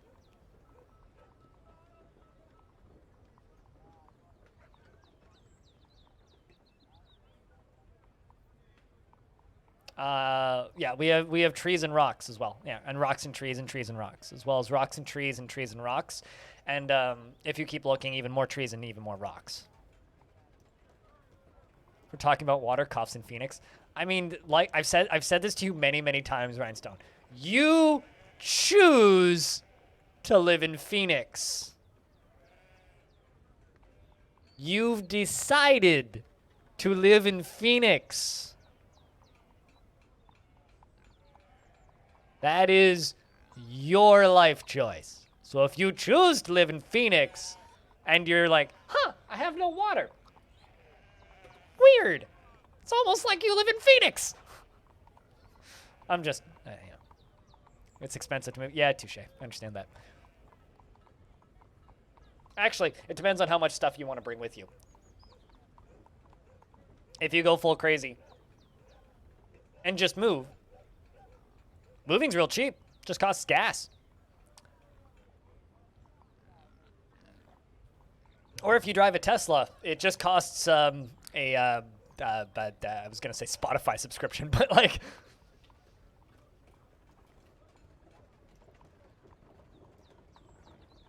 also Ryan. Jokes aside, how you been? Also, don't leave Phoenix, because I have friends that keep moving to Phoenix. So, in the future, me going and visiting Phoenix actually is getting more and more logical, because as of right now, I know 5 people in Phoenix, including you. So, they keep telling me the rent is cheap.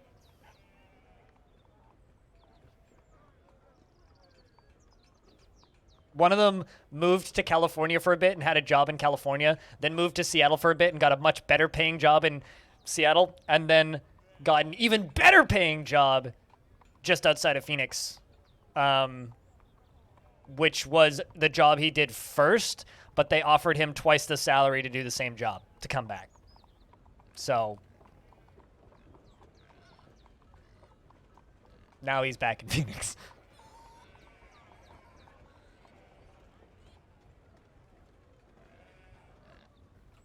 I keep telling people that they should just like, and you know, Ryan, as a Phoenix native, you might be able to explain this to me.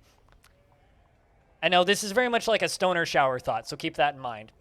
But Phoenix is kind of warm, right? It's a little burny, especially on the surface. Or as you say, the air gets a little spicy. Why not just dig big pit, fill pit full of concrete, prop that concrete up, fill it with more concrete, and live underground?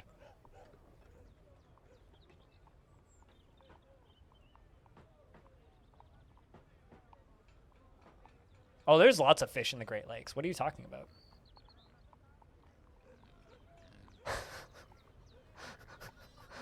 Also, Cutest Ghost, you've made a very major mistake. A massive mistake. And that is taking anything Hazazah says seriously. It's kind of like taking something Squug says seriously. You've made a mistake. No, underground in a pit. Wouldn't it be cooler underground? Like, that's what they do in the deserts of Australia. They just dig a hole, fill it with concrete, and bury themselves. Why do you guys live in houses? It just seems, like, unnecessary. Just, like, take a couple of shipping containers and fucking bury them and put concrete over top of it. Live in that. Who needs AC? You just underground. Just need a couple of ventilation shafts, especially above the toilet. Take it up with the settlers? Someone earlier in chat who doesn't live in Phoenix was saying that was saying that it's because of earthquake fault lines, but so you know what I read that Haz was when I respawned, and then I was gonna ask if that implied that your parents murdered you and then you respawned someone. Yeah, and I called bullshit on that, Ryan. Because you guys are pretty far away from the big one, it's going to all slide into the ocean line, I think. So I don't think you guys get earthquakes. Anyway, I guess all I'm trying to say is I don't understand why people live above ground in Phoenix. I understand why people live in Phoenix, sort of. But I don't understand why you live above ground. Especially with the world getting hotter and all. Like, why don't you guys just go full Mars and become like the Mars test bed? You guys can live in agrodomes and underground and shit. Way cooler than, like, you know, living above ground because it's less burny outside. But also, then you get to pretend that you live on Mars. Nothing more than like a 3? Okay, so just like a Tuesday earthquake. No Monday earthquakes. That's good. Monday earthquakes are bad. No Monday earthquakes.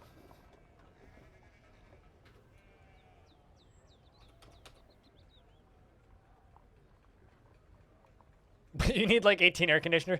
Land is cheap in Arizona, but keeping it cool is the problem. Which is why I said just live underground. I'm just saying that the Underminer from The Incredibles would probably have, you know, a lot of work in Arizona, if that was the case. Behold the Underminer! Yeah. It's like my favorite part of that movie is when that dude just comes out from underground and just screams, Behold the Underminer! A durian is fighting with a helmet snake. Helmet snake misses the durian. It's a battle. Where's the helmet snake and where's the durian?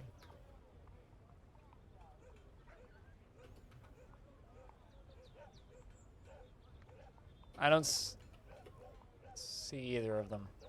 There's too many corpses. Oh, there you are. I think the helmet snake is dead. That or it ran away. I think it ran away.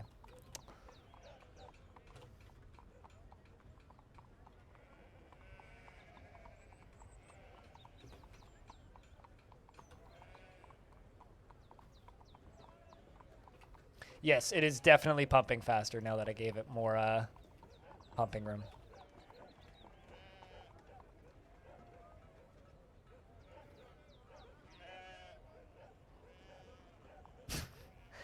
American? No, actually, Cutest Ghost. It's spelt, there you go. All I'm saying is that, Arizona should become Fallen London.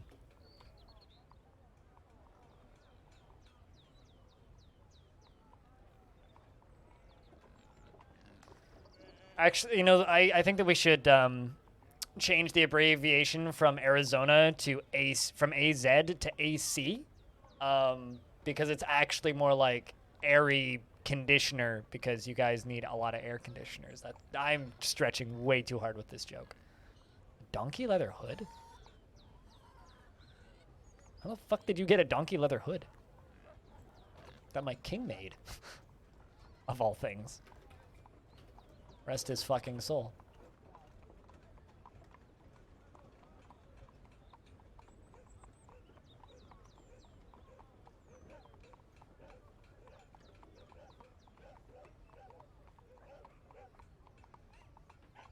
American Zealand. We're the exact opposite of New Zealand. Wait, wouldn't the exact opposite of New Zealand be Old Zealand? Also, I never actually thought about this. Since it's called New Zealand, where's Old Zealand? Because, like, New York is the New York, right? New Westminster is the New Westminster. But, what? Where's Old Zealand? Is there another place called Zealand? Really? Hold on a second.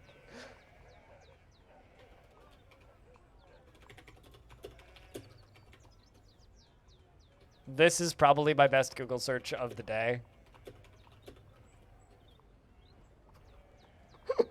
Where is Old Zealand?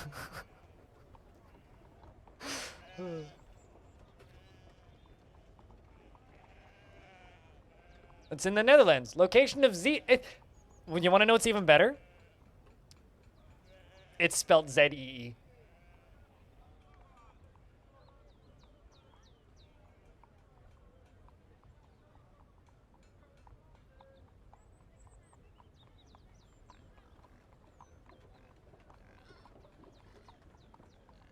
That's kind of awesome, actually. You're also in Denmark. Hold on, I'm on the Wikipedia page for Zealand now.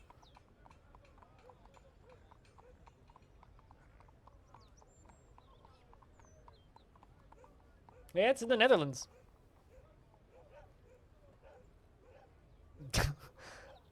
What? It exists? Yeah. Yeah, often those autocorrect things. Zeeland. Apparently it's pronounced Zeeland.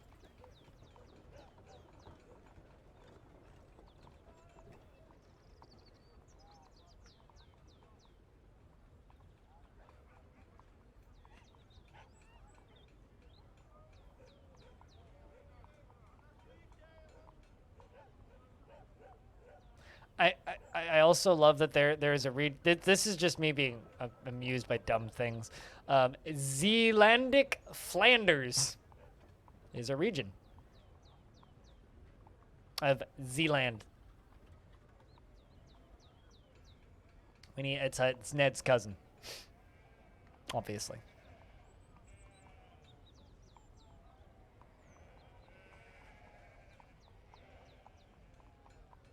Yeah, but ZEE land is better than ZEA land, I think. I mean, the only one I've found is a ZEE land. I haven't found a ZEA land. Maybe they changed it because EA Games is awful. Also, this is the moment I've been waiting for since I started this goddamn thing filling. Is the point where it fills up to layer 62 and moves over to the curve, because that's gonna be fun to watch all that fill. At least for me. I don't know about you guys.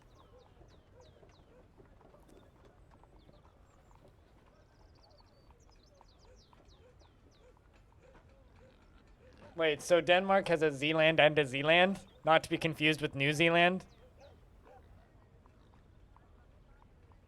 Oh, there's... never mind. So this one's Danish.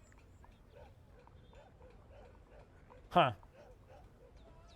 So the Netherlands has a Zealand, and then the Danes have a Zealand. Geography with me. If you can tell what I didn't study very much in school.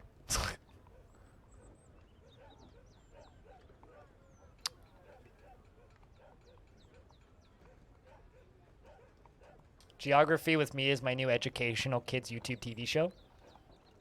YouTube show, not TV show, but kids YouTube TV show. Where I talk about towns that have swear words in their name. The year 2069, when EA Games has enough money to purchase a small nation. The fact that you think it's going to take that long for them to have that amount of money, and the fact that you don't realize that they could probably do that right now is funny to me, Winston's.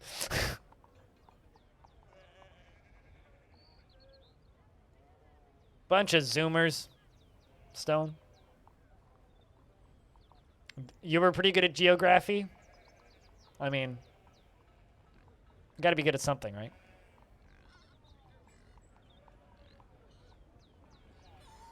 I'm pretty good at talking relatively coherently for 8 to 10 hours. With only a few short median breaks. Yeah, they changed it to fudging. Like, why would you do that? At least, like, put a Q in it or something. Make it classy, you know? Like, keep it fucking, but, like, change the spelling slightly so that they can be like, no, it's pronounced fucking or something.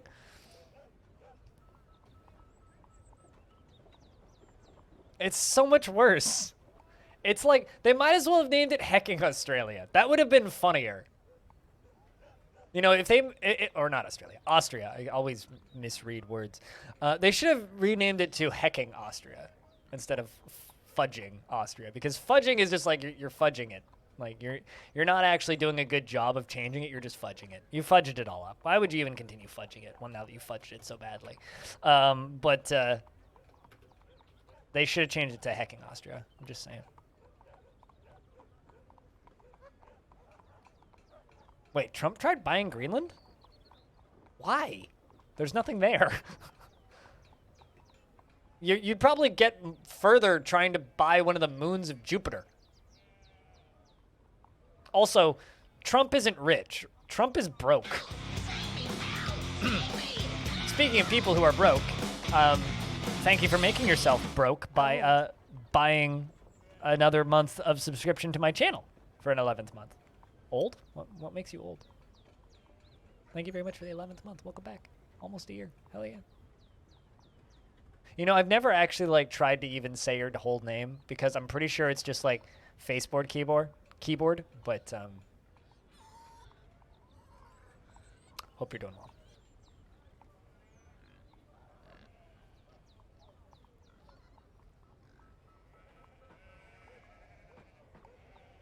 Nobody does, it's fine. Good. I mean, I'm just going to keep calling you Lara, so.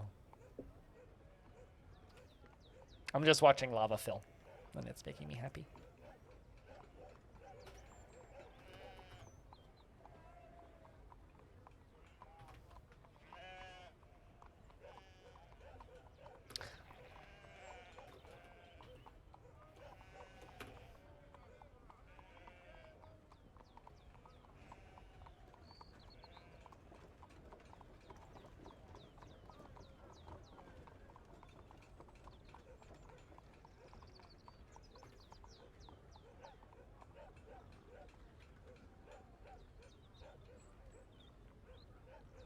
But yeah, what were we talking about? Right, yes, geography. Geography.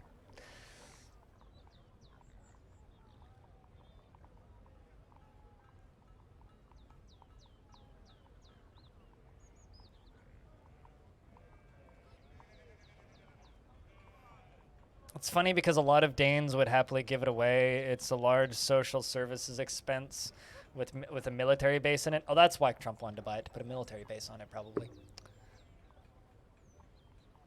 Besides, if you want to buy a nation, don't go for something big and obvious. Go for something small. Like, buy Tuvalu. And then run the .tv domains and make bank. People have heard of Luxembourg, though. That's the problem. It's a key smash because nobody knows you're a girl on the internet and don't get why. And I don't get shitty private messages. Legit? Huh. I mean, I could see it. I could see it. Although, Twitch does allow you to have features to just block all incoming messages, which I do, because I used to get all kinds of very fun DMs from people, which is why I don't allow DMs from anybody now.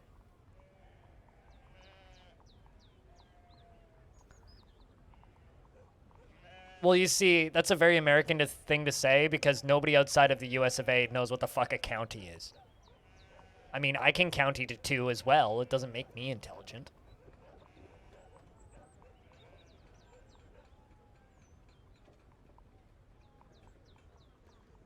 Why is it called a deposit when you can only extract it? You know, you make a valid point. Probably because you could also just choose to leave it there, Peter. Shh, Frog, I'm trying to make a joke.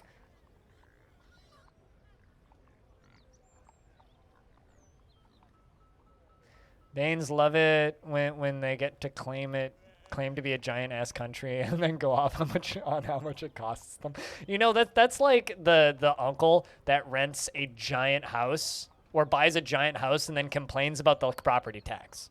You know, like the uncle who lives by himself who just owns this massive mansion for no fucking reason and then just complains about property taxes all the time. And it's like, well, then why do you own such a big house? You live alone, you weirdo.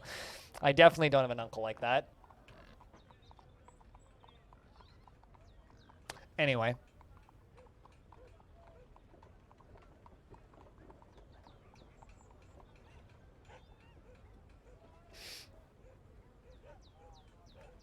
Well, I mean, I would perish too if I went to Louisiana. Ha!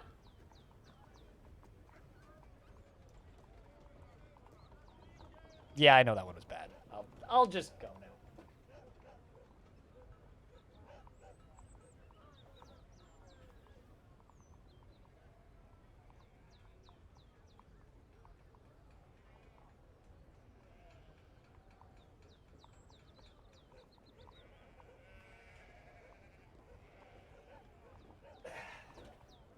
I actually just needed to stretch. My shoulders cracked. It was nice.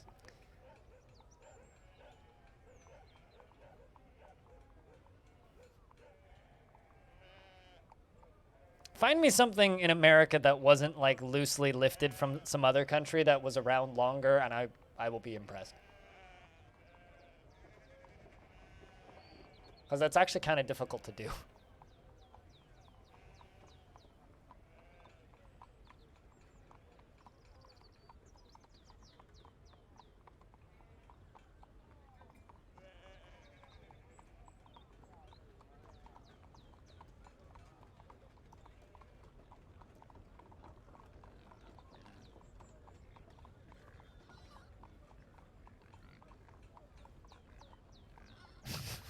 So, can I just say that I love these comments on the Dwarf Fortress subreddit? Big GIF posted. Frankly speaking, it would be nice to have more screenshots in the devlogs. Okay, so one only has one screenshot, and you're gonna bitch. And then PM me kittens in tits. It says, frankly speaking, it would be nice to be able to play these versions. Yeah, you just good luck with that one. And then frankly speaking, hello, my name is Frank. I like this person. Shout outs to you.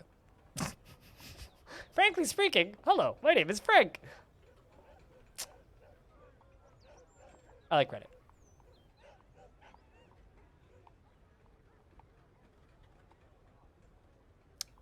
Yet I take your KFC double down and raise you Canadian poutine, which is probably less healthy and not found in America for some fucked up reason.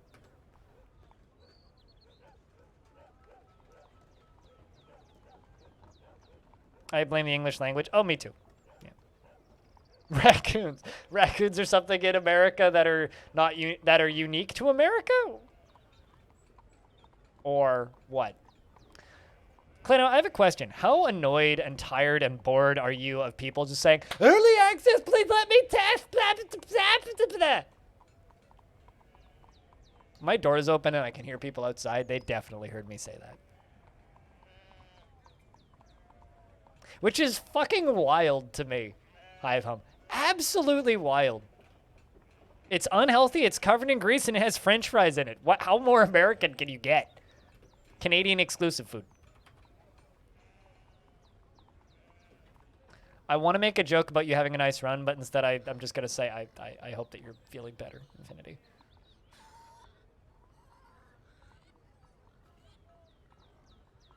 What, while shooting bullets? Cutest?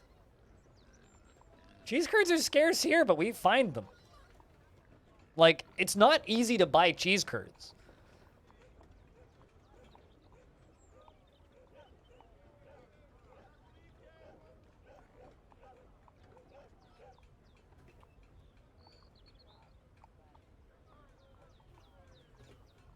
And you live way closer to Mexico City than Vancouver? Touche.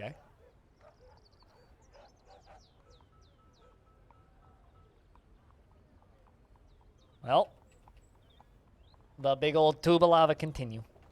But yeah, I would actually say that cooking bacon with a gun silencer is probably more Russian than American.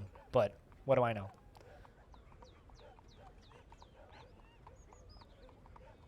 You know they have you modding the Steam forum too? You close your eyes at night and see early access when? Yeah, God. Ugh. Although I am jealous that you get to mod the Steam forums. I really wish I could mod the Steam forums so I could ban people. Which is why they'll never let me mod the Steam forums, because I am kind of a I'm kind of a stickler. Early access banned. Early access banned. Rimworld clump banned. When's this get out? Banned. You'd have a very quiet forum. I mean, this is why I have a giant red button on my desk called the ban button. FPS banned, yeah. Frame rate death banned. Types word banned. Oh, are you sending... Oh, Jesus. Ugh. Cooking bacon on suppressed M16. You know, that's a video I don't need to see in my life. You know what's funny is I'm the one, I'm contributing to my own annoyance with the, hey, I really like Dwarf Foot banned in, whoops, misfire.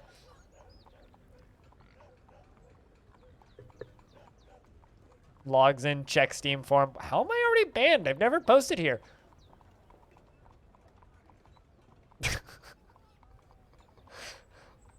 I mean, he does get it.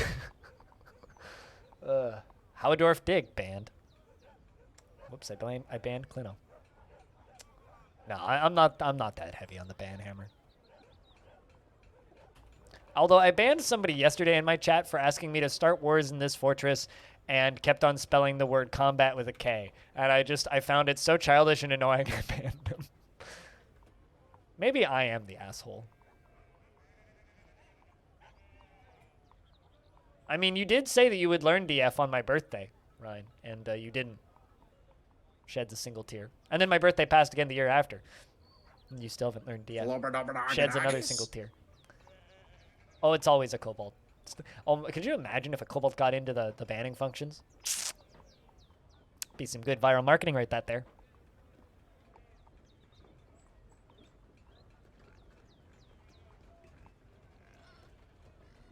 Yes. I mean, to be fair, you promise! No, that's fine.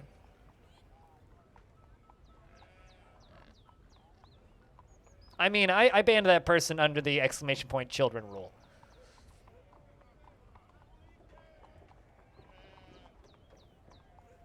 Which I think is a perfectly legitimate rule.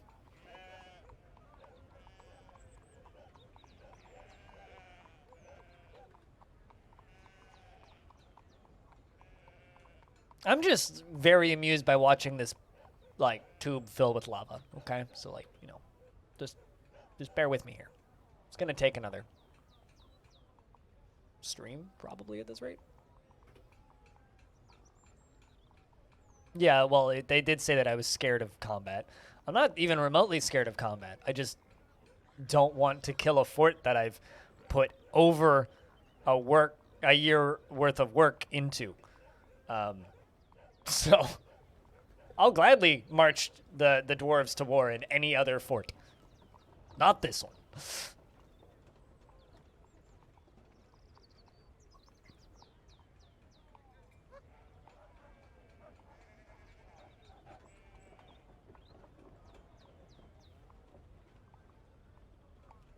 And the fact that combat is kind of dull. Yes, also spring has arrived.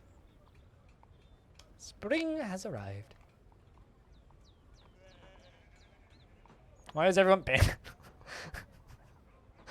It's because I was joking about what would happen if I modded the Steam forums for Dwarf Fortress. If anybody posted something, I'd probably ban them because everybody on the Steam forums annoy me.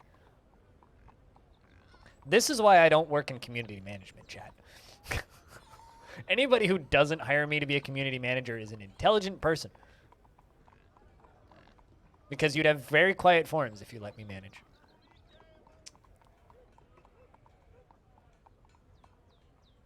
But did you ban the throne? That's the important question, Squad.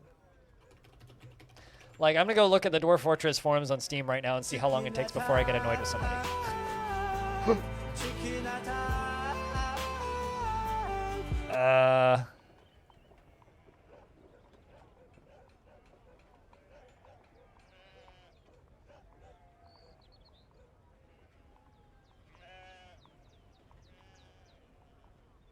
Primeval's up, you.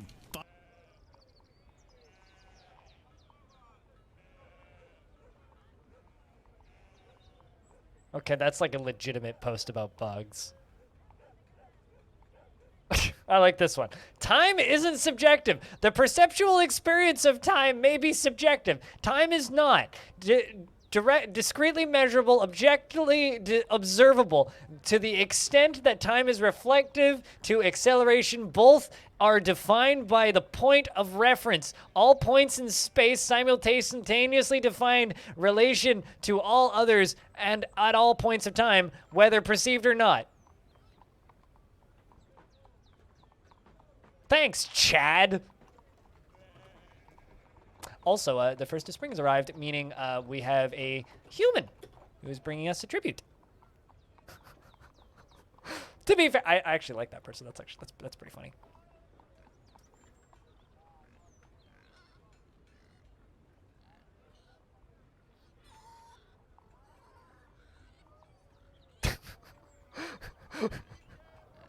Also, yeah, Chad Rockwell. That's a pretty good name.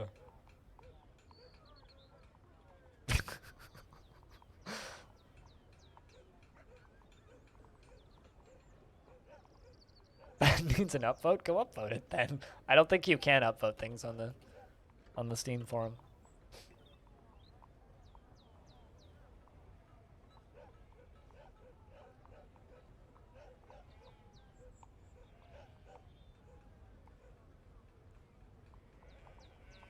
Also, what is it with like this person? Like this person, right? Who's talking about the weight?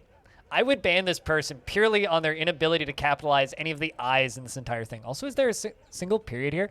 I'm sure that if you makes me really want to play this version of the game right now, but man, every update just makes me excited about wanting the developers of this game. I'd reckon we have maybe another year or two before we see this, and it will be an S quality product game that, yeah, there isn't a single period or capitalization in a capital I in this entire thing. I would ban them purely off of that. It's like, are you not capable of writing an actual sentence with like a period in a thing, you know?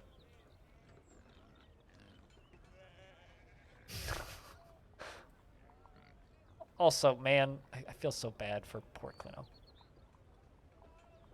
Also, yeah, you're not kidding. It was quite literally a month between posts. There was nothing until 8th of September. This 8th of September. It was 1st of September. Okay, actually, no. It's like every couple days there's a post. No multi-core CPU for DF! People asked on Discord about multi-core CPUs because playing the game with 5 FPS is pretty awful. The developers said they won't add multi-threading to DF, so optimization is non-existent. I take that statement and raise you playable frames.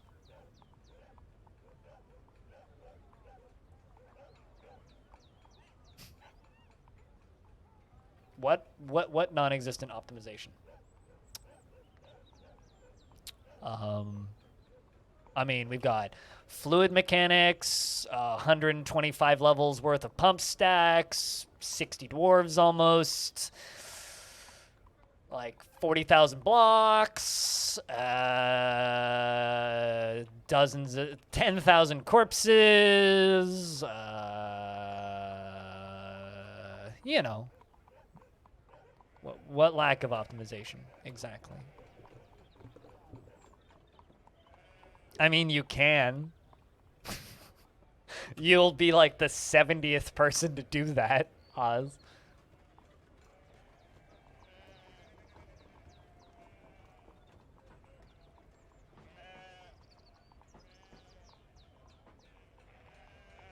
I've seen multiple posts about that.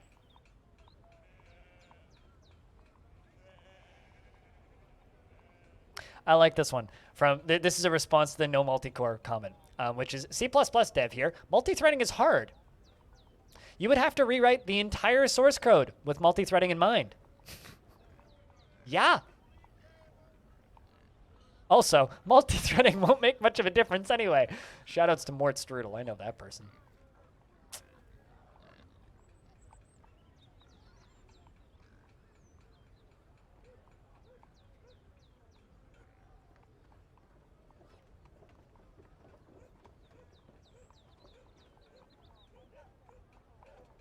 Can we get an achievement or something for every year that this is on the wait list? Just want to play the game. If you want to play, dear person here, if you want to play the game so bad, tune into my stream, and I will show you how to play the game right now, not costing you a single penny.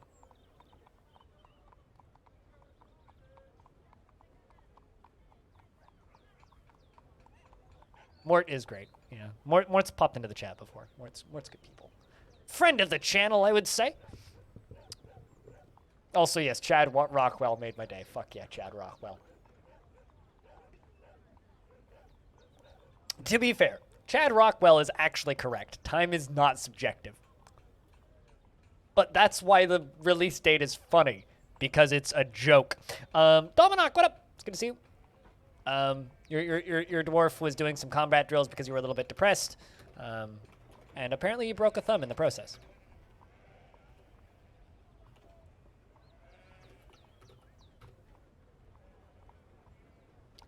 Depends on whether I'm stoned. If I'm stoned, time is certainly subjective. It's either very quick or very slow.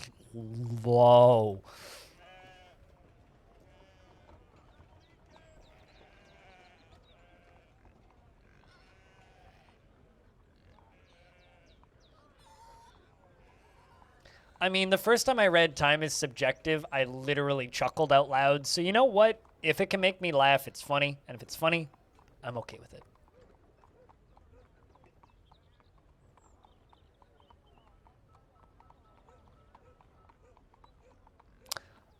We're getting close to the past halfway point, actually. Oh, that's fine. Infinity. If I get it right, people want the devs to make a game called The Wait that simulates... You know what? Someone should do that. Someone should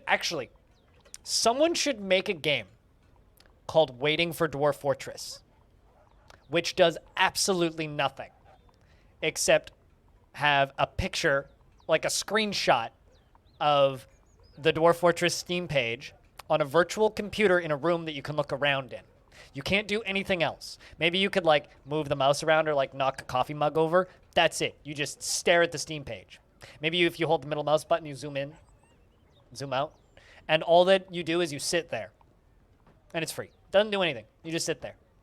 And then when Dwarf Fortress releases on Steam, it unlocks an achievement once you've launched Dwarf Fortress on your computer.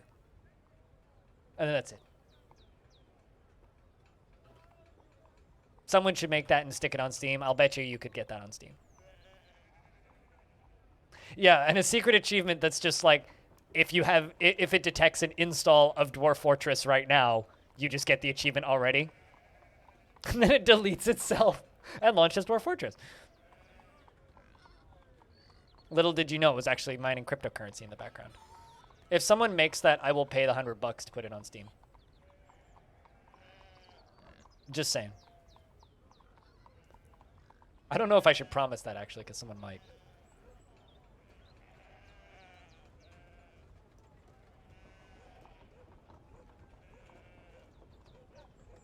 I mean, if you weren't listening, then the thought is past.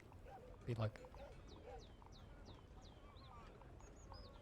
You could probably hit the clip button and get a replay.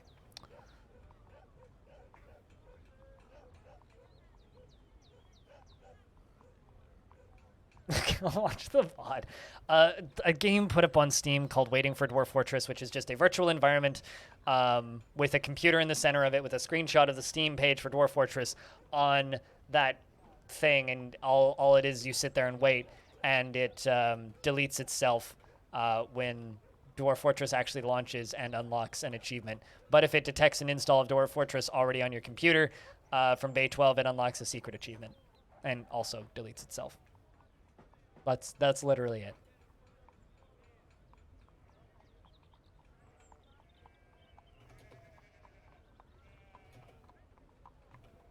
But I don't know if that would even work.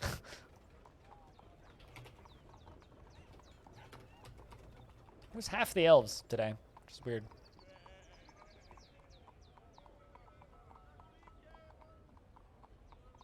$95% of the premium version is free already, with plenty of tile sets that make it look just as pretty, and DF hack, which makes it literally function almost identically to the way the Steam version will function. But no, they want early access to that one.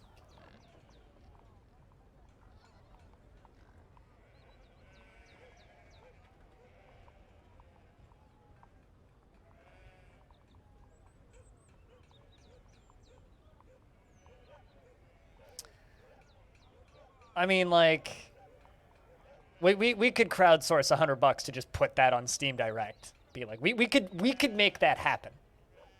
We could make that happen.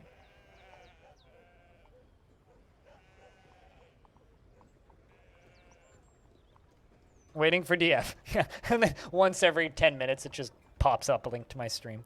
Actually, if someone made a game that was free on Steam that was purely a meme game and it just links to a stream page, I'm going to go out on a limb here. Say it would probably get taken down from Twitch. Or not from Twitch. It would probably get taken down from Steam.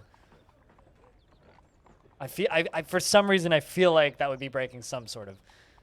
I don't think Steam has many terms of services at this point, but if they were going to have anything, probably be something along those lines. They'd probably get upset with that. I just feel like there's something wrong with that, but it would also be funny. I mean, I'm waiting for the Steam version by filling up a tube of lava.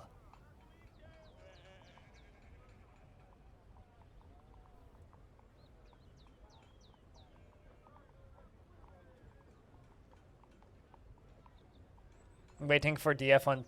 I mean, yeah, someone should do that. A 24/7 stream that's just like the Steam page and a bot that just refreshes every 30 minutes or something.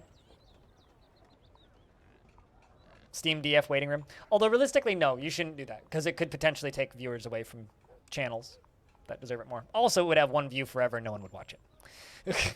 That's the actual reason you shouldn't do that, is because no one would actually watch it.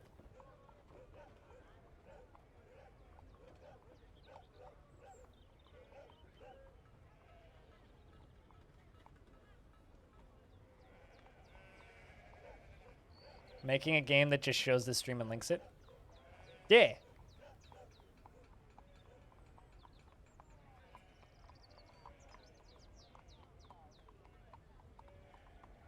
A clip show of rants? So showing people my worst moments first? That seems like a really good format of advertising.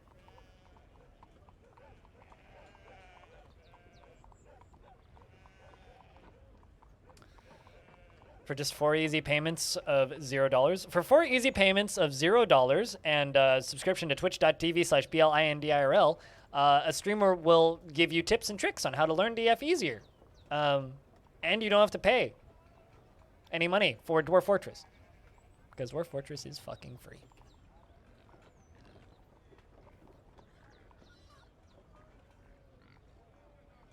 Yeah, I don't know. I guess I'm just at a point now where, like, the Steam version of DF is like raising my blood pressure because of how annoying I find some people. Also, you know how I'm a fan of Spoders? If I actually liked platformers, I'd totally play this. It's Spoder Bro, the video game! This is adorable! Holy shit, you play cute little Spoder! And you do cute little Spoder things. This is adorable. Yeah, it just starts... Waiting... Here's what the game's called. B-Log. Here's what the game is called. Waiting for the Steam version of Dwarf Fortress by watching Longdeath. And it just starts auto-playing the first episode of Longdeath on a monitor in the background, and eventually plays the whole YouTube playlist with a link to the Twitch directory, and you get achievements for getting hours in it. So if you wait for 5 hours, you get an achievement. If you wait for 10 hours, you get a second achievement. You wait for 25 hours, you get a third achievement. If you have an install of DF, you get a secret achievement. And then when Steam DF launches and you have Steam DF attached to your Steam account, you get another achievement. You get an achievement for each episode watched. Oh, no. Do you think that would be okay with Steam? Like, do you think you could actually do that? I wonder if... I'll bet you could count it under software.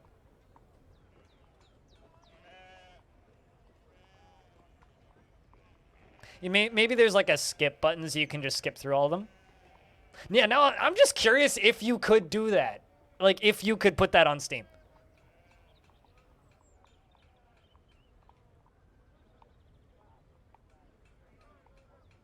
Free software?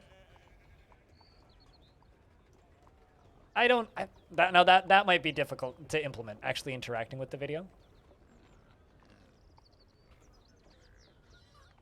With VR support? Now that you could do. And you could have like different backgrounds. You could watch in an office. You could watch on the moon. You could watch on in a car that's moving backwards. On a road that never ends. I'm sure we could buy all the assets for this on the Unity store.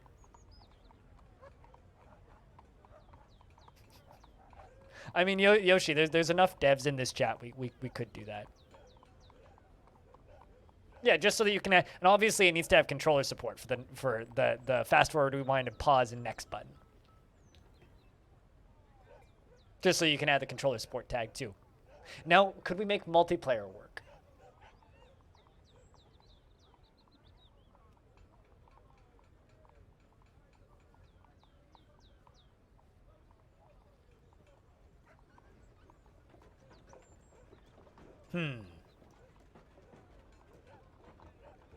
Also, please don't anybody do this. This would just be a massive waste of your time.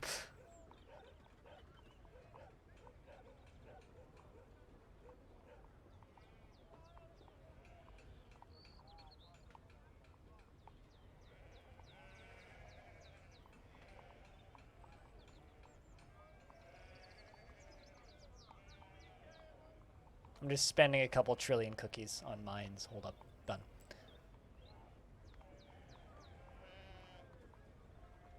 And then you'd get to a very meta portion of it where you get to this episode and you hear me talking about making watching this particular episode gives you a meta achievement.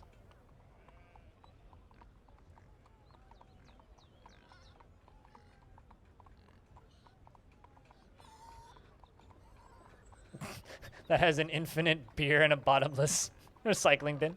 Yeah. Maybe the recycling bin could just be another spot. Yeah. I already traded with them, though, so it's fine. I think.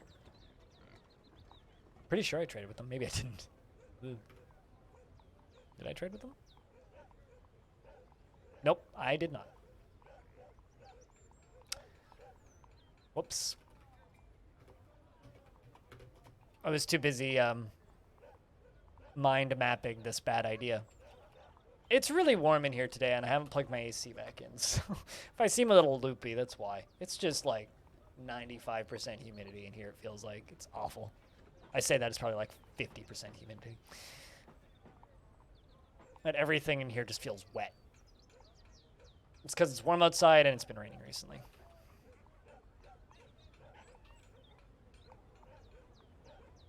Whose bone is that? Oh, it's Animal's tooth. Animal's lower back tooth. Ouch.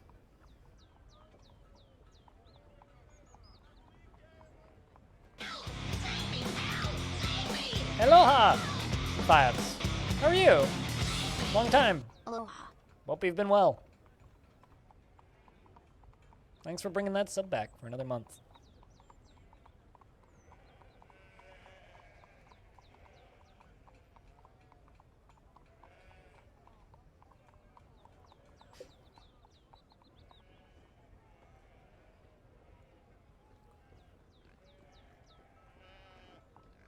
Yeah, that's what it says here too. Like, today's I was contemplating plugging my AC in last night because it was like 25 degrees Celsius in my apartment last night when I was trying to sleep, which was kind of rough for me anyway. But then I checked, the long-term weather forecast, like, it's not supposed to go above 21°C in the next 10 days after today, so. And it's not even that hot. It's just, like, kind of sticky.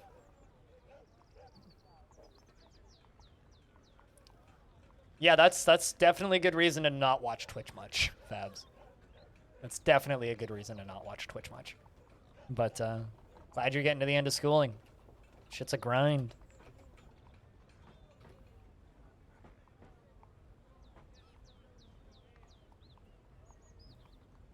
But it's probably a good time to be graduating from nursing school because then, you know, you can go replace all of the people that burned out during the pandemic.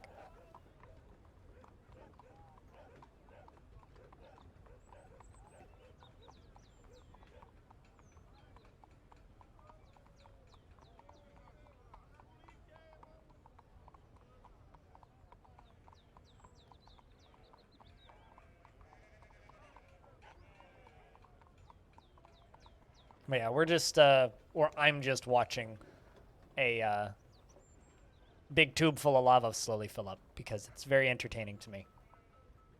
And I spent way too long building this thing, so this is very satisfying just watching it slowly fill up with lava. Look at that. Hey, audio. How's things?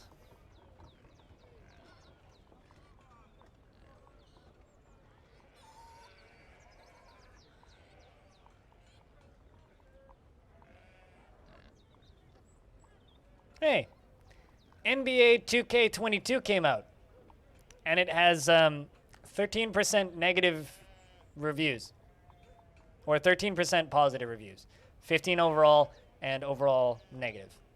This checks out.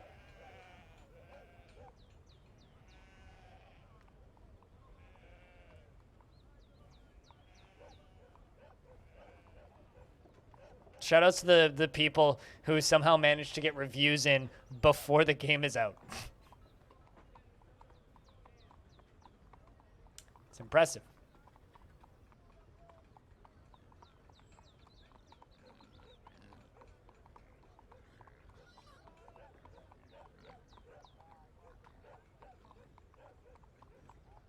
Ah, fair enough, Fabs.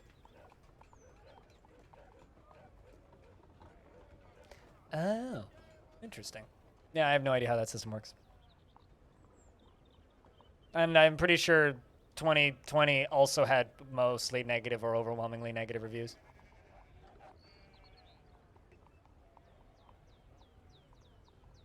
How's the lava tube? It's getting hot in here. So take off all your socks. Both of them.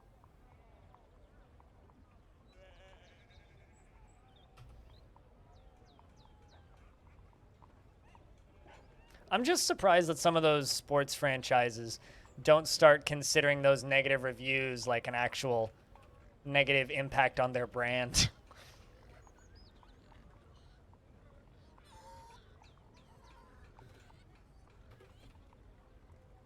That seems like a wise decision, Fabs. That seems like a wise decision.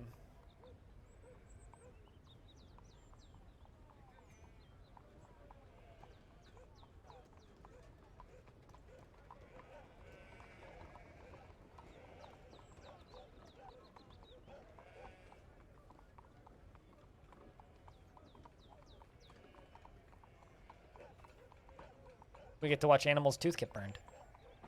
Right now, there it goes.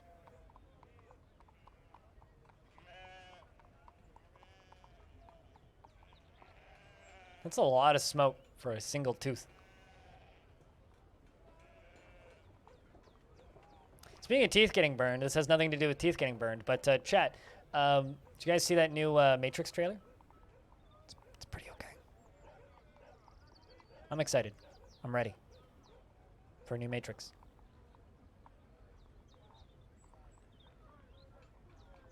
Yeah, but you'd think that the League would say, yo, you're hurting my brand at some point. You'd think. That or they just see the paychecks, not the reviews.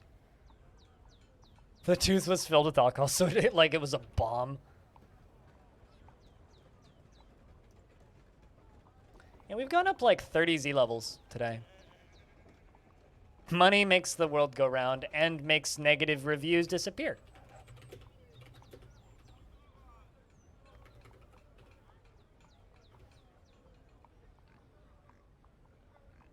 Yeah, because the Matrix Resurrections was announced, which actually just looks like John Wick. No, it looks like Keanu Reeves just finished filming a John Wick movie, which he did because he filmed both of them at the same time. So he looks like John Wick. So it looks like John Wick playing Neo in a Matrix fan fiction. Because Morpheus is a different actor. So it to me just kind of looks like, yeah, it looks like Neo Wick. It's like they took but you know, honestly, I'm going to go see a Matrix movie to watch Keanu Reeves do backflips and shoot people. I just want an action-packed pseudo martial arts movie in a sort of sci-fi computer world. And you know what? I'm going to get that And so I'm happy. No, he's just not in that movie. Infinity. No, he's just not in the movie. Because like someone in the YouTube comments for that thing summed up that trailer quite perfectly. It's like, this looks like a Matrix fan fiction featuring John Wick and a Morpheus cosplayer. So, we're good. No Lawrence Fishburne. No Lawrence Fishburne. He's busy with something else, supposedly. Everybody but him. They got everybody else. Literally everybody else.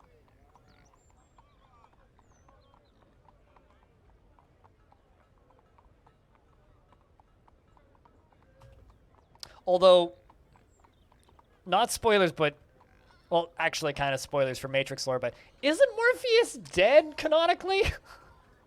Because I'm pretty sure he died in the Matrix Online. Matrix Online's a bit of a fever dream, but I'm pretty sure he died in the Matrix Online. So doesn't that mean that in the... I guess it depends on where in the timeline Matrix Resurrections takes place, and you know what? I haven't actually looked, so I don't know where in the timeline the Matrix Resurrections is.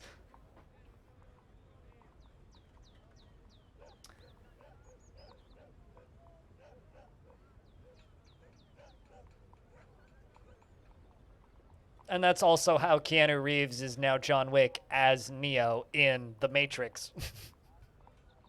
It kind of looks like a reboot, yeah.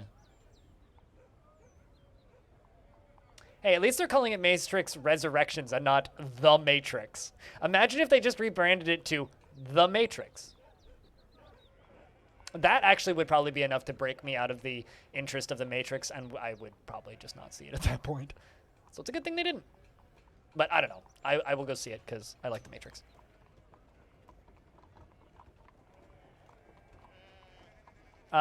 Two Matrix games, actually. There was Enter the Matrix and also The Path of Neo. And The Path of Neo, if I remember correctly, has a point at the end where it diverts drastically from the movies because the developers ran out of money, and it ends with the Wachowskis at the time when they were the Wachowski brothers talking to the player about how the game is unfinished and they're sorry, if I remember correctly.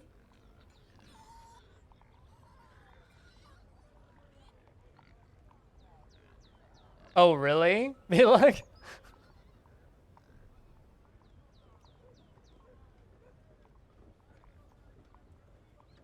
I mean, the original Matrix is an absolutely fantastic film, Fabs. Like, the original Matrix, an incredible film. The Matrix 2 and 3 are also incredible films, but for completely different reasons. They're incredible for the amount of bullshit that they cram into that, like 4-hour period of time that they have you captive for. I love all three of those movies. I realize that 2 and 3 are garbage for the same reason that I love every single Alien and Alien adjacent movie ever made. Alien is a work of art, one of like top 5 greatest films of all time as far as I'm concerned. Amazing science fiction horror film. Like, it's hugely inspirational and important. Everything else beyond that is trash, with the exception of Aliens, right? To like varying degrees of trash. Nothing has lived up to Alien. It's the same for The Matrix, and that's okay.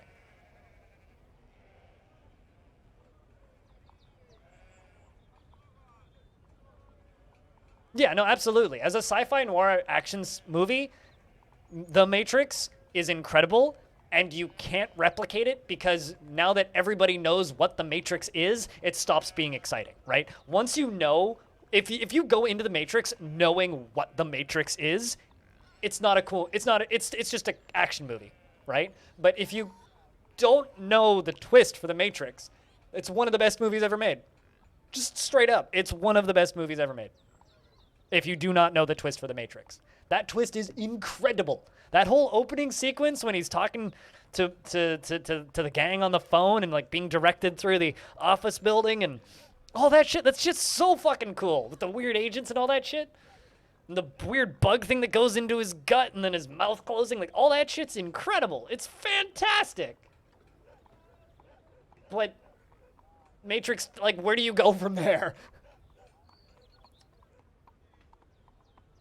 And as dumb as Matrix 3 is, there's some really good fight scenes in it.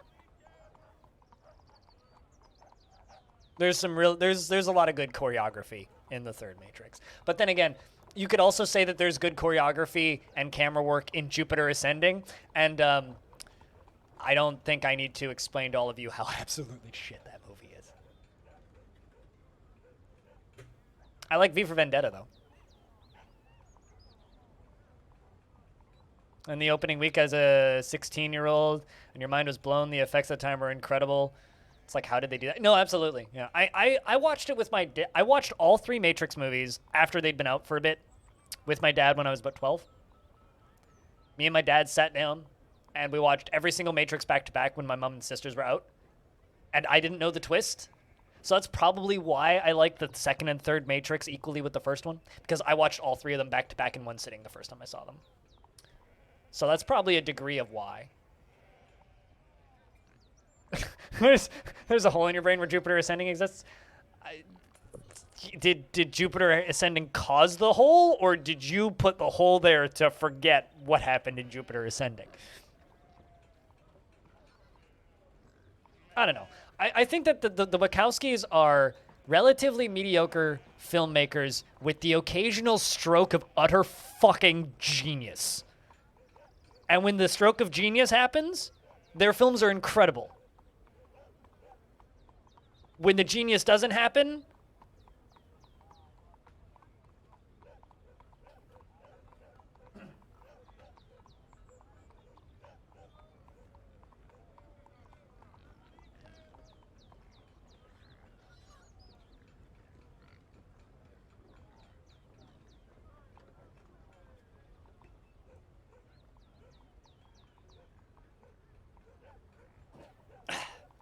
I think I made my point. Yes, I'm fine.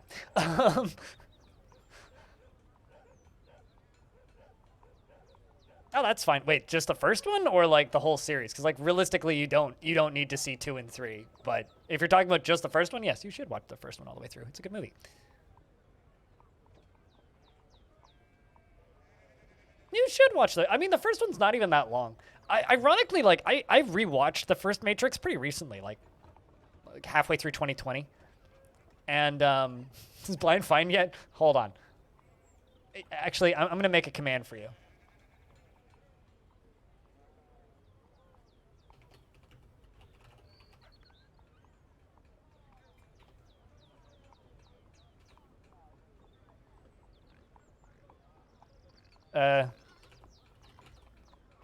There's a secret command that only you guys know about.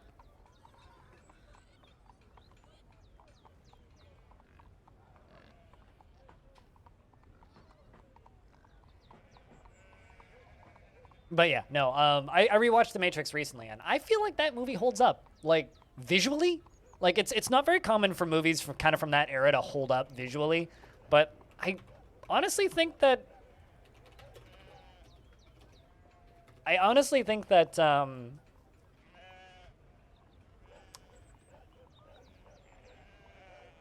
The Matrix, the first one, holds up visually. Like, there's a few spots where the robots look a little cartoony, but not in a bad way. And all of the fight scenes still look good. And, like, all of, like, the slow-motion bullet stuff still looks cool. Same with, like, the second and third one. Like, all of, like, the bullet time shit that they do still looks good. And because all of the, like, backflips and stuff that they do and all of the martial arts stuff is all practical effects, it does age well. And I guess that's my concern about Matrix, Resurrections is if they didn't shoot it that way,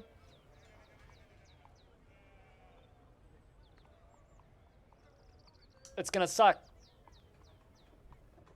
Also, another major concern I have about that trailer is it doesn't have the lovely green tint that everything in the first 3 movies has. Whenever they're in the Matrix in the first 3 movies, everything just has like a very subtle green tint. And I don't see any of that in that trailer. Maybe it's just the trailer, but if they don't put that green tint in there, yeah, I'm not pleased if that's the case.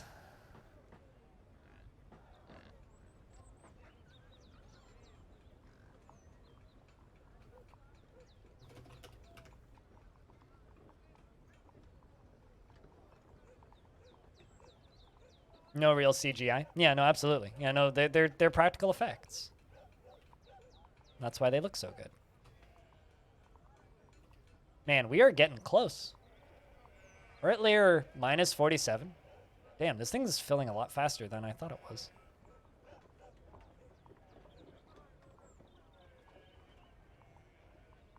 A lot faster.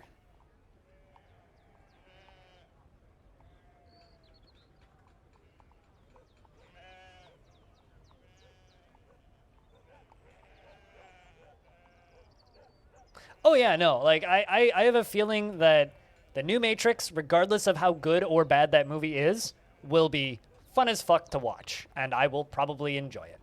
Because literally, like I said before, as long as I have an action movie approximately the quality of any of the 3 John Wick movies, I'm happy. Like that's all that they need. They just need to, like, for me, Keanu Reeves has like managed to place himself neatly in the realm of action hero. For me personally, he is roughly the same tier as like a Arnold Schwarzenegger or like even a Rambo or something. Why am I blanking on his name? Or like he's way above like even a Vin Diesel or any of that. Like he's very much just like action movie guy in my head now, mostly because of John Wick, right? So it's like, or another layer of simulation. I hope so. I hope it's something super stupid like that, wave depletion. But like, I do want it to be more than just that. But as long as it's just a entertaining action movie, I'm happy. So. Also, that movie's been done for a while. If you guys didn't know, like, they finished filming it before the pandemic. That movie's been done for a while.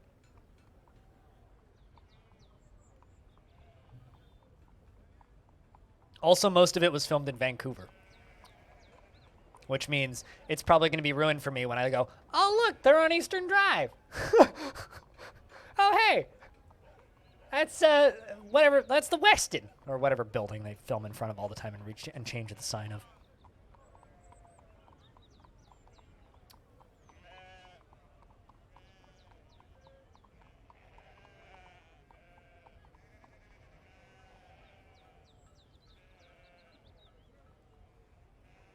Also, it is now summer. And the game is not responding. Because it is now summer and the game is saving. And Dwarf do that.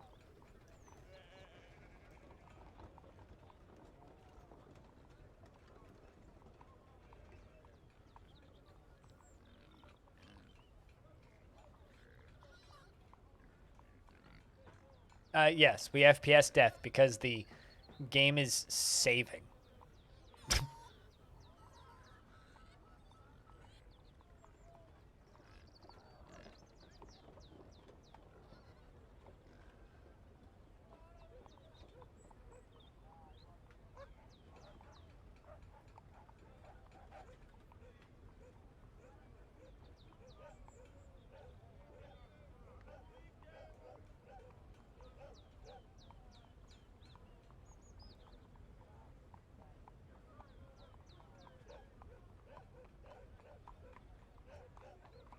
BRB? Oh, then BRB.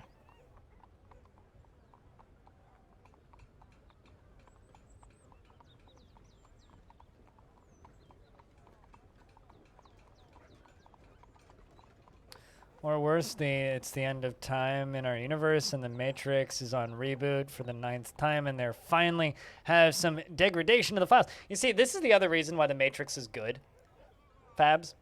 Just because, like, people make fun of it, right? But it's still, regardless of how silly it got, it's still good enough that we still talk about it and talk about the possibilities of the world and talk about theory crafting. I mean, realistically, I think that when it comes to action sci-fi movies of that time period, how many of them still get talked about? Who's out here talking about Armageddon? Who's out here talking about even like Event Horizon? Like, nobody is. Nobody is. You know, who's talking about Deep Impact in the current year? I'm trying to think. What's another like cheesy sci-fi action movie? Nobody. Like, they made a universe with that movie. And also obligatory trans rights. So, yeah, no, I will go see The Matrix, and I can't fucking wait. I can't fucking wait.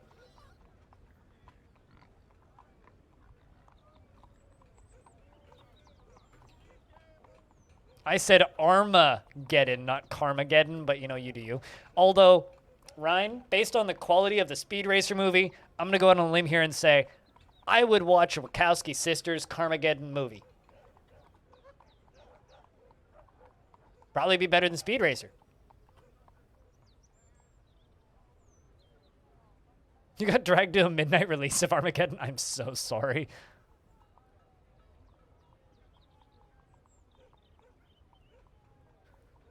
Related to the moment, Event Horizon is more of an eldritch horror for those kinds of fans. I mean, sure, but who's talking about Event Horizon in the current year?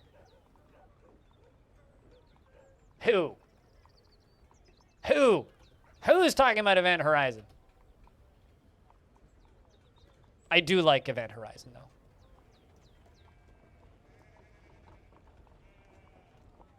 That movie scared the piss out of me, though, when I was a when I was a wee lad. That movie scared the absolute piss out of me.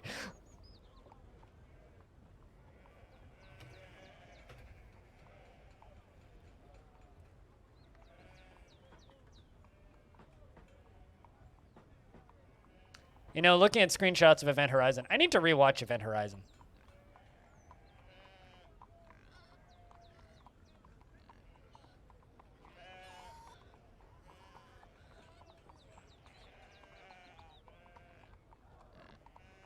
Yeah, I need to rewatch Event Horizon.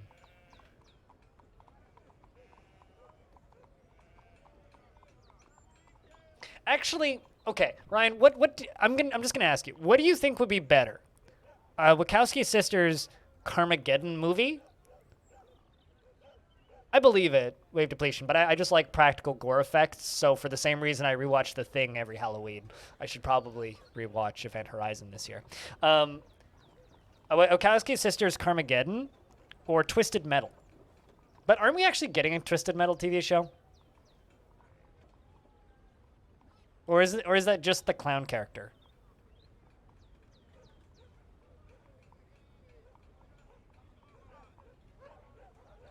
Because, yeah, I would take either. I would take either of those, actually. I would take either.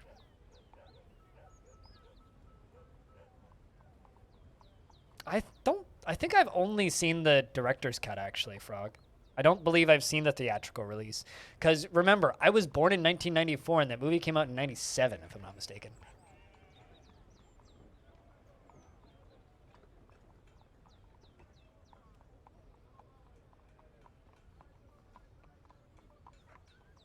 Speaking of which, should I rewatch Speed Racer? I remember hating that movie. I saw that movie, like, ages ago and thinking it was the dumbest shit I'd ever seen.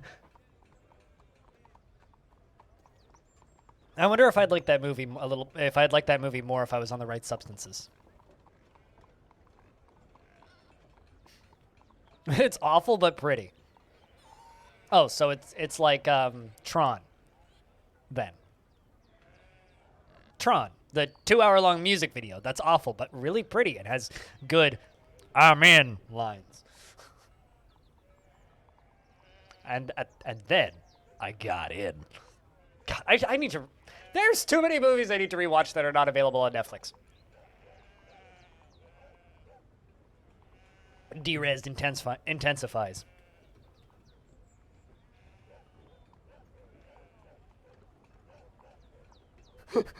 Morpheus looks like Morpheus. AliExpress, is that a YouTube comment? He doesn't look that bad. He just looks like Morpheus who went and worked out for a bit. Although, to be fair, Lawrence Fishburne never takes his sunglasses off as Morpheus, really. So, as long as you have a guy who looks roughly like Lawrence Fishburne and just keep his sunglasses on, you're fine. You don't remember that in Tron? Okay, Tron Legacy, then. Tron was didn't have as good music, but did have good lines. Unless you're talking about Tron the video game, which is just 2 lines. That are having a good time. Time to trade with some humans.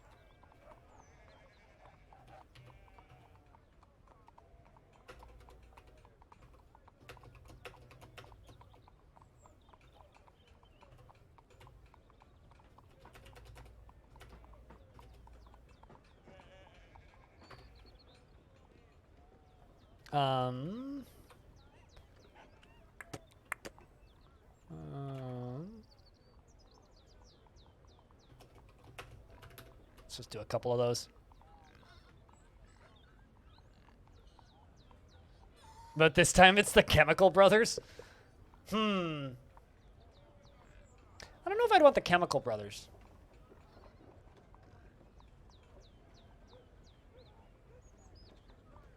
You know, actually, if we could get a sequel to Tron Legacy, like a Tron 3, but it has, like, more than one electronic artist, like, it's actually just a reason to get, like, the Chemical Brothers, Aphex Twin.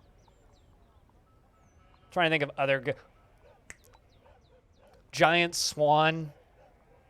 Like, just get a bunch of, like, either down-tempo or abstract/industrial electronic music artists together and make just a very long music video in the Tron universe. I would watch that. Although the sad part is that's not who we'd get. You know who we would actually get if they made another Tron? We'd get fucking Marshmallow. Like, we'd get fucking Marshmallow or something. Like, somebody that the kids are into. Nerissy says, on behalf of the Merchants Guild, let me extend my greetings to your people. There's much to discuss. The world is the same as ever. What requests do you have of our merchants? All of the metal. And actually steel anvils.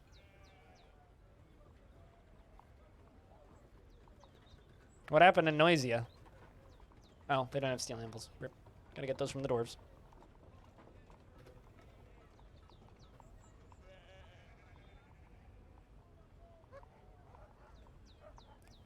Yo, like, not to knock on Daft Punk or anything, but let those fucking dudes retire, right? Like, come on. Guys need a break.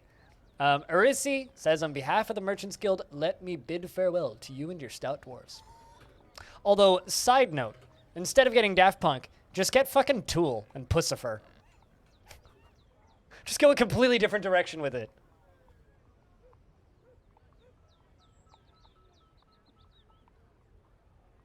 Oh, did they? I mean, okay, cool. I never really listened to Noisia, so can't really speak to it. But no, realistically, we wouldn't. We if they made another Tron, they would get like Marshmallow or something. But you know, I don't want to talk shit about Daft Punk because I do that enough already. But Daft Punk really didn't do much in the Tron movie. Like, really? Derezzed is a fantastic track. The rest of that soundtrack is just a soundtrack. Like, it's a pretty good soundtrack, but it's still just a soundtrack. As somebody who's listened to that entire soundtrack, yeah. Like, you can do better. They could have done better, but they didn't. To me, everything about that soundtrack just felt phoned in. Didn't feel particularly genuine to me.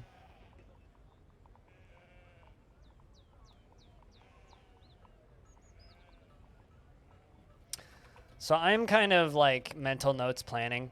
I'm going to have a big old fountain that lands around here.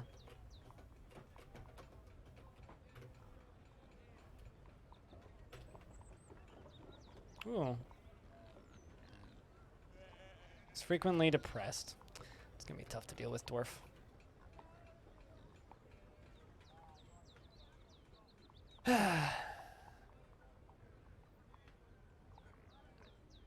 See how the tube's doing. Not bad. We're on layer 43. It's going to be full by the end of next stream. Hell yeah. Hell yeah.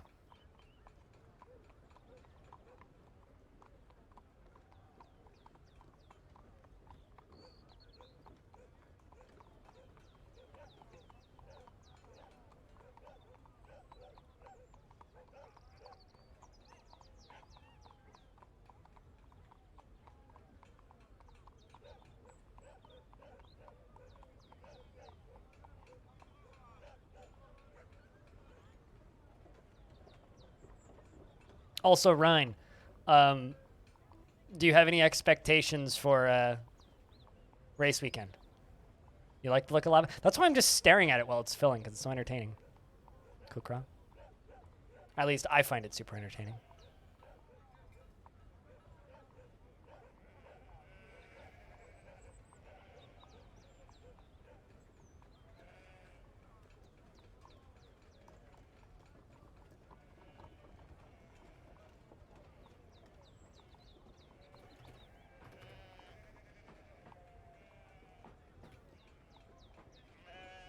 Also, how you doing today, Kukra?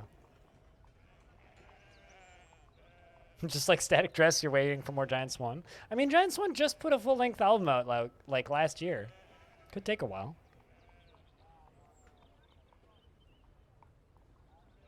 I actually showed Giant Swan to somebody relatively recently. And I showed them, I think it's called 55-Year-Old Daughter, that fucking banger at the starting of that album. And he's just, my friend was like, I like the part where he screams psych really loudly. Was it 2019? I mean, 2020 doesn't count, so they put out an album like a year ago. They put out an album like a year ago. Neither does 2021. Time is a fucking lie. But definitely not subjective, as that person in the Steam forums so kindly explained.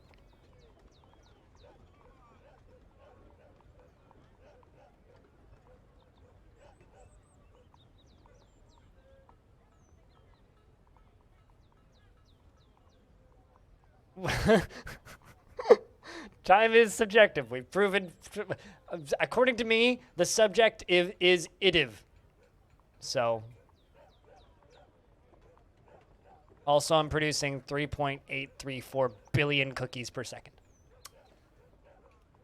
All right, considering I'm doing terrible at min-maxing.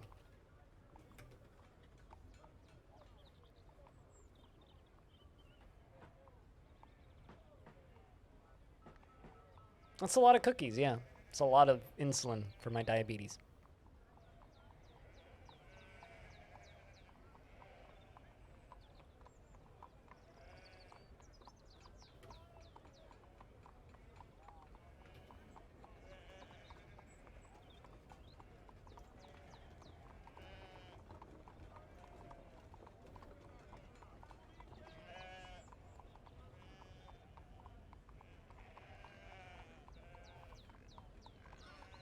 Yeah, fair.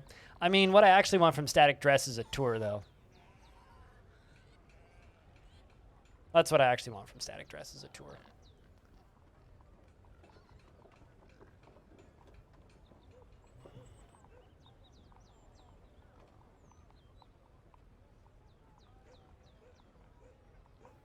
You want an album with a support tour? Yeah, maybe. Maybe. You know, I'm kind of mad at myself for not buying tickets to that Under Oath show. But they're like $60. And it's a venue I don't like. And it's assigned seating.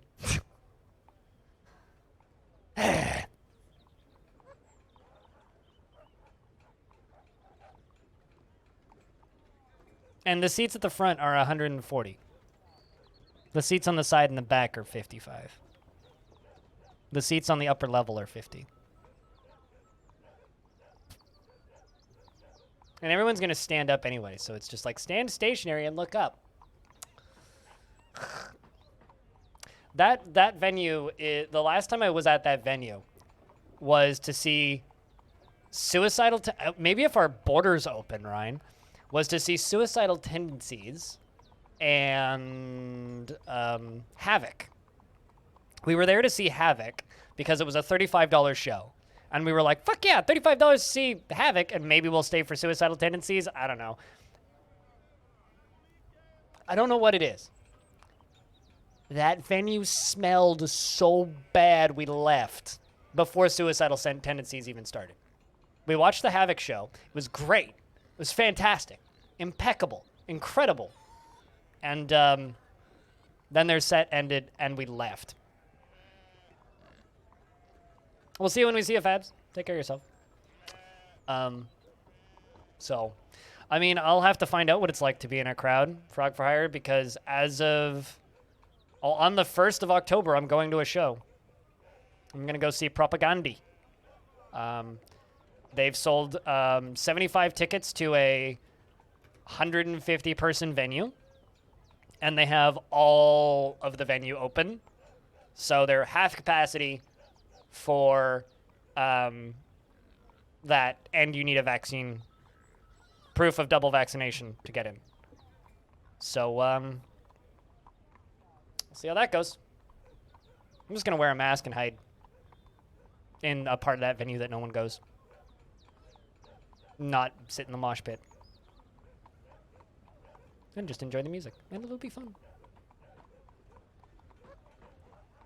Then I got another tickets to two shows in November. One in December and one in March.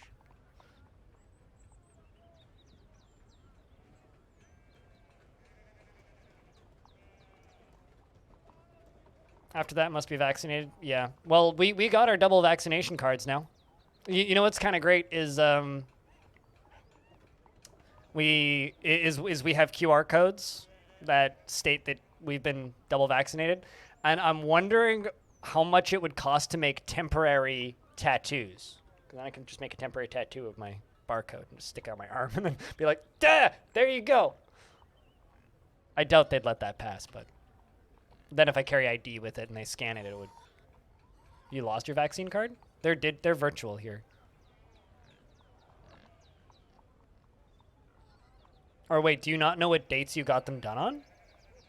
Because as long as, at least for here, because I have the physical card, which is in my wallet, but the confirmed proof is digital.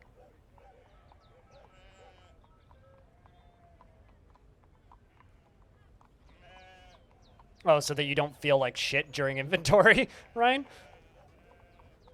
Oh, also, Ryan, I want to show you a picture.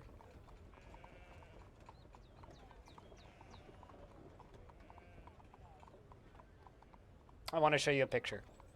Because this is really fun. I showed this earlier today, but this is really funny. Or at least I think it's really funny. So this is a photo of a anti-vaxxer protest.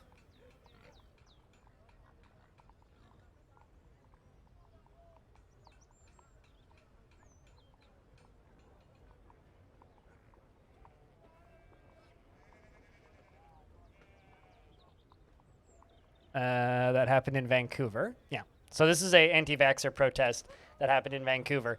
And there's so few of them, they had to social distance.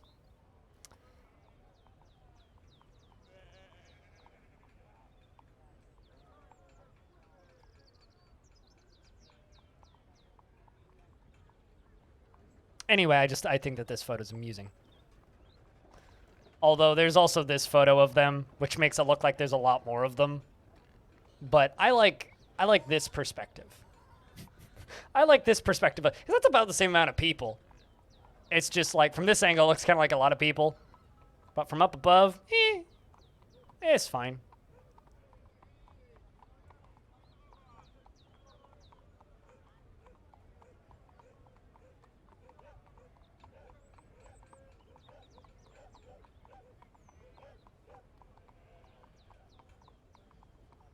Just trying to figure out what this person's sign says.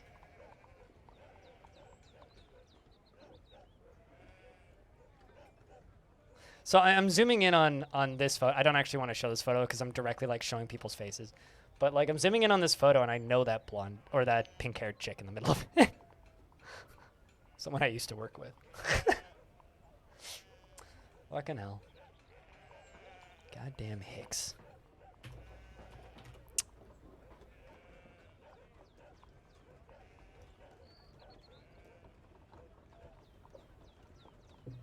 Someone I used to work with in the second location I worked at in McDonald's.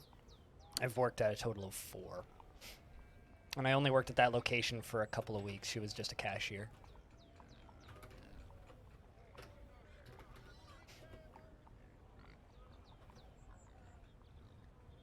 I was a temporary worker at that location to assist with cleaning up after a rodent problem that they had. I'm starting to think she might have been the rodent problem.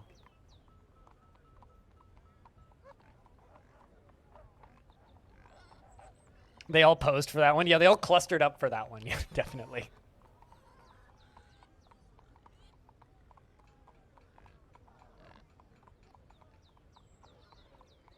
Quite a bit of respective mind? When exactly do you think they did that?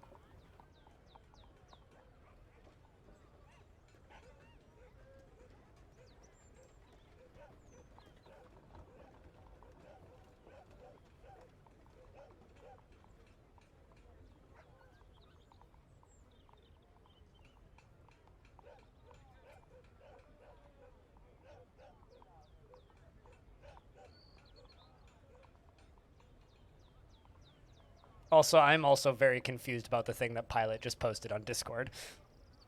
Audio. I don't get it.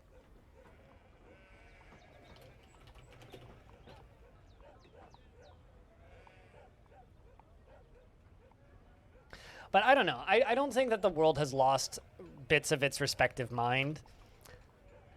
I think people are just exceptionally fucking stupid. And bullshit like this just makes it obvious. And that's why I will be single for a very long time, probably. Because I think the people in the world are exceptionally fucking stupid.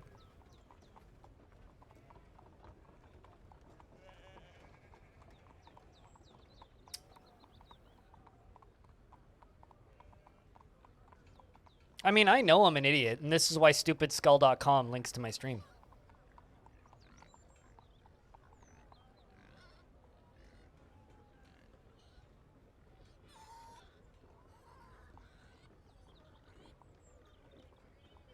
But my God, if I hear one more person say choice is freedom in regards to whether or not you take a vaccine,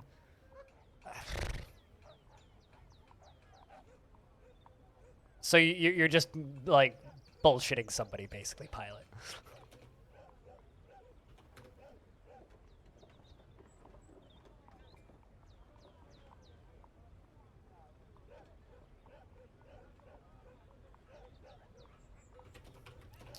Top merchants have embarked. But I was able to get rid of most of the stuff.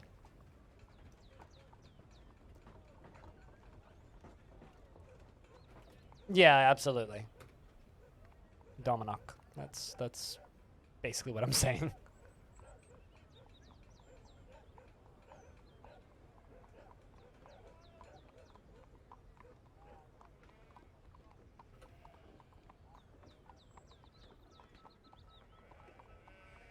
Scrolling up. Scrolling up, scrolling up, scrolling up. Let's go. Okay. Informatics confirm existence of excess in informatics. Full stops never should stop. Can't keep up eating this really good and edible piece of tasty cake. Sentences make sentences sensible. Kings sometimes do things, lots of things. Sometimes they do, sometimes they die. Long, strong ballista shoots arrows. Lots and of bombs should kaboom. I must check my plants. Oh, wow. That's amazing. The frog plants crops. What? Bad rats eat more than dead rats. In dark rooms. All right. I mean, that last one was just spitting facts.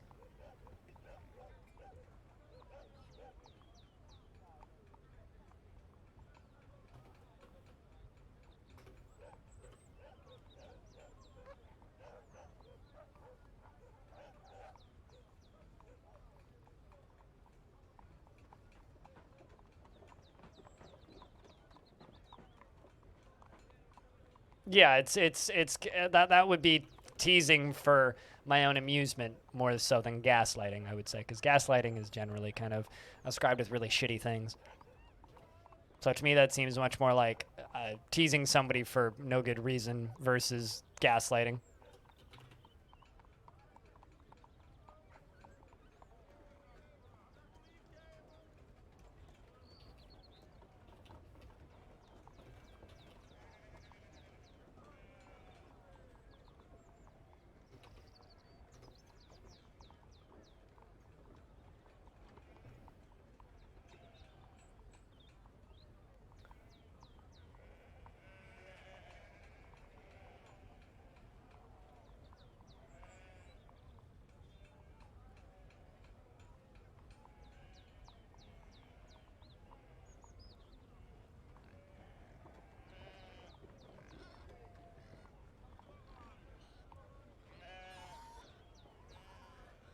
I'm not happy to speculate about. Yeah.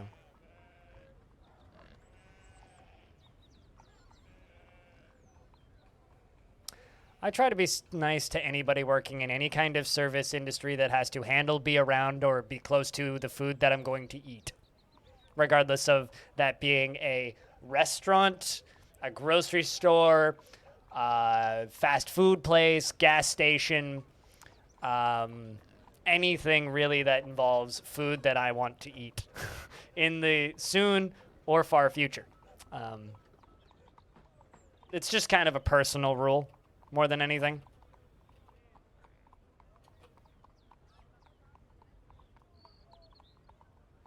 It's just kind of a personal rule. Chad, do you guys find this giant lava tube anywhere near as satisfying as I do? Or is it just satisfying to me because I spent days making it?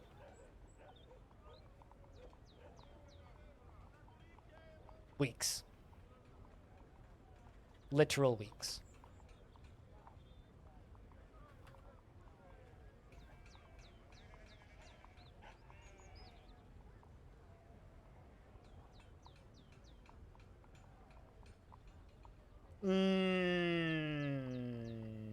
Okay. Yeah, I'm just trying to read conversations. My dwarf spent 100 years making it. Lava's not particularly awesome if you're burned up by it.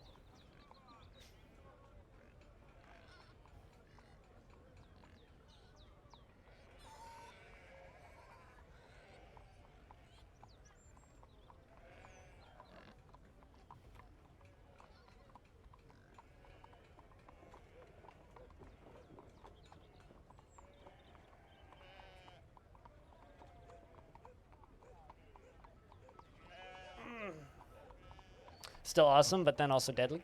Yeah. Yes. It's awesome, but also hotter than than you really want it to be. Oh, there we go. It's starting to fill up. I love the splash and flows. There it goes. Sloshing up to our layer. One little bit at a time.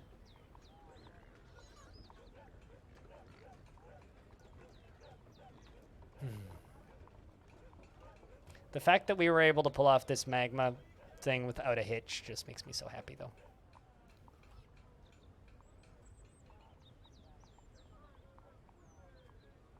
Like, I've done several magma pump stacks before. This is the first one I've ever done where I haven't had a single oopsie. There was no oopsies. So I'm very proud of it. Every other one I've ever done has always had at least one oopsie.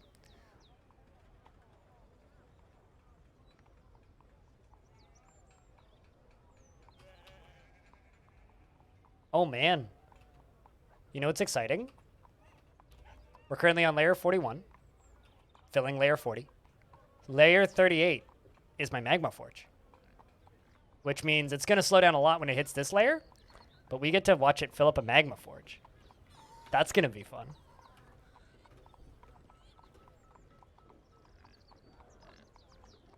No oopsies yet. Yes, this is true. This is true. There's plenty of time for oopsie. Plenty of time for oopsie.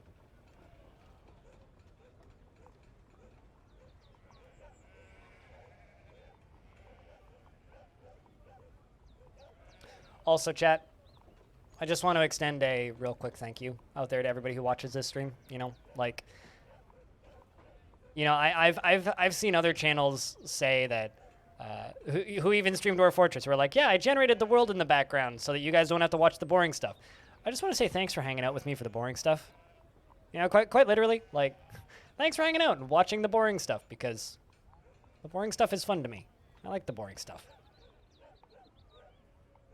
And it means a lot right now because, for lack of a better term, Twitch has more or less removed all of my natural organic traffic from Twitch by completely gutting the way auto hosts work.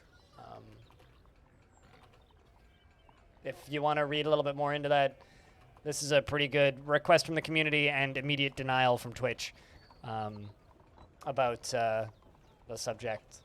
But it essentially just directly means that I no longer have any natural view counts.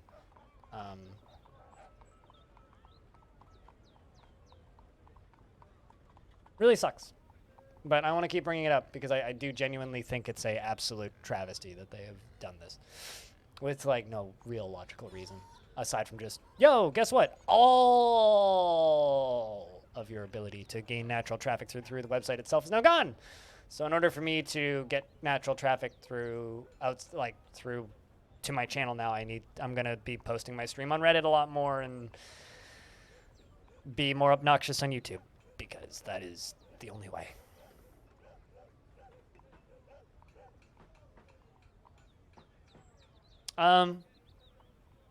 This is much less interesting than the volcano stream pilot. This stream today has mostly been me just talking and giving my dwarves an extended break. But yes, I am quite surprised that you guys are interested in just hanging out and chatting with me. I mean, not surprised, but happy that you guys still, you know, tune in mostly to just talk with me with Dwarf Fortress in the background, because that's generally what Longdeath streams are. It's Dwarf Fortress in the background with me talking about random shit like the Matrix for 2 hours. You know? And how stupid anti-vaxxers are, because we all need something to laugh at.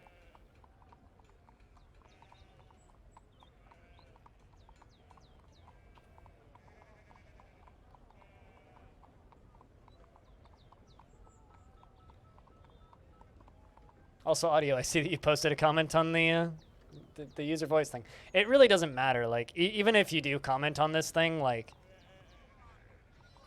Twitch has already declined and shut it down. So, literally, it doesn't matter that this exists. This is just a really good, full explanation, as well as some comments from people saying, wow. So. Yeah, me too. Well, actually, I'm not mad. I'm just really sad. And I'm really sad for a very specific reason. I, up until this change, actually had a lot of faith in Twitch. Because Twitch has never made... Like, Twitch has made many... Yeah, disappointed. Like, Twitch has been around for a very, very, very long time. And they've never made a change that I consider to be overwhelmingly negative for me personally. They have made changes that I question, but they've never made a change that I would consider to be nothing but a net negative to myself and people around me. This change is absolutely nothing but a net negative to myself and everybody that I know. This is the first time that Twitch has just turned around and done a thing where it does nothing but directly hurt me and my ability to gain traffic. They've made changes that I don't like. Like, I don't really like the new channel page, but, like, it's fine. It works. Like, I don't like the new /me, but I can just change that in FFZ, so I don't really care. I could live without channel points. They didn't need to do that, but, I mean, it's fine. The picture-in-picture views for ads are kind of nice. Like, I don't know, like, they've made, most of the changes they've made over the past 5 years have been, like, either I'm indifferent about them or they're fine. This is the first time in my entire time on Twitch that Twitch has made a change that I go, that is a negative. I mean, I made a tweet and it didn't go viral. FG made 2 tweets and neither of them went viral. None of the big streamers are talking about it or signal boosting it because I don't think they want people to think that their views are fake because they value advertisers. And smaller channels like mine that heavily depend on auto hosts are just kind of fucked. Like, based on the channels that are actually auto hosting me right now from my stat tracking, I would probably have 90 to 100 viewers right now. Pre-change. Maybe 120 even. Yeah, probably closer to 90. Yeah. I would have had closer to 120 maybe an hour ago. They did experiments, yes, which actually I noticed. Because there was a few days where I had like weirdly fluctuating view counts. Those were their experiments. There were days where, like, I don't know if any of you guys remember those days where I was just like, hey, did you guys notice that the view count just like dropped dramatically for no reason? Those were the experiments. Was them removing all hosts and putting them back and stuff and seeing if chat activity changed. That's literally what they were doing. Which is why, and like, there was a bunch of back and forth on the back end of Twitch where people were like, hey, is like, between, on like the partner Discord and stuff where people were like, hey, have views been weird recently? Yeah, Twitch's view counts have been weird recently. Literally because they were testing, removing them and putting them back and removing them and putting them back. And then they sneaked the change out on the day, on one of the days where people were being the loudest about the hate raids. Because that's cool.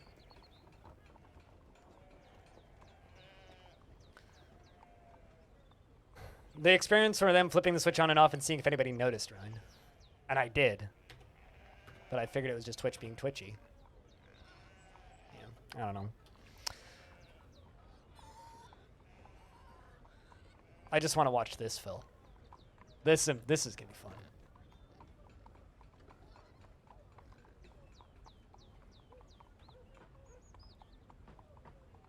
No, auto hosts are working. Infinity. They just don't, auto hosts do not display the streams on the channel page anymore. Auto hosts no longer display, I'll use my channel as an example. They no longer display on this spot, which is like the channel page. They now display here. When a channel is offline, let's see if I can find an example. When a channel is offline, I need somebody who's offline. Kiri's offline. I'll use her as an example. Kiri is auto-hosting me right now. So auto-hosts pop up here, right? But if you go to her channel, it just pops up as offline. So auto-hosts now show up here. And if you're not hosting anybody, it just shows your most recent VOD. That's the change that they made. The thing is, nobody idles on that front page. So it does nothing. Instead of, unlike a manual host, if you type in /host in your chat on the person's stream, it pops up in the old place. It's auto hosts that only go to the front carousel instead of the channel page. So if, like, they didn't remove your, well, they deleted your auto host list, which you need to go and put back, but you might as well not use auto hosts anymore. They're completely irrelevant because nobody idles on that page. Nobody uses that page. Maybe you land on it for a few seconds by mistake to check something, but like nobody idles on that page. People idle on the live page, right? That's why you're seeing no content, because that auto hosts basically don't matter. So, I don't know. It was their best discoverability feature and they killed it. I guess they want us to use tags.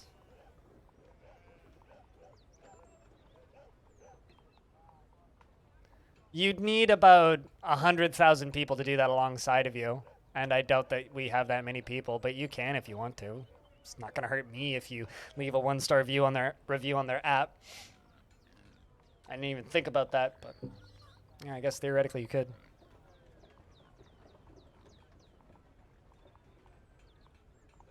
Yeah, so like that's the change that they've made. Like auto hosts still work. They are just nowhere near as effective. They completely gutted their usefulness. And like somebody like Kiri won't ever notice the difference because she often has drops or is on the front page of for Austria and Germany. But like somebody like FG has been noticing it, because if you look at her view count, she went from having 200 to 300 concurrent generally to having about 120 to 150, because she's in the exact same boat as me and has lost all the auto hosts. So it's like, I mean, if it makes you feel good, fucking do it, Frog. Fucking do it. Go nuts. And it's like Twitch just doing, like, honestly, if Twitch acknowledged this and let this conversation keep going, I wouldn't be talking about this right now, because we'd be getting feedback and discourse. But because they completely nuked this immediately, I'm going to keep talking about this for a couple more weeks probably, because not only did they destroy the most useful feature on the site for me, but they are burying it. Yeah, FG's in a very similar position to me. I know it's affecting Dyer too, who also just moved to day shift, which sucks. I don't even know what /dot is. Should I? Also, look at this. Lava's gonna start pouring into my magma. Like, into my magma forges. And then I can actually set up forges. Do I want to click on that?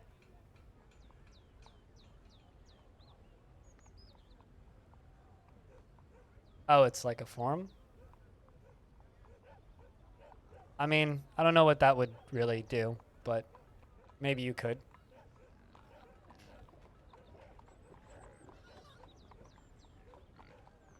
It's just a news site? I've never even heard of it.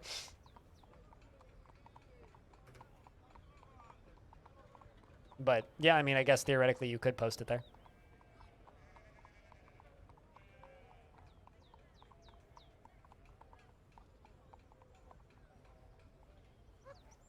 Is that an arrow in the middle of the floor? You mean this? It's an iron pick, actually. It's a pickaxe.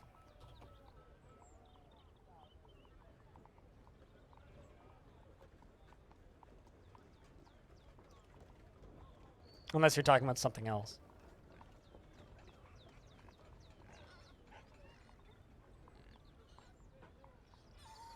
So, I don't know. It's just... They removed randomly sorting auto host lists, so you can't have randoms auto host lists now. You can only have preset orders. And they gutted the rest of the feature, so... That was it? Cool. Glad I can point out and identify an item for you so quickly. Yeah, I don't actually know who it belongs to either.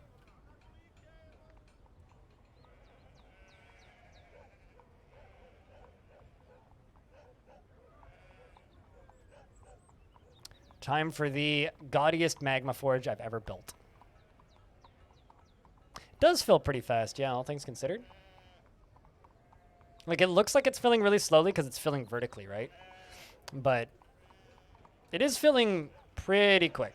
It's filling about as fast as I think we can make it fill.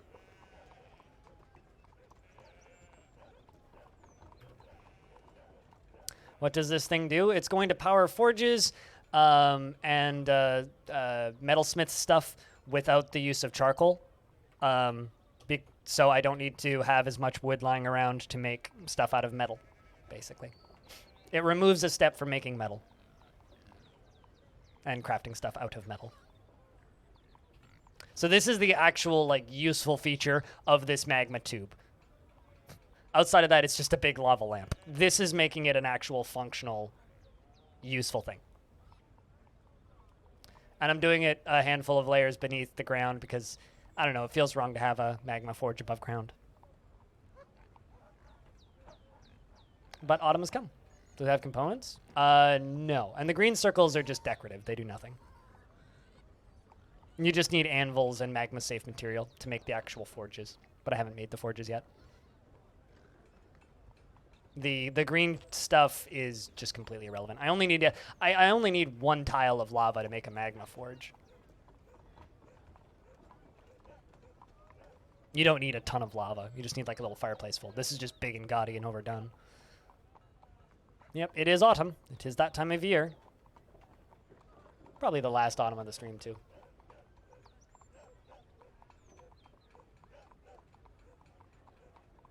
I mean, isn't that literally this entire fortress, Frog?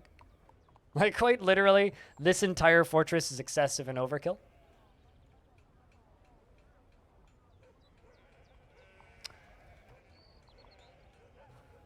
I'll put it this way, chat. Now more than ever is a excuse and reason to click on a small channel that you like. Doesn't matter who it is. Could be anybody. And share it. Send it to somebody. Recommend people. Point people towards channels that you enjoy watching. Because the smaller half of Twitch is heavily impacted by this. To say one more thing about auto hosting before I kind of try and change the subject. I used to get 300 to 500 views a day from auto hosts. I now get about 30. And that's what used to add up to a total of about 1,100 to about 2,000 views a day on my channel, unique views. So I'm losing like 300 to 500 unique viewers a day. 300 to 500 potential sense of eyeballs that could start watching my stream.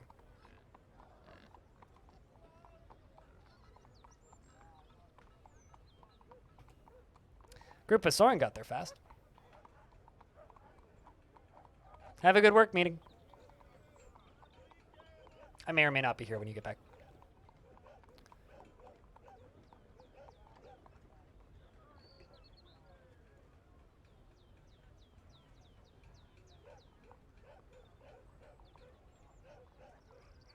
Soaring fast? Not too odd.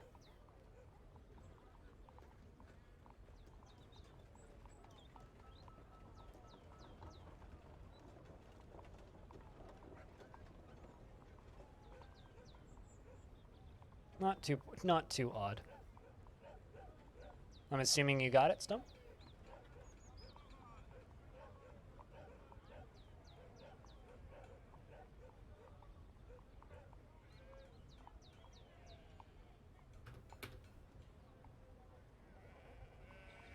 Oh, we got tribute before we had the king.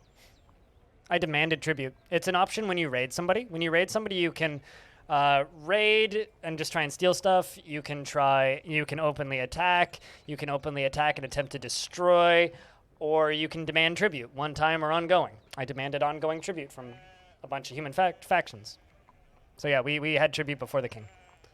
Anybody can do this. You can do this to any faction. It's just an option when you invade somebody. Probably pretty similar to Couchies, I would assume.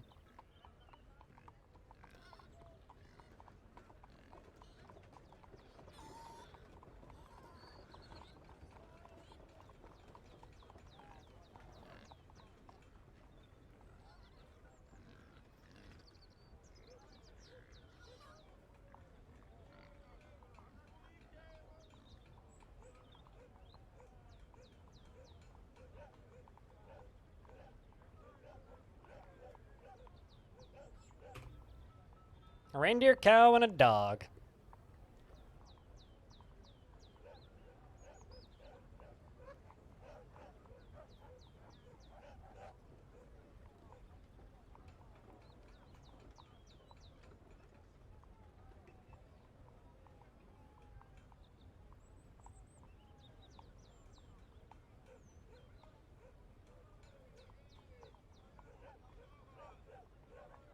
More or less, yeah.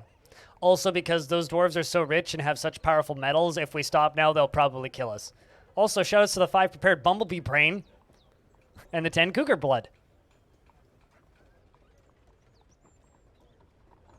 Oh no, they want the Gabbro to die. There's a Gabbro die in there. I have asparagus, nummy. A silver slicing knife. 5 water buffalo meat. Bunch of things. Good stuff.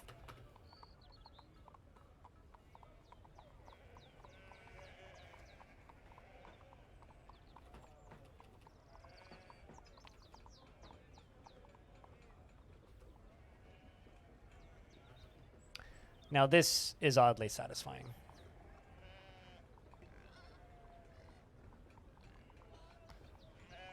This is oddly satisfying.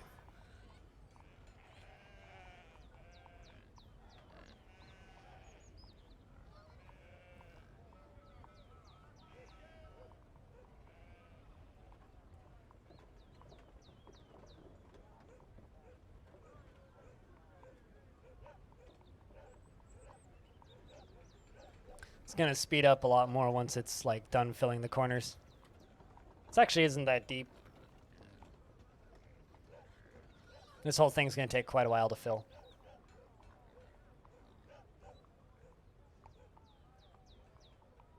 Quite a long while, I would say.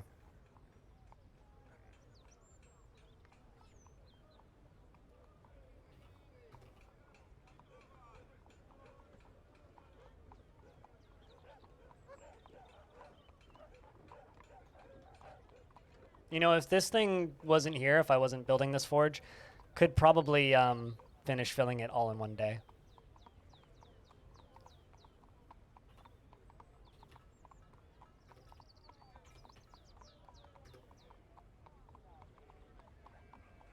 So this is where we're going to put these forges, like this. But I only have iron anvils, so I don't really want to do them just yet.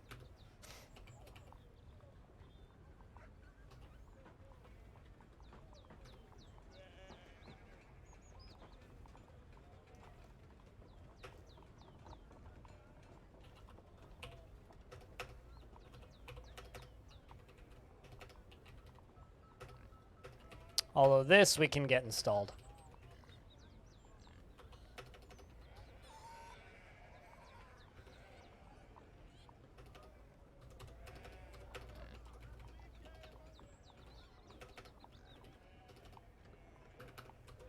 Those are all going to be smelters.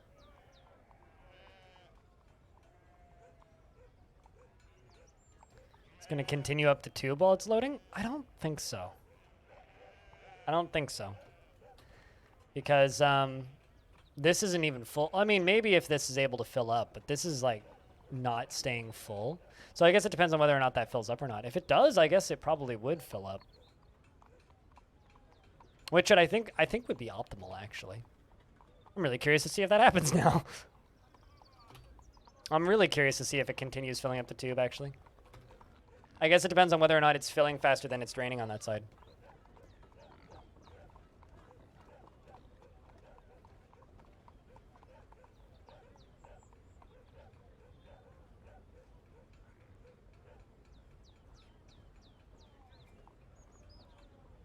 Fascinating.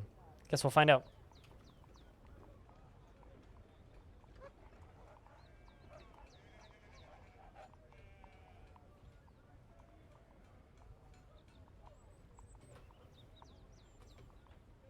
Yeah, this doesn't seem to be filling past 3, but give it more time, maybe. Give it more time.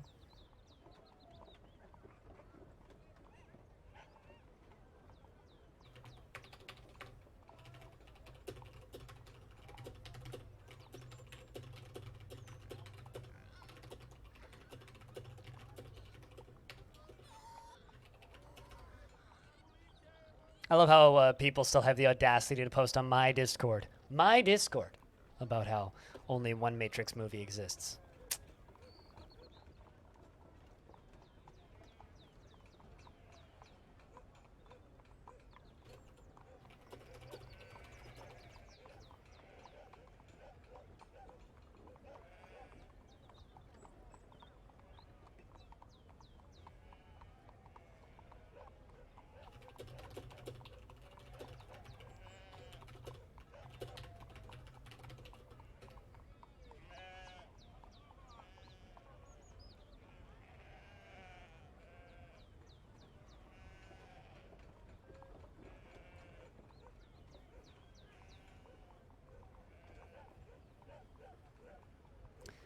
Well, the process of this filling is going to slow down a bit, I think.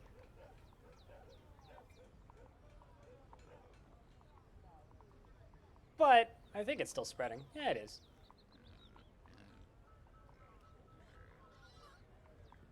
It just needs to fill up that inner bit, and then it'll be fine.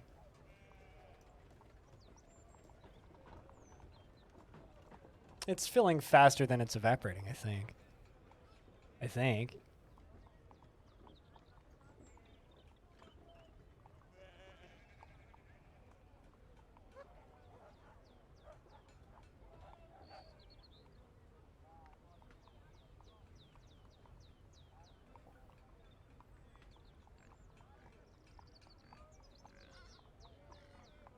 Yeah, I think that that's filling faster than it's draining. Definitely. Yeah, absolutely. I keep having to like reaffirm it for myself because I was getting nervous that it's gonna drain faster than it fills because I've certainly had lava projects like this cut short because it can't actually fill fast enough. I've covered other things with more. Also, the outpost liaison, Kvish, and a dwarven caravan have both arrived. It's filling. It's just filling really slowly.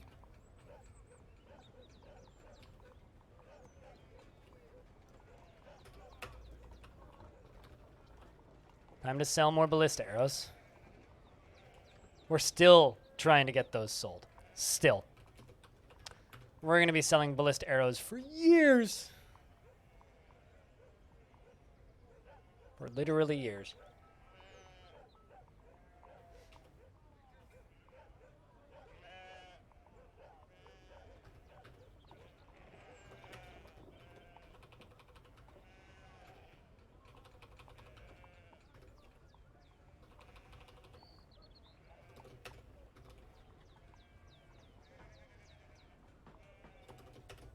I'm just giving some of these merchants that I know for a fact don't have any job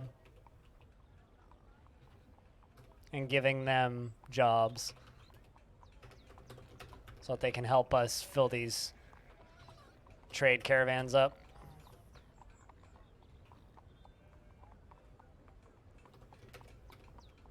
Also, shoutouts to the dwarf that claimed the king's bed, Moses. Okay, there we go. That's all of them.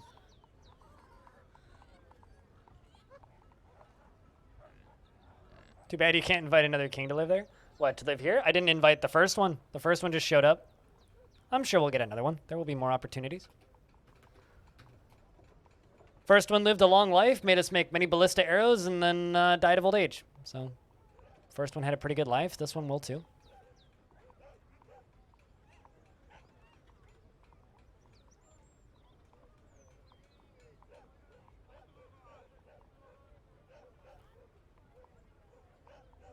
Oh yeah, okay, it is filling. It's up to 4 there now.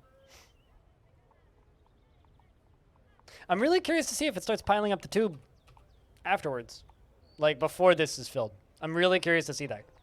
Because that's a behavior of lava I've never actually seen before.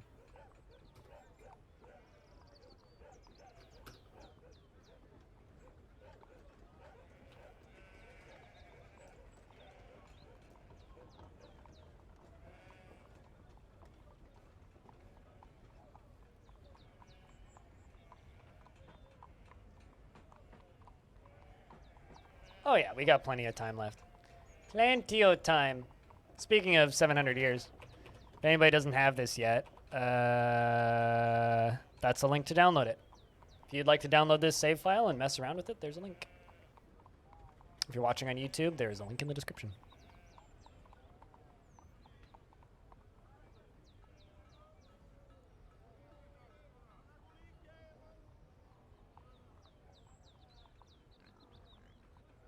Also, shoutouts to all of you who've signed up on the Brave Creators thing, because I'm getting apparently the equivalent of about $8 US a month through people using Brave and chucking those basic attention tokens at me.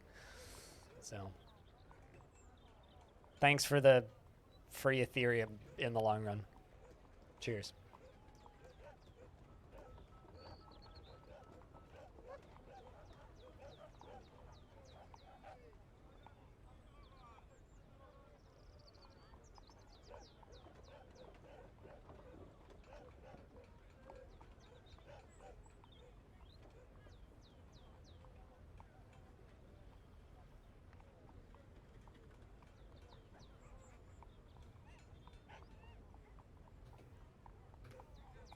That stuff actually adds up pretty quick, too.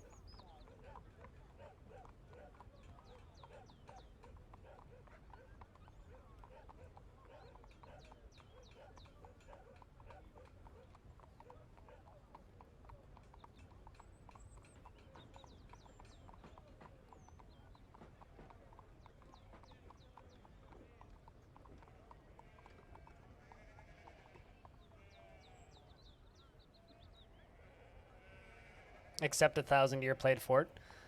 Depends on how much we pay them, because to get into the Guinness Book of World Records, you have to pay them essentially.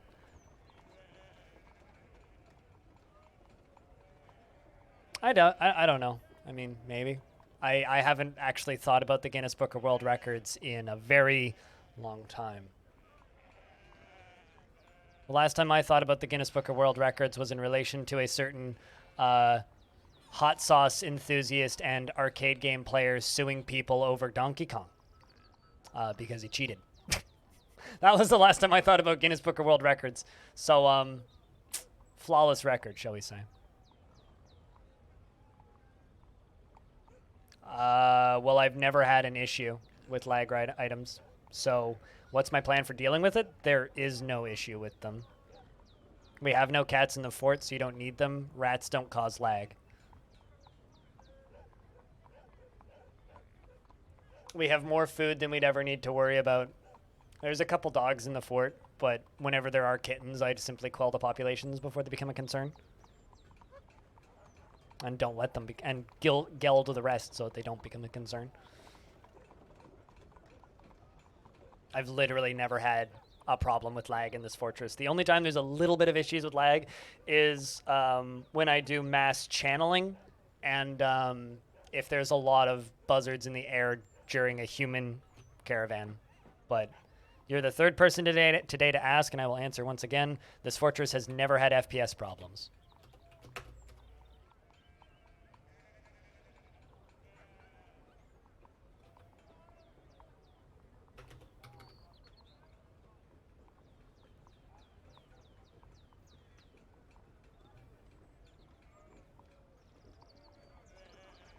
Tried to get a Rick-rolled record posted? Huh.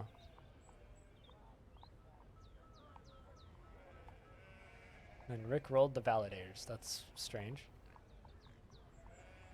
Okay, well, think about what part of your sentence there is out of date, Yelitha.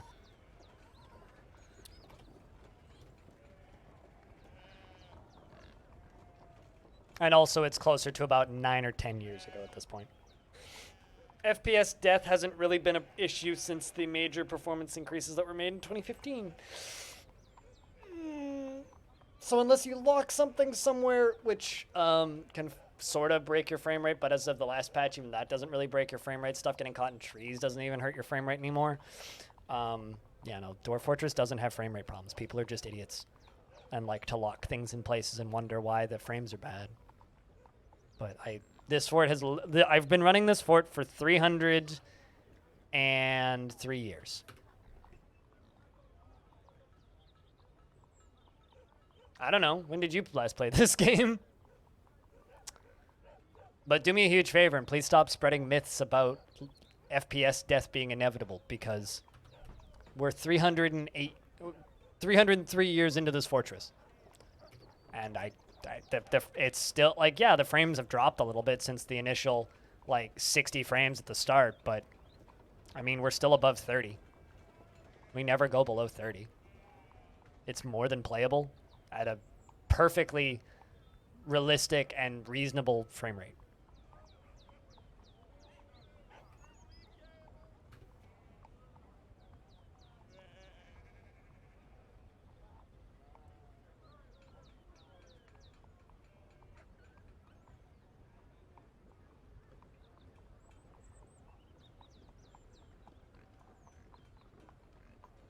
Yeah, also I have like 125 Z levels worth of pump stack that is actively running and a shit ton of liquid physics going on.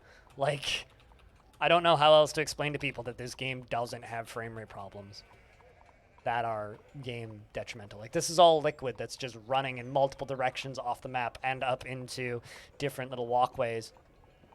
Like, there's over 10,000 dead units being tracked on this map as well, and like, yeah, no, this game it's fine. I don't want to make a command for that. I'd really rather not, because that would just incentivize it. I'd rather educate people when it comes to frame rate.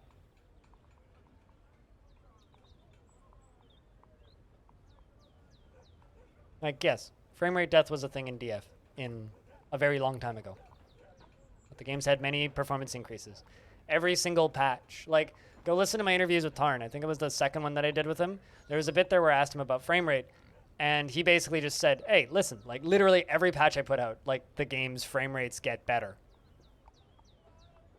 Literally every patch. He's like, I'm always adding in things and optimizing things and doing my best to organize things and make things run faster and at a better pace. And it is completely true. He does. With every patch. So I guess all I'll say is quit insulting Tarn's competence as a programmer and just realize that if you haven't played the game in a while, it's probably different. And the memes are just as out of date as the last time that you played the game. So I plan to deal with the FPS problems in this game by simply ignoring them, because there are basically none.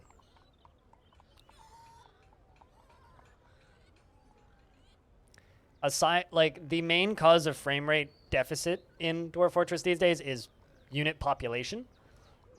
If I had 200 dwarves in this fort, the frame rate would probably be closer to 20 to 25 instead of 35 to 45.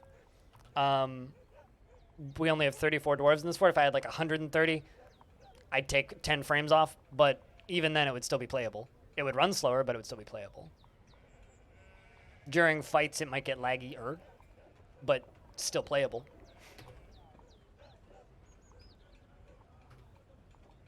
I really, really hope that the Outpost Liaison doesn't kill somebody else.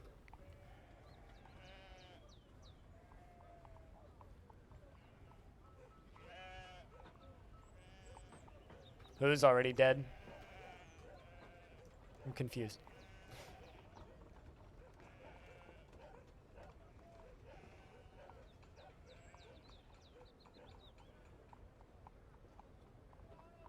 Or are you talking about the person that the Outpost Liaison was beating up? No, he's not dead. Outpost Liaison's fought with 4 or 5 people already, and none of them are dead.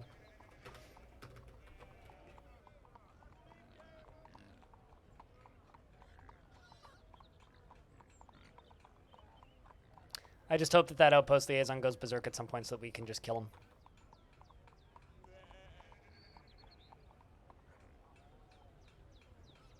God, this is so satisfying to watch.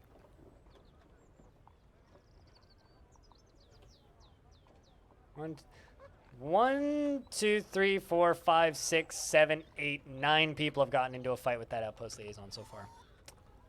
Great. Make that 10. Oh, the Outpost Liaison is losing, clearly. Retching and vomiting constantly. And Orange the Second has been found dead.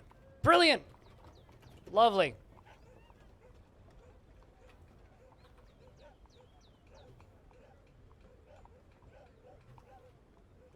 We're recovering multiple wounded. Where the hell is that stupid liaison? Bring out your dead!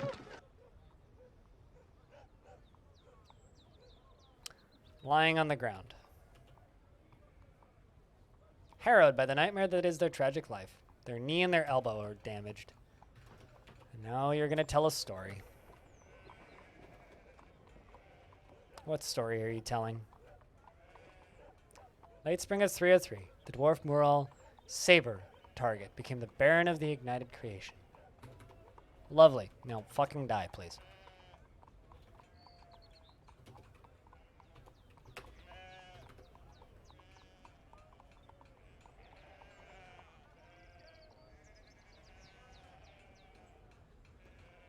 I know I'll die some point of old age, but I can't kill him without starting a war with my own faction, which wouldn't be wise. So instead he's just killing dwarves every time he comes here, and it's really goddamn annoying.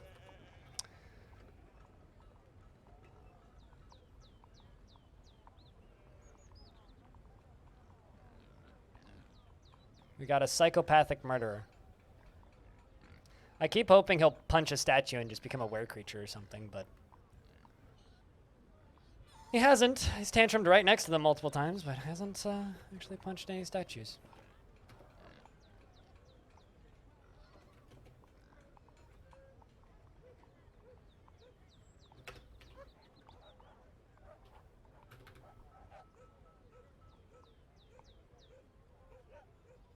It's just frustrating is all.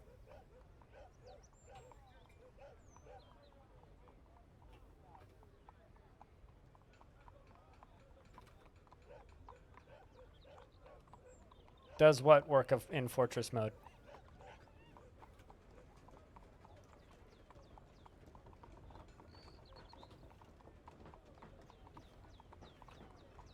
Absolutely it works. How else do you think I have a vampire in my fort?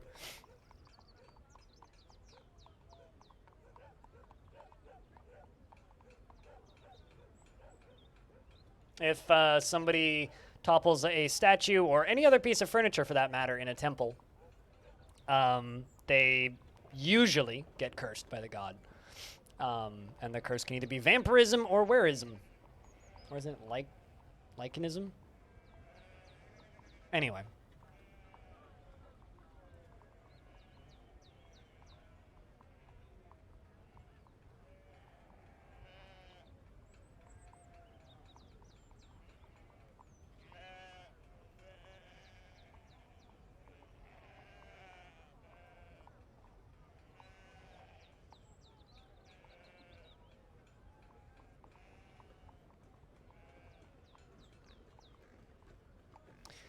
Every now and again, I see a band name, and I'm like, I think I've seen these guys before.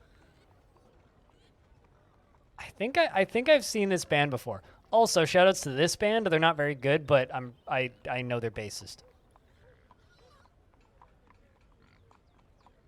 I think I might go to this show if it happens.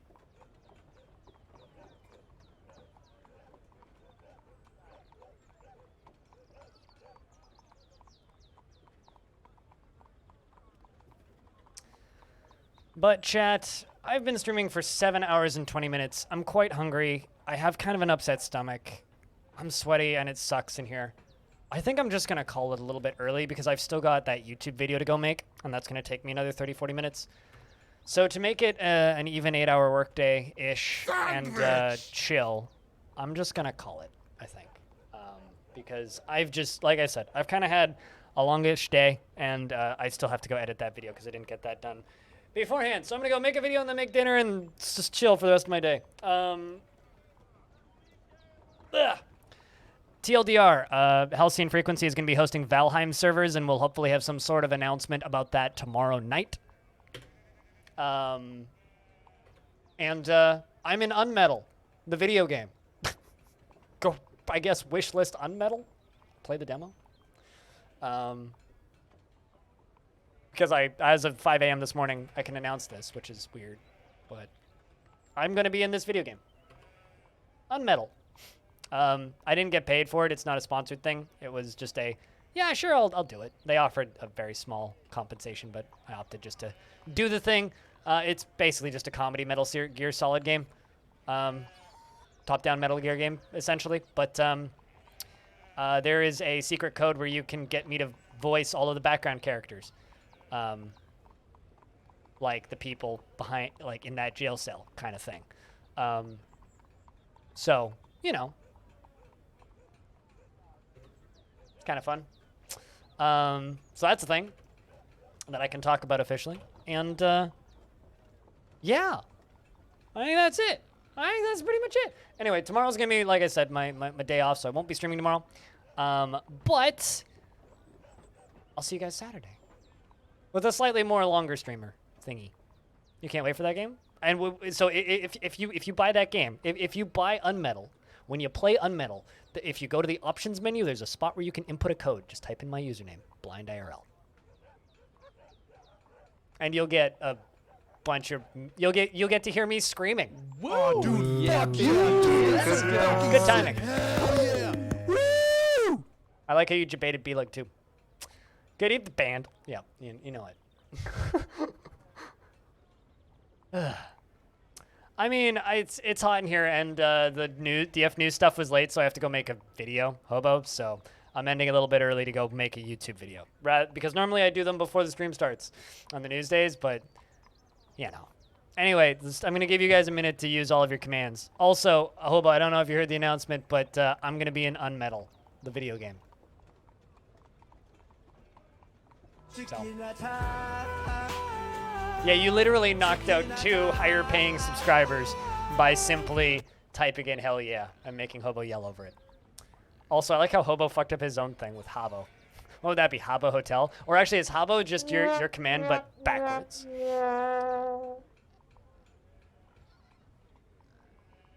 Anyway, I'm gonna send you guys over to the Finn. You know where you're going. Take care of yourself, say something nice to somebody, and, I don't know, wish list on metal, I guess? And, tie your shoes. And if you want to support me, I have a Patreon. Bullshit. You guys are cool. See you Saturday.